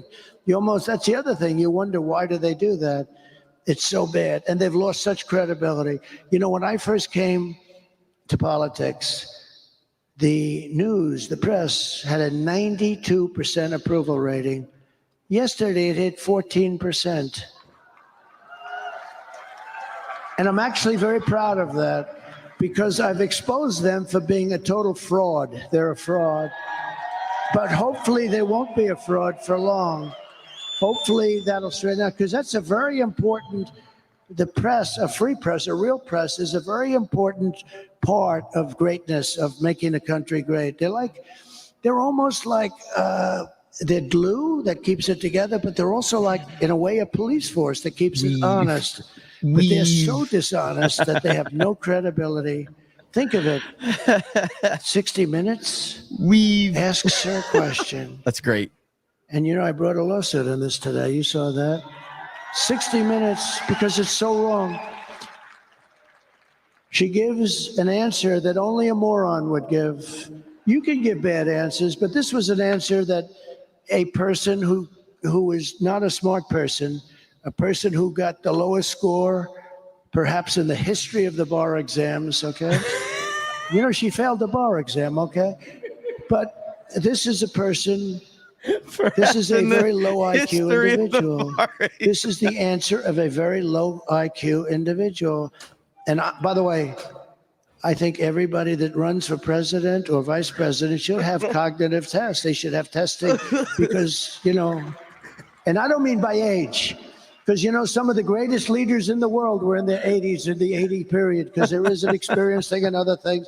Some of the greatest leaders in history, you look back, and I know many people that are in their 80s that are, I know one person from 80 to 90 made billions of dollars, and he was a failure for his whole life. And you know him, I'll tell you who it is later. But he was a failure for his whole life. But I said to myself, it's sad that in a way, this whole great thing that we've built is never going to happen again. But what is going to happen again is we're going to turn our country around. We're going to make it great. And we're going to be so proud of ourselves because we have to save our country. Dude, Trump our country is going bad. Trump is a force. We're a failing nation. We are, as I say, we are a nation in decline. We are a nation in very serious decline. And look at what these stupid people have done. They've allowed Russia, China, Iran, North Korea, and others to get together in a group. This is impossible to think. When I was a young guy, I always loved the whole thing, the concept of the history and all of the things that can happen. The one thing, and I had a professor at the Wharton School of Finance, but we had history classes also. He said, the one thing you never want to happen is you never want Russia and China uniting. We united them because of the oil. We united them. Biden united them. It's a shame. The stupidity of what they've done. Well, I'm going to have to ununite them, and I think I can do that too. I have to ununite them. But early on, I've read, and you've learned, you never want Russia going. And their natural enemies. It's amazing. Because Russia has massive land, and China needs it. Okay, they need that land. China doesn't have the land for the population. Russia has. If you ever look at the size of the Russian landmass, it's like 4 times or 5 times. Doesn't it have like 12 time zones or something? It's massive. They're a natural enemy, and we've allowed them to get together. It's such a dangerous thing. Another thing that we're doing is we're losing the dollar as the standard because of these people that are so. If we lose the dollar as the standard, that's like losing a war, and it'll never happen with me. There's no way that will happen with me. We got to put it back together. We cannot. Yeah, I don't think we're gaming after this. I don't think we're gaming. War. So we're going to get together, and hopefully we'll get together a lot, but we're going to get together, and I think it's going to be very happy times. We're going to put our country back together, and we're going to make it the greatest country in the world again. And you're going to be very proud of all these rallies that we had. And I just want to thank you for being here so late in the evening. I've been doing this all day, and this guy is fantastic. President Donald J. Trump, ladies and gentlemen, thank you. What a freaking guy, dude.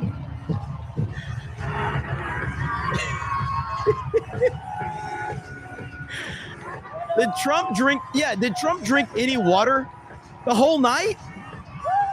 I don't think, did Trump drink anything?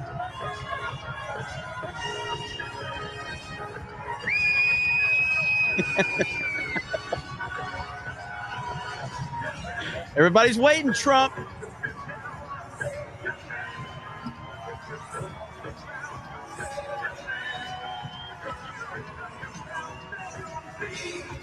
Oh, we can't see him.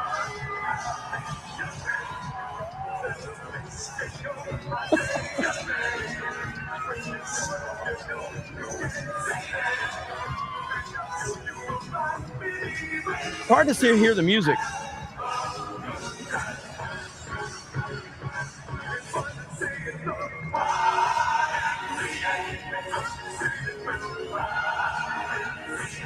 What a crazy, crazy night. Man, Trump just absolutely crushed it. RFK, honestly, man, RFK gave one of the great speeches I've heard in a long time. RFK was absolutely on point. And the fact that he had to extend it because Trump was running late was truly incredible. So big shout out to RFK. Trump just basically had a roast session. He just roasted everybody, just keeps going. Unstoppable force. What a crazy, crazy, awesome night. I was not expecting that. John with the proper 199 says a proper 199 for a proper MAGA American. You know what that means, ladies and gentlemen? Should I do it? Do not come. I'm going to do it. Do not come. I'm going to come.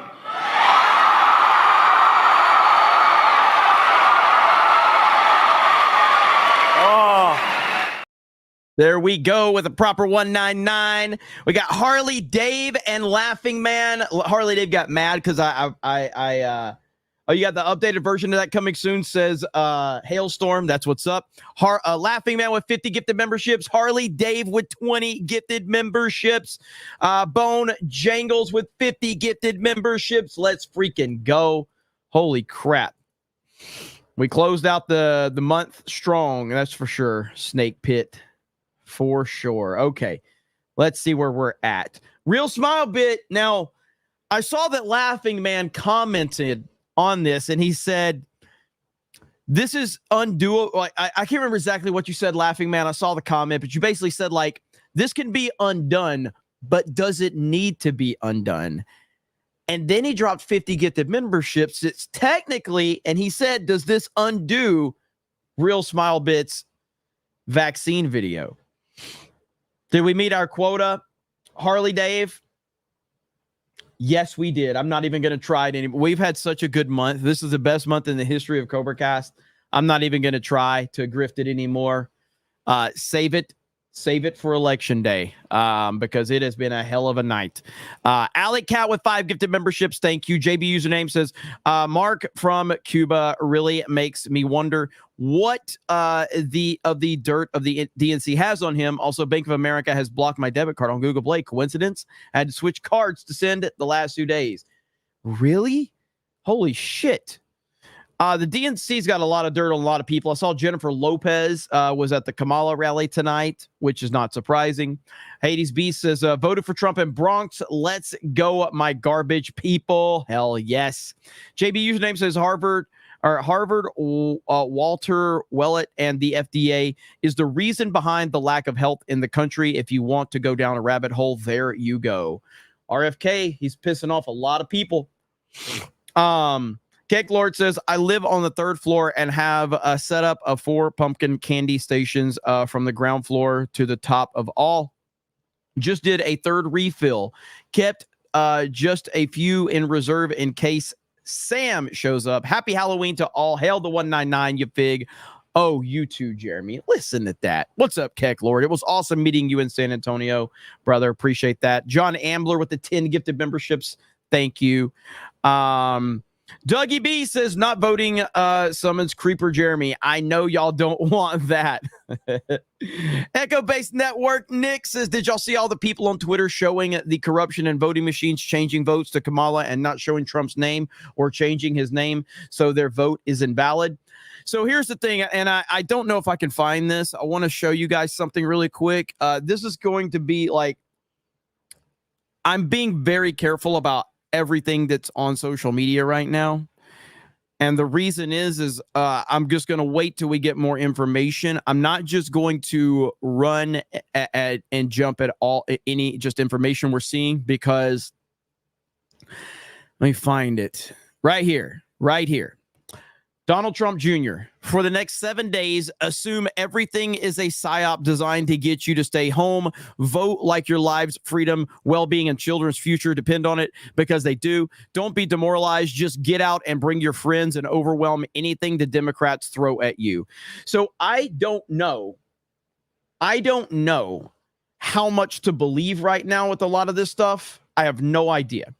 But what I do know is that every single thing that we're seeing on social media, I'm taking it with a grain of salt. And I'm like, what is the motivation behind it? Are they showing us that votes are, is it a bullshit thing that they're showing us votes are being flipped in order to go? Because there's a lot of people, and I've heard from a lot of people, and they're like, why are you even worried about this, Jeremy? We know what they're going to do, so I'm not even going to go out and vote. We know what they're going to do. My vote is useless, so what's the point in even doing it? And the more that you show people that these things are happening, the more they start to think like, man, my vote really doesn't mean anything. Why the fuck am I even going to do this? So the bottom line is I don't think that it's necessarily productive to get caught up on a lot of that stuff right now. The singular focus and the singular message is to motivate and talk to people about going out and voting so that you can stop what we could have with the Kamala Harris administration. That really is the bottom line. Muddying the waters doesn't matter. Go out and vote. Too big to rig. That is the focus right there. That's my attitude right now anyway. Tactical Dish Soap says RFK is just fingertips away from getting proper closure to what happened to his family. Get up, Harry. Get out and vote. Absolutely. Red Mage says to RFK's point about pharmaceutical ads, they are such a joke in how a drug is used to treat X, but it has a list of side effects a mile long. Yep. The Real Smile Bit says, was that Colbert I saw flash briefly in that collage? Is it fate or destiny? You got to, I don't know what to do. I got Laughing Man and you fighting now. I'm not sure what to do. I'm not sure. Kira says, when and why did full-throated become a thing? I've heard that term before, but it's become like more used recently, but I've heard that term before.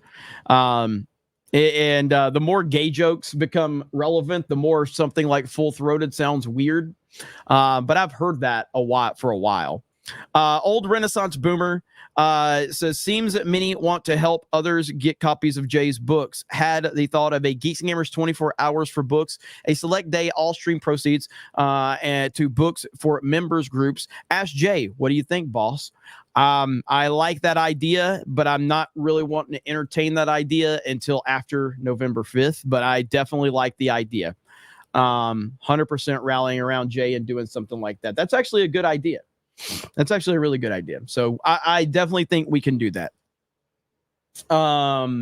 Let's see. Doug B says, as a citizen of the Commonwealth of Kentucky, I solemnly apologize for Glitch McConnell. Good old Glitch McConnell. Dawn for 1999 says, I appreciate a place to have and gather for MAGA people. That's what the snake pit is for right there. St. Louis says, excuse me, act ma'am. Act ma'am. There we go. Hayden Wayne for 50 says, well, I accidentally recorded an hour, then realized only the first 10 minutes recorded, so I had to do it again 2 hours later. I'm ready to edit. I love making videos, bro. So look, the good news is for me, like not a lot of, like when I do record videos, it's pretty, straightforward. I record, I clip the beginning and the end to where the part where I'm like burping or farting or whatever, and I take that out. And then I just, there's no editing involved with that. But there has been times where I've recorded like maybe a 20-minute video and I had the fucking microphone muted the whole time. And I get done. I'm like, man, that was a good video, man. That was good. And then I go, fuck, it was muted. And then I have to start all over again. I know the feeling. Dave Chandler says, Elon, I want to put a man on Mars. Liberals, screw you. You support Trump. Isn't that how it goes? Shadow Sand says, remember when Actman leaked Mueller's DMs? Yep. You cannot leak DMs, man. It's a big no-no. Violator says every principled man and woman must be ready to lose everything when taking a stand and doing the right thing. RFK Jr. is my hero in my RFK Jr. is a hero in my opinion. Trump 2024. Let's fucking go. Timbo Slice says fake news. Gonna have a field day with that Tucker Carlson said Trump was shot in the face. What a liar he is. Trump was only shot in the ear, not the face, because getting shot at all isn't an issue. Yeah, they'll twist and manipulate everything. NDI says, all right, you fig, you deserve it. Not really. Harley Dave says, you do not deserve this for 10. Locke says $10 for a scorpion fire breath fatality on Actaman. Let's see. John Ambler says, this is a great stream, man. Harley Dave says, this is better than your average stream for you. Hayden Wayne says, some people don't understand how much it means when he says he's not going to let RFK touch liquid gold. RFK hates oil and is super environmental. Trump is going to put big restraints on him, but let him fix health and food in the country. That's huge. Yeah, I mean, I 100%, I hope people do understand that. And that shows that Trump is like, he understands, he understands. And I think that's great. Kira with the weave. Let's see, $47, by the way. Pre-dawn Corp says still playing Black Ops 6, Yabama Fig. Not tonight, because I obviously have a stream tomorrow. I've got multiple streams tomorrow, so I'm not. Once I start playing Black Ops 6, I'm probably going to go until like 6 in the morning, and I'm not going to do it. But we'll get it done Saturday. Tomorrow night, actually. Let's do it tomorrow night, and I'll get the crew. All right, I'll get the crew. Star Wars with Stripe says, anyone watch The Art of Surge on Tucker Carlson Network? It's really great. Definitely recommend. We watched the first 2 episodes here on this channel, and we plan on getting it through the rest of them. So again, on election day, we're going to be live all day long. Don't forget that. All right. Redacted game person with 10 gifted memberships. Let's freaking go. And I do want to remind everybody, we see this. If you have not yet, you totally should go over to our locals page and become a supporter. All right. It's awesome over here. Right now we have the stream tonight and the chat, and they're posting a lot of memes. Dude, I even had to tell them, like, some of the memes were so spicy. I'm like, guys, let's dial it down a bit, just a bit. Okay. We can't have full on nudity up in here. Okay. And there wasn't actually full on nudity, but I was just like, we're getting real close to the line. We got to dial it back just a little bit. Okay. Just a little bit. So there we go. Just a little bit. All right. Y'all are having a little too much fun over there. All right. So we do have a community. We are 1%. Ryan's going to be so happy. We are 1% of the goal complete of our 2,500 members to send Jay and Ryan to FurryCon. And yeah, so we're 1% there. Ryan will be very happy that we're 1% of the way. We may not ever make it, but whatever. Link is in the pinned post if you want to go over there. You can follow. It won't charge to follow, but obviously to become a supporter, which will help us. And again, Geeks and Gamers eventually, I was going to do the D-Day Cobra and have a separate locals, and then Geeks and Gamers have their own locals. But upon further review, we've decided running Cobra Cast and all of that through the locals, it doesn't make you guys have to be charged twice, which I know a lot of you would have paid twice, but that's not the point. The point is to not double charge the audience if you don't have to. Running it all through there saves you guys some money, and it makes it a little more streamlined for our future content as well. So, so I just wanted to make sure you guys knew that the reason was out of respect for the audience. Is like, it just feels like a dick move for me to go, give me money here and give me money there. When in reality, I could say, just give me money here and we can give you all the content and you can choose what you want to watch and everything like that. So anyway, I appreciate all of you on that one. Back to the chat. Let's see where we're at. Holy shit, there's a lot of super chats. NDI says, remember 28-3, hail the 199, long live 63215. Icon Bear says, I'm wearing my IDOT hoodie while at work here in the UK. I hate the night shift. I loved the night shift. So Freedom Corps with 5 get the memberships. Thank you. But I loved the night shift when I worked retail because it allowed me to listen to podcasts and different shows. And this is the early days of like podcasts and stuff like that. But like I had like Sirius XM radio, and I was able to listen to stuff on the night shift, and it was like, oh, this is so cool. Q-Tart says, now leave it unsent. Then on Sunday, be like, shit, bro, I forgot to hit send. Harbinger of Unconventional said, you are asked to speak prior to Trump. Wait, you are asked to speak prior to Trump November 4th. Are you asking me if I would? I mean, in the event that they asked me, then yes, I would, but I don't think that's going to happen, and I've never put myself in a position for that to even happen. Trump has no idea who I am, okay? Trump has no idea who I am, and I'm fine with that. I don't need Trump to know who I am. I don't need to go to Mar-a-Lago and take fucking selfies. Would it be cool? Sure, but it's not my motivation. So yeah, let's see here. Oh, he knows you. No, I 100% do not think Trump knows who I am. Could Barron Trump know who I am? Potentially. And Donald Trump Jr., there's like an outside chance that he might have heard of me, but these guys don't know who I am. They don't know anything about me. Mike says, speaking of merch, any news on the merch of the meetup being made available online for the rest of us? Hail to 199. And Reese's Candy is king. Okay, here we go. Hang on. Let me I'm gonna take a screenshot of that and send that to our team, and let me see what we can do. Again, the more requests I get, I'll make as much available as possible. It's just a matter of, do people want it? That's really what it comes down to. Quentin Daniels says, sorry, was in the car. Bright sun. Totally vote for Trump if I was American. Hell yeah. Firefox says, Fig Prime shamed, mangled, tarred Dan Vask into uploading Burn Butcher, Burn to Spotify. Also, Nicole Shanahan is a fox. Harley Davis says, Jeremy, check your DMs to see the size of that crowd. It was a crazy crowd. Michaela says, hail to the IDOTs of the 199, rocking my IDOT Halloween shirt while working. Voted for our boys on Tuesday. Trump Vance 2024. Let's go. Redbird Ringer says, voted in Missouri, MAGA. S. Morgan says, RFK wants Jeremy to make washing his clothes great again. Make Jeremy healthy, great again. Marmellin says, man, can RFK hire that guy to speak for him like the guy, but his voice is rough. I've highlighted that when he's talked. I disagree. I actually thought RFK's his speaking was as good as I've ever heard it tonight. It was actually awesome. Jason Becker says, we need to have the same commitment and excitement for voting as queuing for the latest freaking iFig and scam song device launch.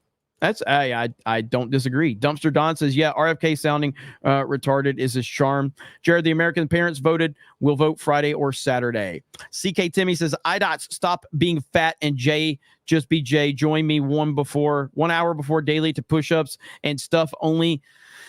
Goal. Let's get better together. Forgive the grift. Thank you. Nandy says, vote IDOTs. Stood in the cold New Jersey morning. Thank God for Wawa coffee. Echo-based network. Nick says, did you see? Oh, yeah, I got that one. Granola Grin says, can we please get an RFK Make America Healthy Again emote? Chris is working on those this weekend. So let her know what you want to see, and we're going to get it done. As many as there's available. We may have to clean a few out that don't get, used. But we're going to be ready for election. All right. Members and all that. We're going to get new emojis. We're getting ready for election day. Okay. Ride the Guy says, RFK's book, The Real Anthony Fauci, was a huge eye-opener for me about Big Pharma. It's so well-researched, it'll blow your mind. Keck Lord says, damn, at 59 years old, I'm so lucky to be a pure blood and free of all drugs. Read your food labels, people.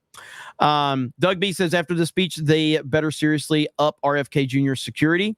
Your Barmy says, they will end RFK for that statement. Bold. NDI says, what's the name of the locals account? Because I see two. I think I responded to you on Twitter, but it's the Geeks and Gamers locals. It's the pinned post. The pinned post, you can find it right there.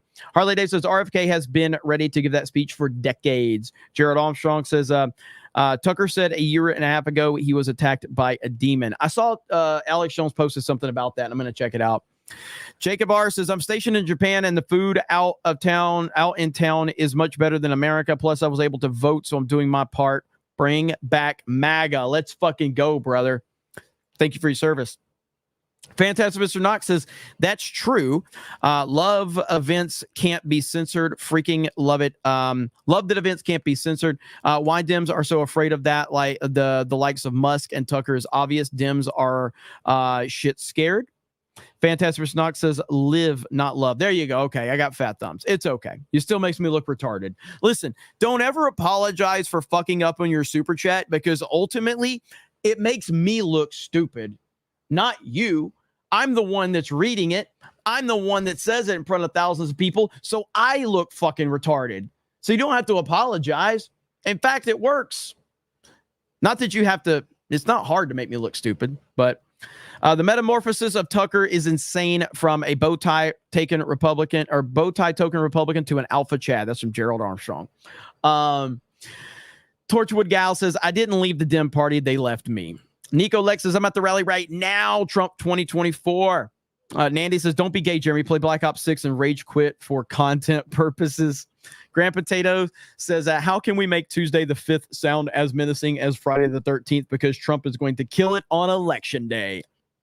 Nico Lex has tagged you on X, Jeremy. I'm the drunken Nico. Eric K says, Wall's favorite drink is Stallion Milk. Harley Dave, Jeremy can't pay attention. He's checking out gay dating apps. Violator, thank you for the members. Becoming a member. Grand Potato says, I agree with Tucker. Black Tiger, Actman is worse than a retarded. He's treacherous. Troy News says, tell the Actman to put his money where his mouth is and short Tesla if he actually thinks Elon is a fool. Brett the Illustrator says, I love how Actman tries to act like a centrist when the dude is a closeted lefty psyop tool.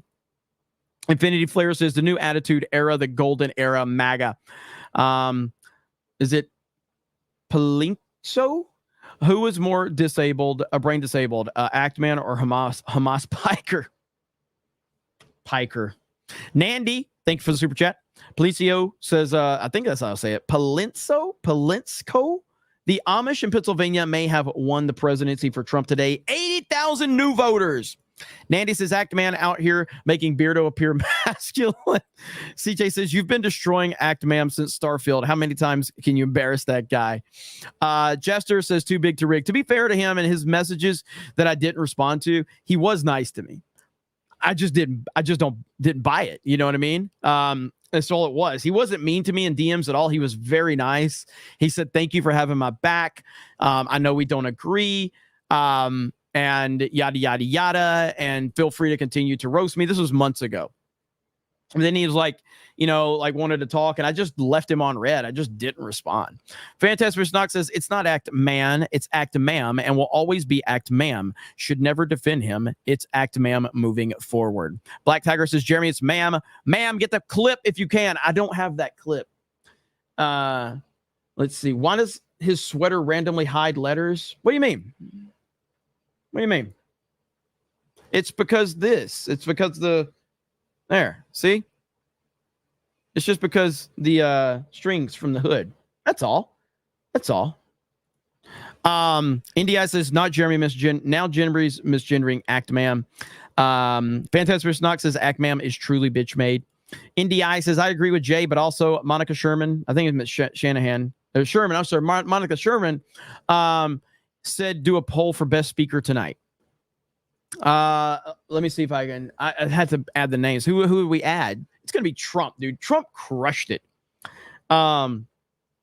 Dave Chandler says, is it weird that I don't know or care who Actman is? From what I've seen, he deserves every ounce of scorn. Jeremy and the snake pit dump on him. NDI says, hey, Gary, Jeremy is ignoring us. Help us. Harley Dave says, I would like to start a petition to have Gary pre-record your ad reads.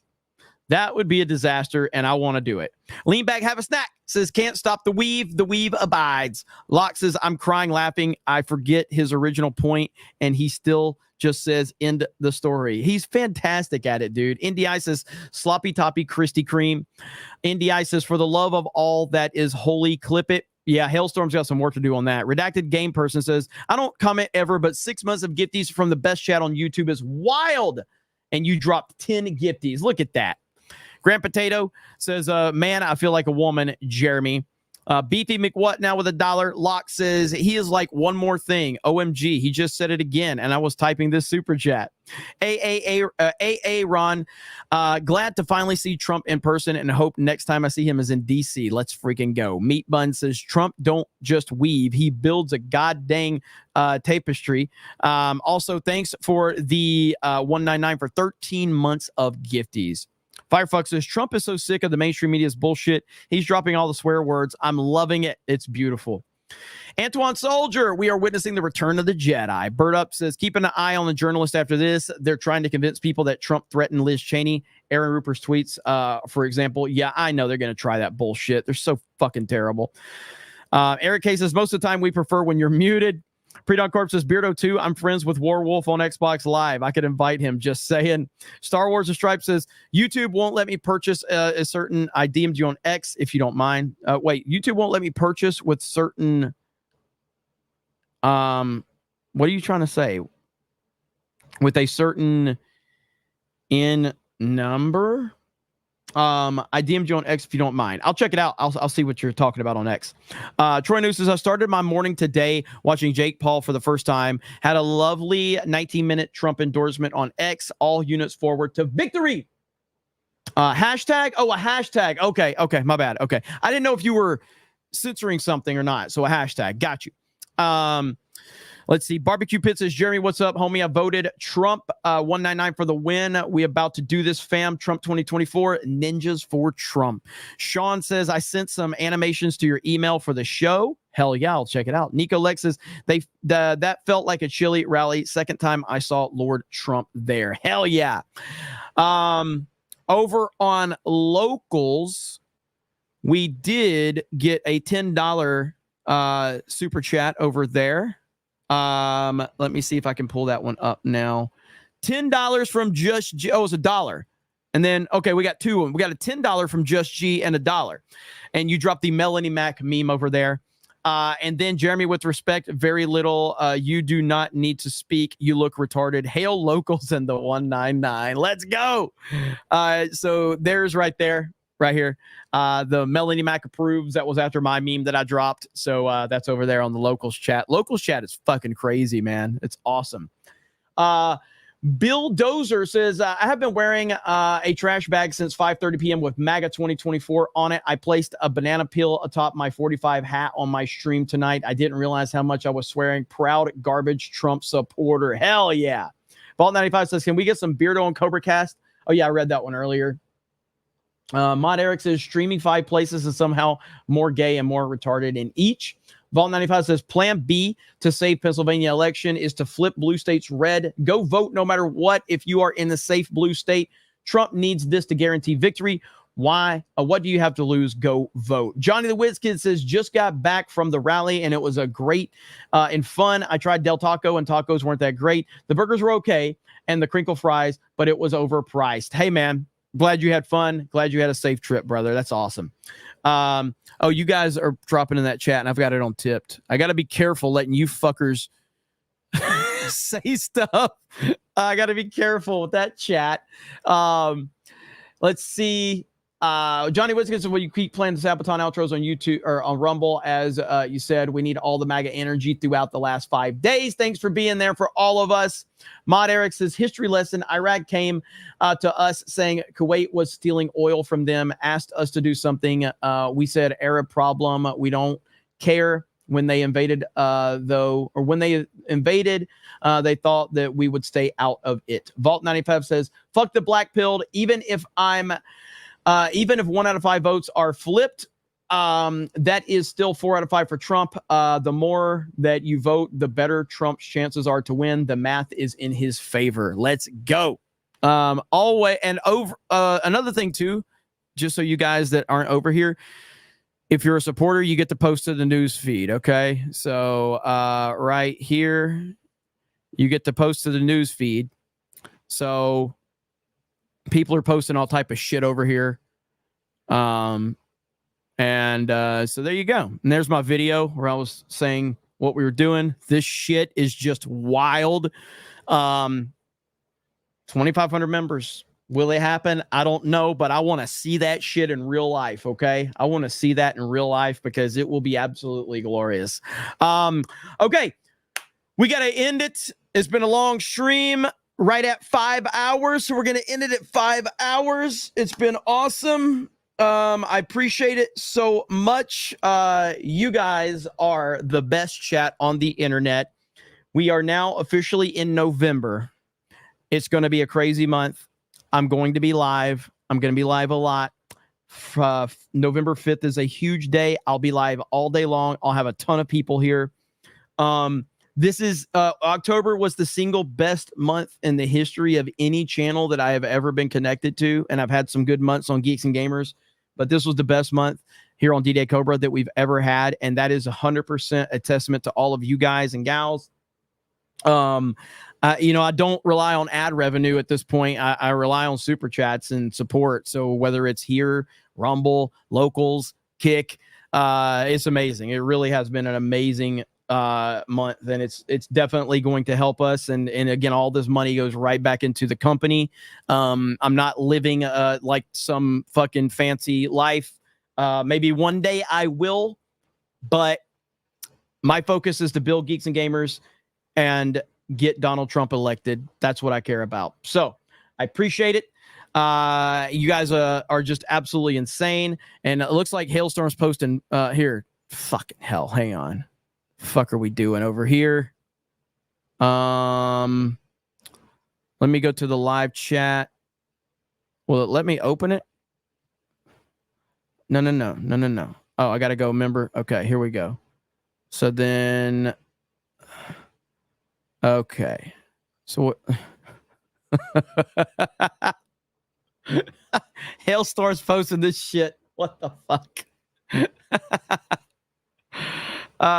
Anyway, let's see where we're at.